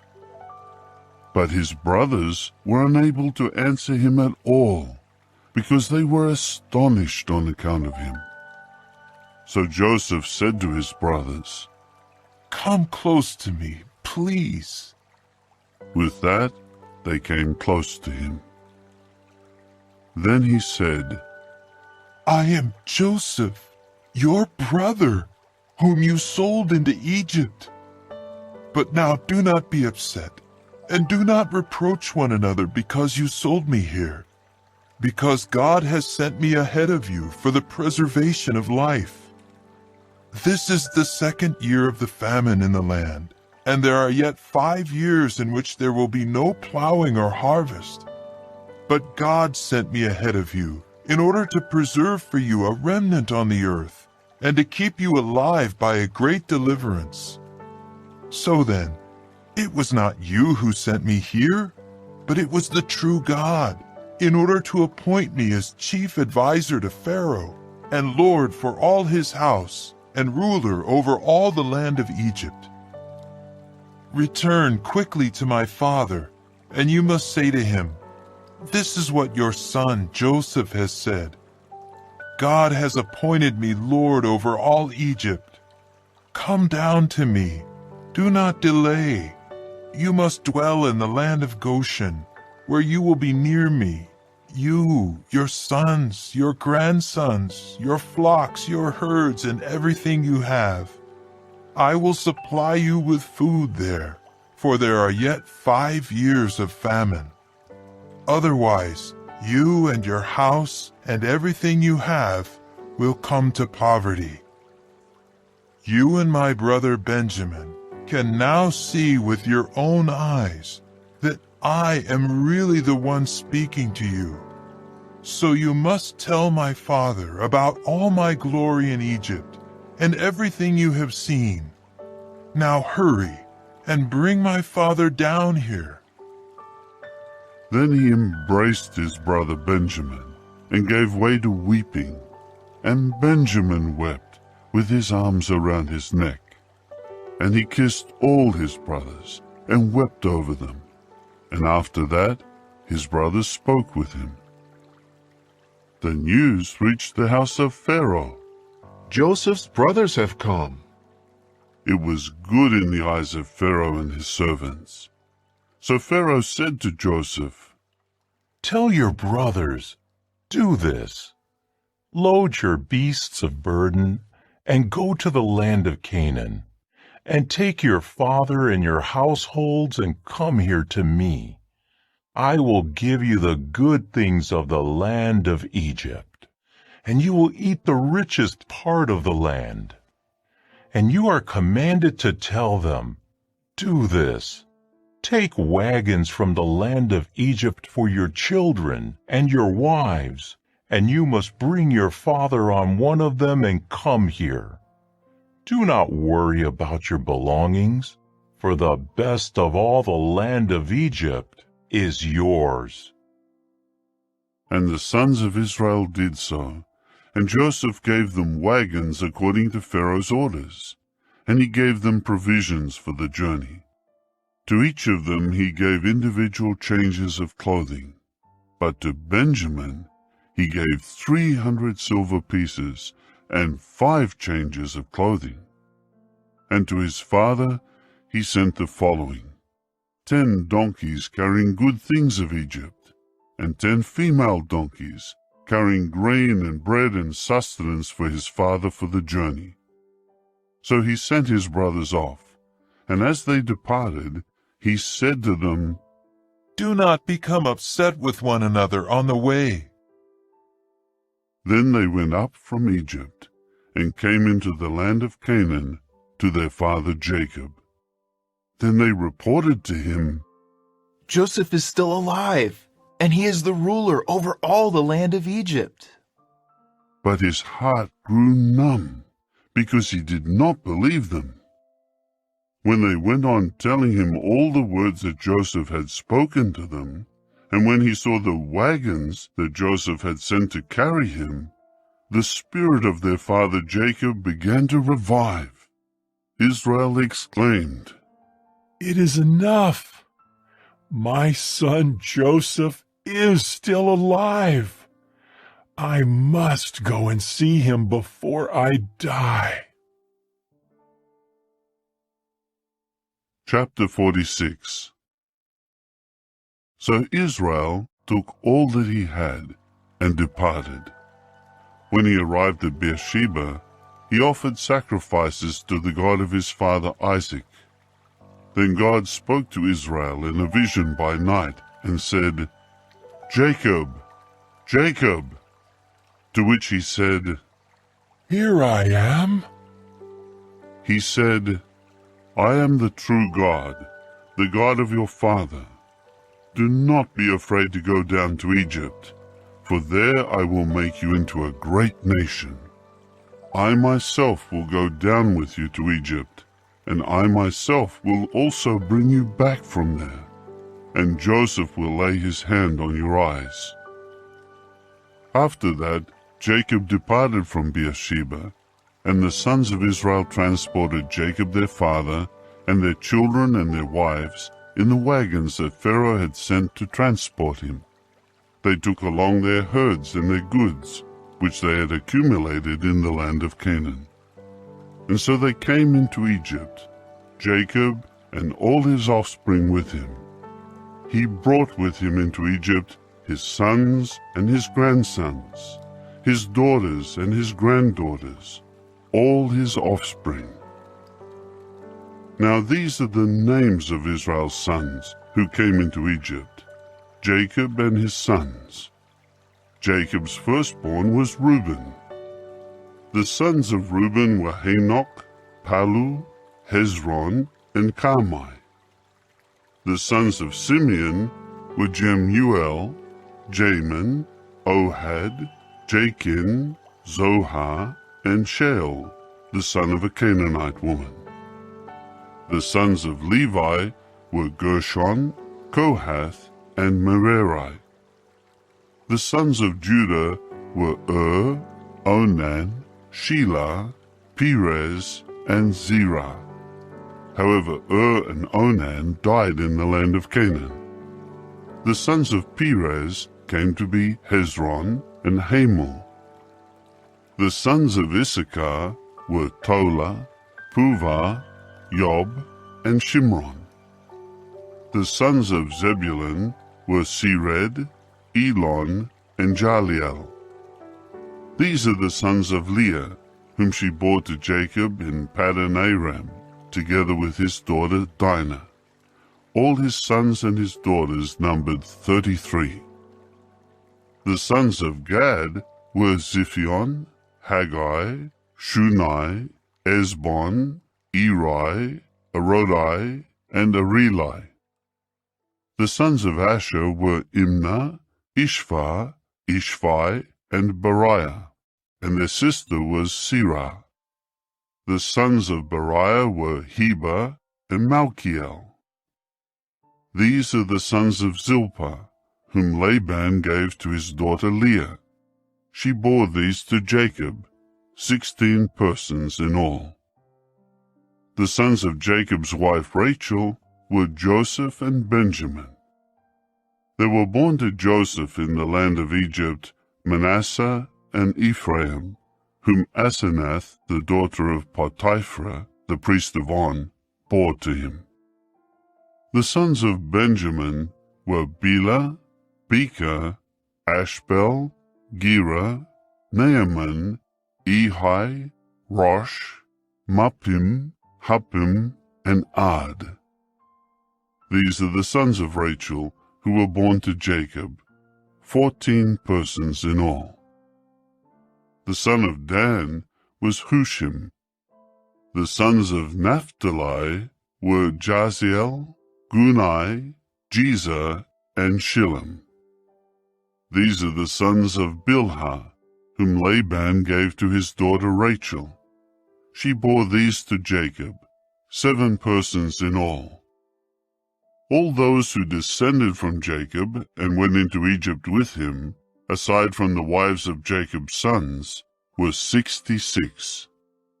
Joseph's sons, who were born to him in Egypt, were 2. All the people of the house of Jacob who came into Egypt were 70. Jacob sent Judah ahead to tell Joseph that he was on the way to Goshen. When they came into the land of Goshen, Joseph had his chariot prepared and went up to meet Israel his father at Goshen. When he presented himself to him, he at once embraced him and wept for some time. Then Israel said to Joseph, "Now I am ready to die. I have seen your face and know that you are still alive." Joseph then said to his brothers and to his father's household, "Let me go up and report to Pharaoh and tell him, 'My brothers and my father's household who were in the land of Canaan have come here to me. The men are shepherds, and they raise livestock, and they have brought their flocks and their herds and all that they have.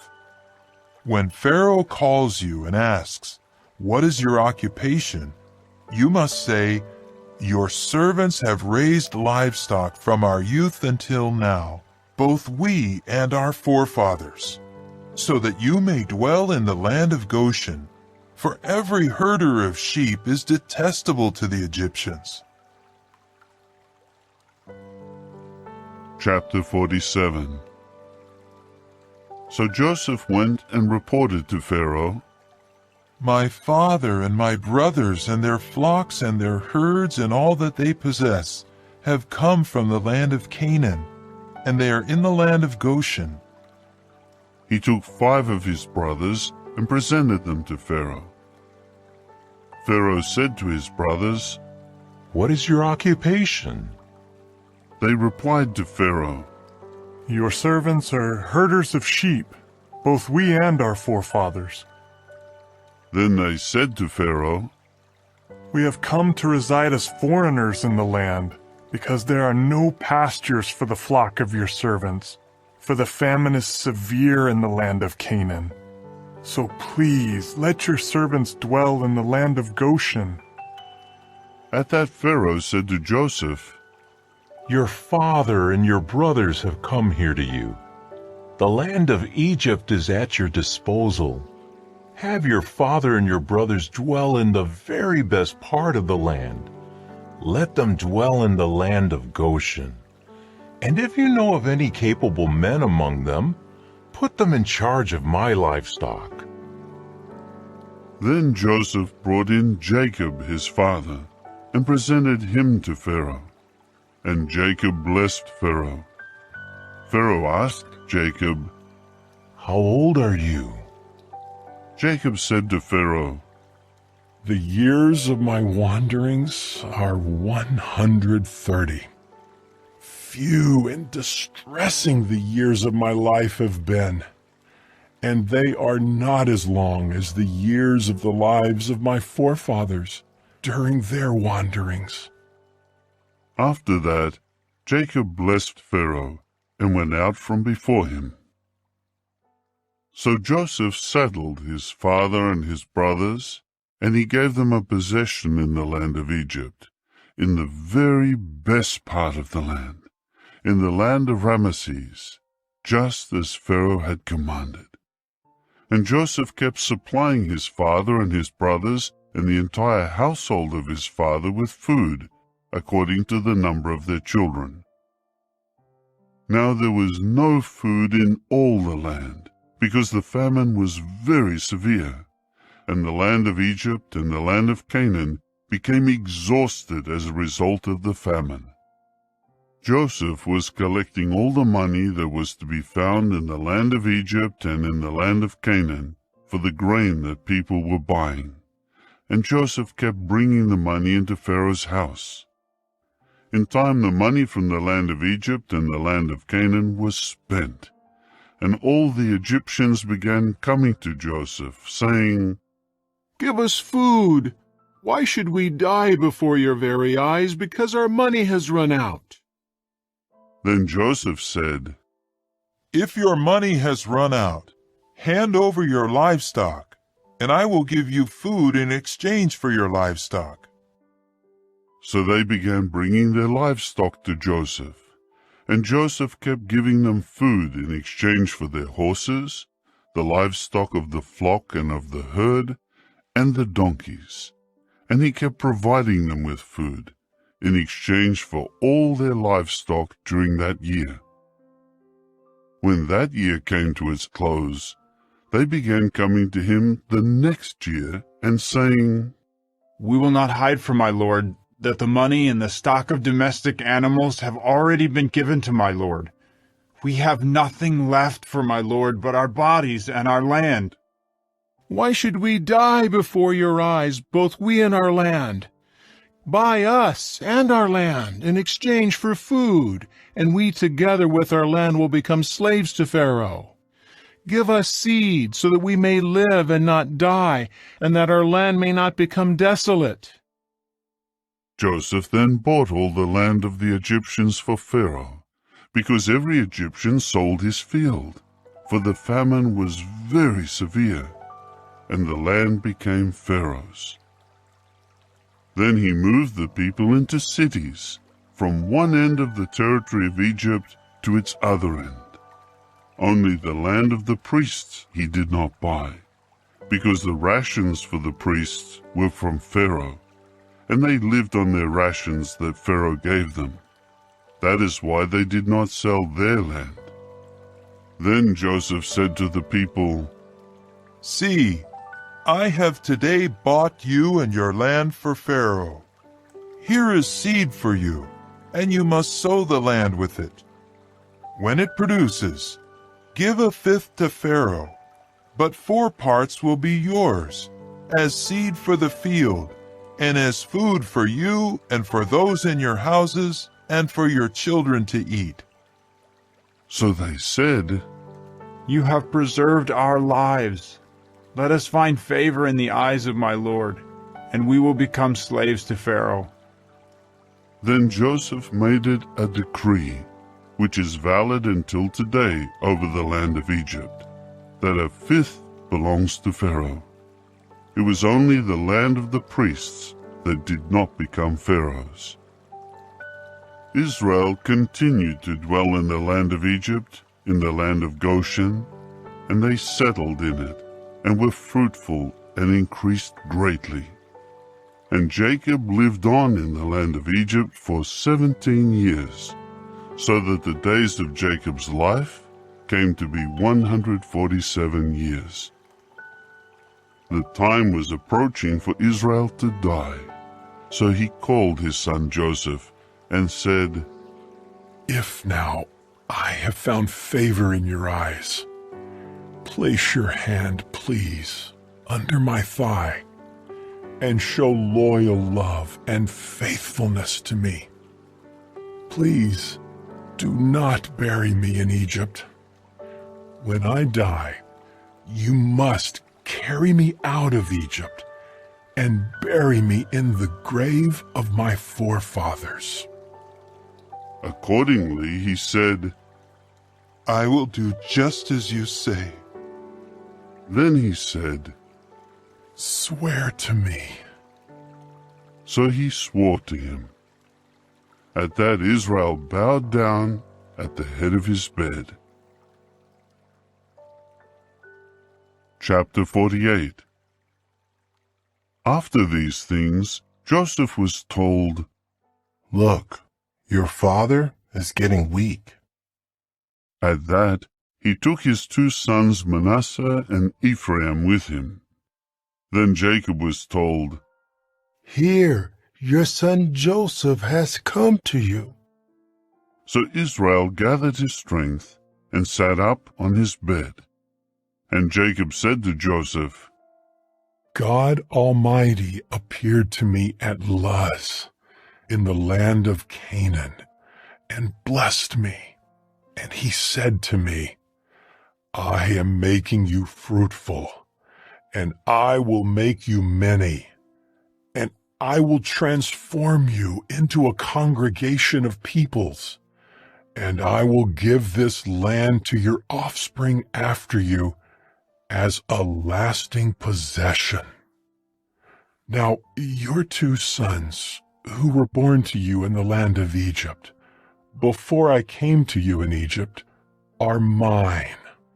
Ephraim and Manasseh will become mine, just as Reuben and Simeon are mine. But the children born to you after them will become yours. They will be called by the name of their brothers in their inheritance.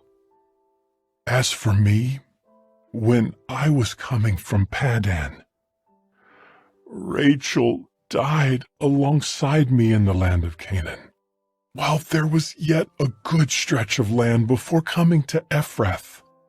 So I buried her there on the way to Ephrath, that is, Bethlehem. Then Israel saw Joseph's sons and asked, Who are these? So Joseph said to his father, They are my sons, whom God has given me in this place. At this he said, Bring them to me, please, so that I may bless them. Now the eyes of Israel were failing from age, and he was unable to see. So Joseph brought them close to him, and he kissed them and embraced them. Israel said to Joseph, I never imagined I would see your face, but here God has also let me see your offspring. Joseph then removed them from Israel's knees, and he bowed down with his face to the ground.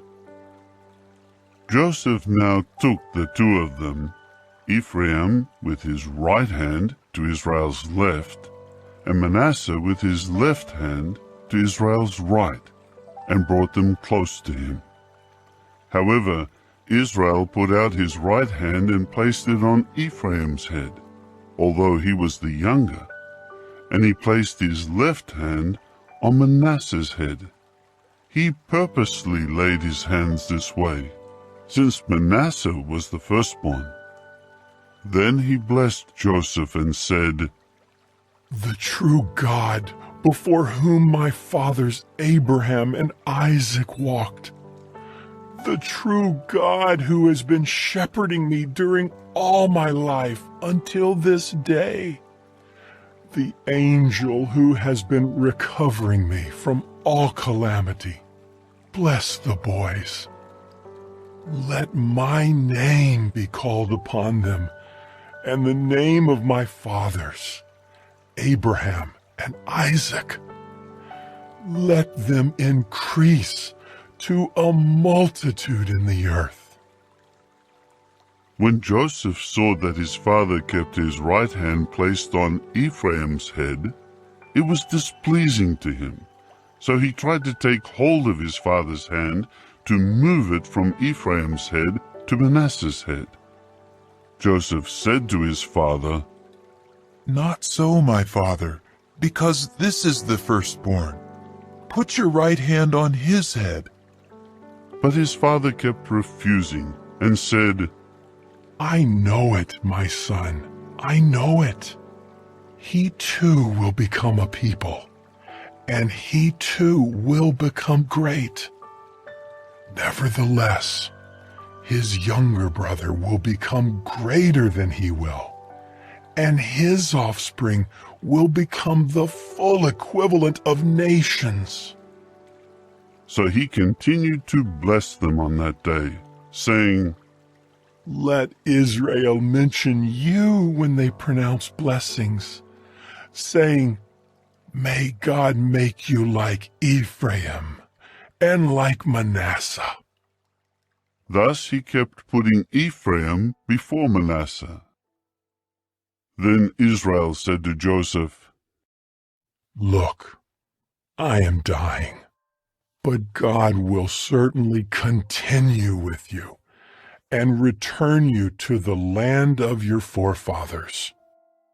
As for me, I do give you one portion of land more than to your brothers, which I took from the hand of the Amorites with my sword and my bow. Chapter 49. And Jacob called his sons and said, Gather yourselves together, that I may tell you what will happen to you in the final part of the days. Assemble yourselves and listen, you sons of Jacob. Yes, listen to Israel your father. Reuben, you are my firstborn, my vigor and the beginning of my procreative power, the excellence of dignity and the excellence of strength. With recklessness, like turbulent waters, you will not excel, because you have gone up to your father's bed. At that time you defiled my bed.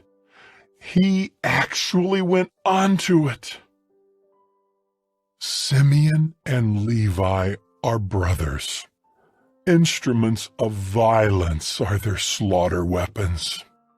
Into their company do not come, O my soul. With their assembly do not join, O my honor, because in their anger they killed men, and for their pleasure they hamstrung bulls.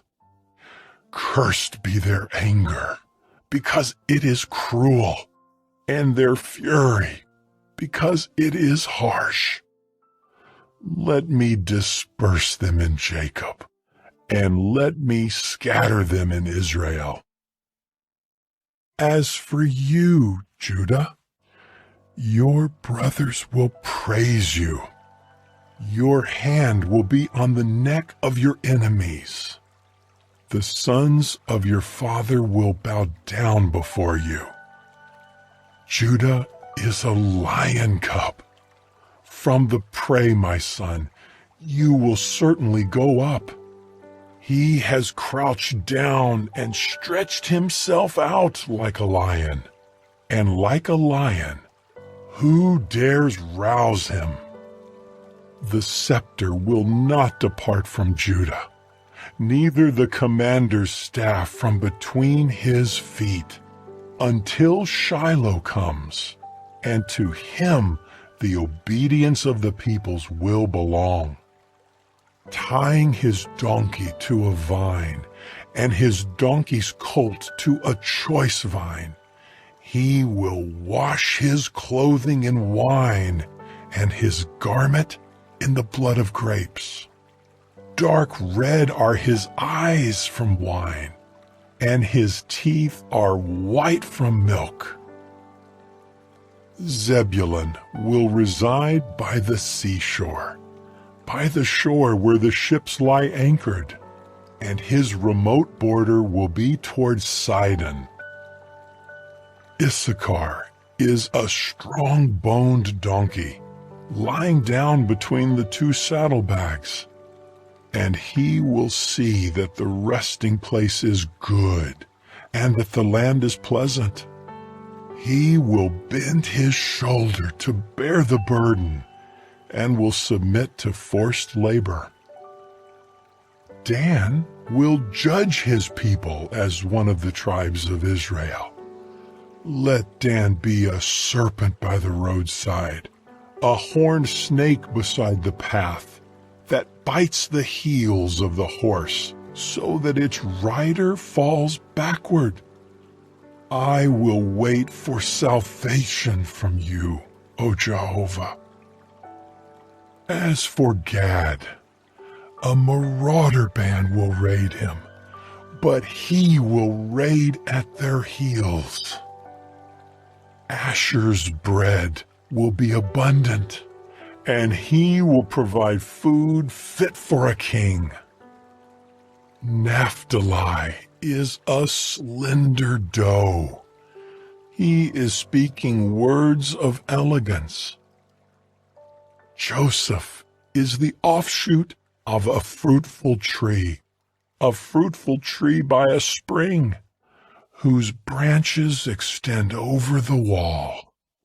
But the archers kept harassing him and shot at him and kept harboring animosity against him.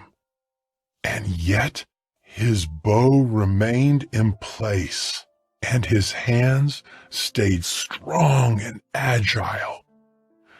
This was from the hands of the powerful one of Jacob, from the shepherd, the stone of Israel. He is from the God of your father, and he will help you.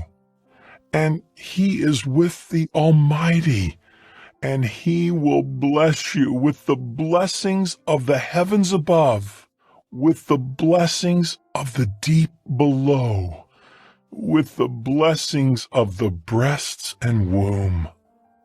The blessings of your father will be superior to the blessings of the eternal mountains, to the desirable things of the enduring hills. They will continue upon the head of Joseph, upon the crown of the head of the one singled out from his brothers. Benjamin will keep on tearing like a wolf. In the morning he will eat the prey, and in the evening he will divide spoil. All of these are the 12 tribes of Israel, and this is what their father said to them when he was blessing them. He gave each of them an appropriate blessing. After that, he gave these commands to them. I am being gathered to my people.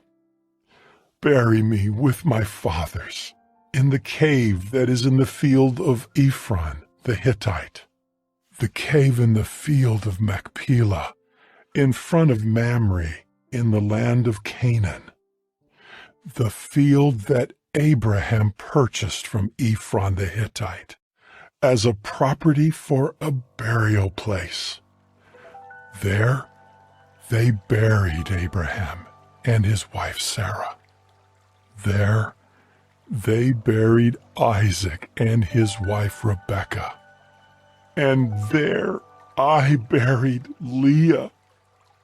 The field and the cave that is in it were purchased from the sons of Heth.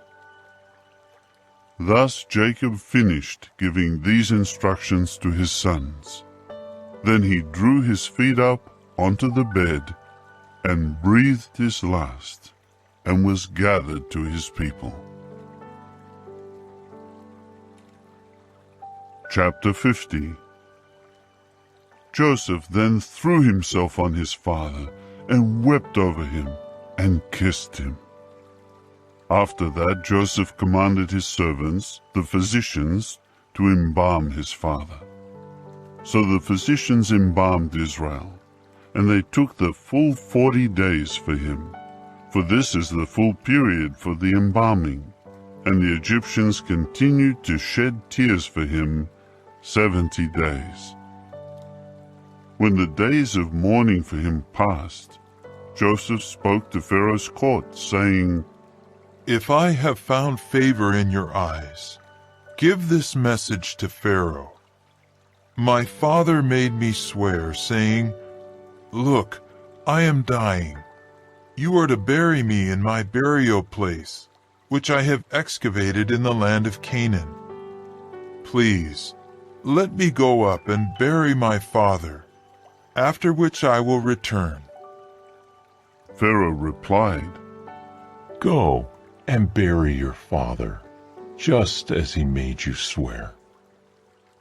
So Joseph went up to bury his father, and all of Pharaoh's servants went with him, the elders of his court, and all the elders of the land of Egypt, and all of Joseph's household, and his brothers, and the household of his father. Only their little children and their flocks and their herds they left in the land of Goshen. Chariots and horsemen also went up with him, and the camp was very numerous. Then they came to the threshing floor of Atad, which is in the region of the Jordan, and there they carried on a very great and bitter mourning, and he kept mourning for his father 7 days. The inhabitants of the land, the Canaanites, saw them mourning at the threshing floor of Atad, and they exclaimed, "This is a great mourning for the Egyptians." That is why it was named Abel Mizraim, which is in the region of the Jordan. So his sons did for him exactly as he had instructed them. His sons carried him into the land of Canaan, and buried him in the cave of the field of Machpelah, the field in front of Mamre, that Abraham had purchased from Ephron the Hittite as property for a burial place. After he buried his father, Joseph returned to Egypt with his brothers and all those who had gone with him to bury his father. When Joseph's brothers saw that their father was dead, they said, "It may be that Joseph is harboring animosity against us, and that he will repay us for all the evil that we did to him." So they sent a message to Joseph in these words, "Your father gave this command before his death.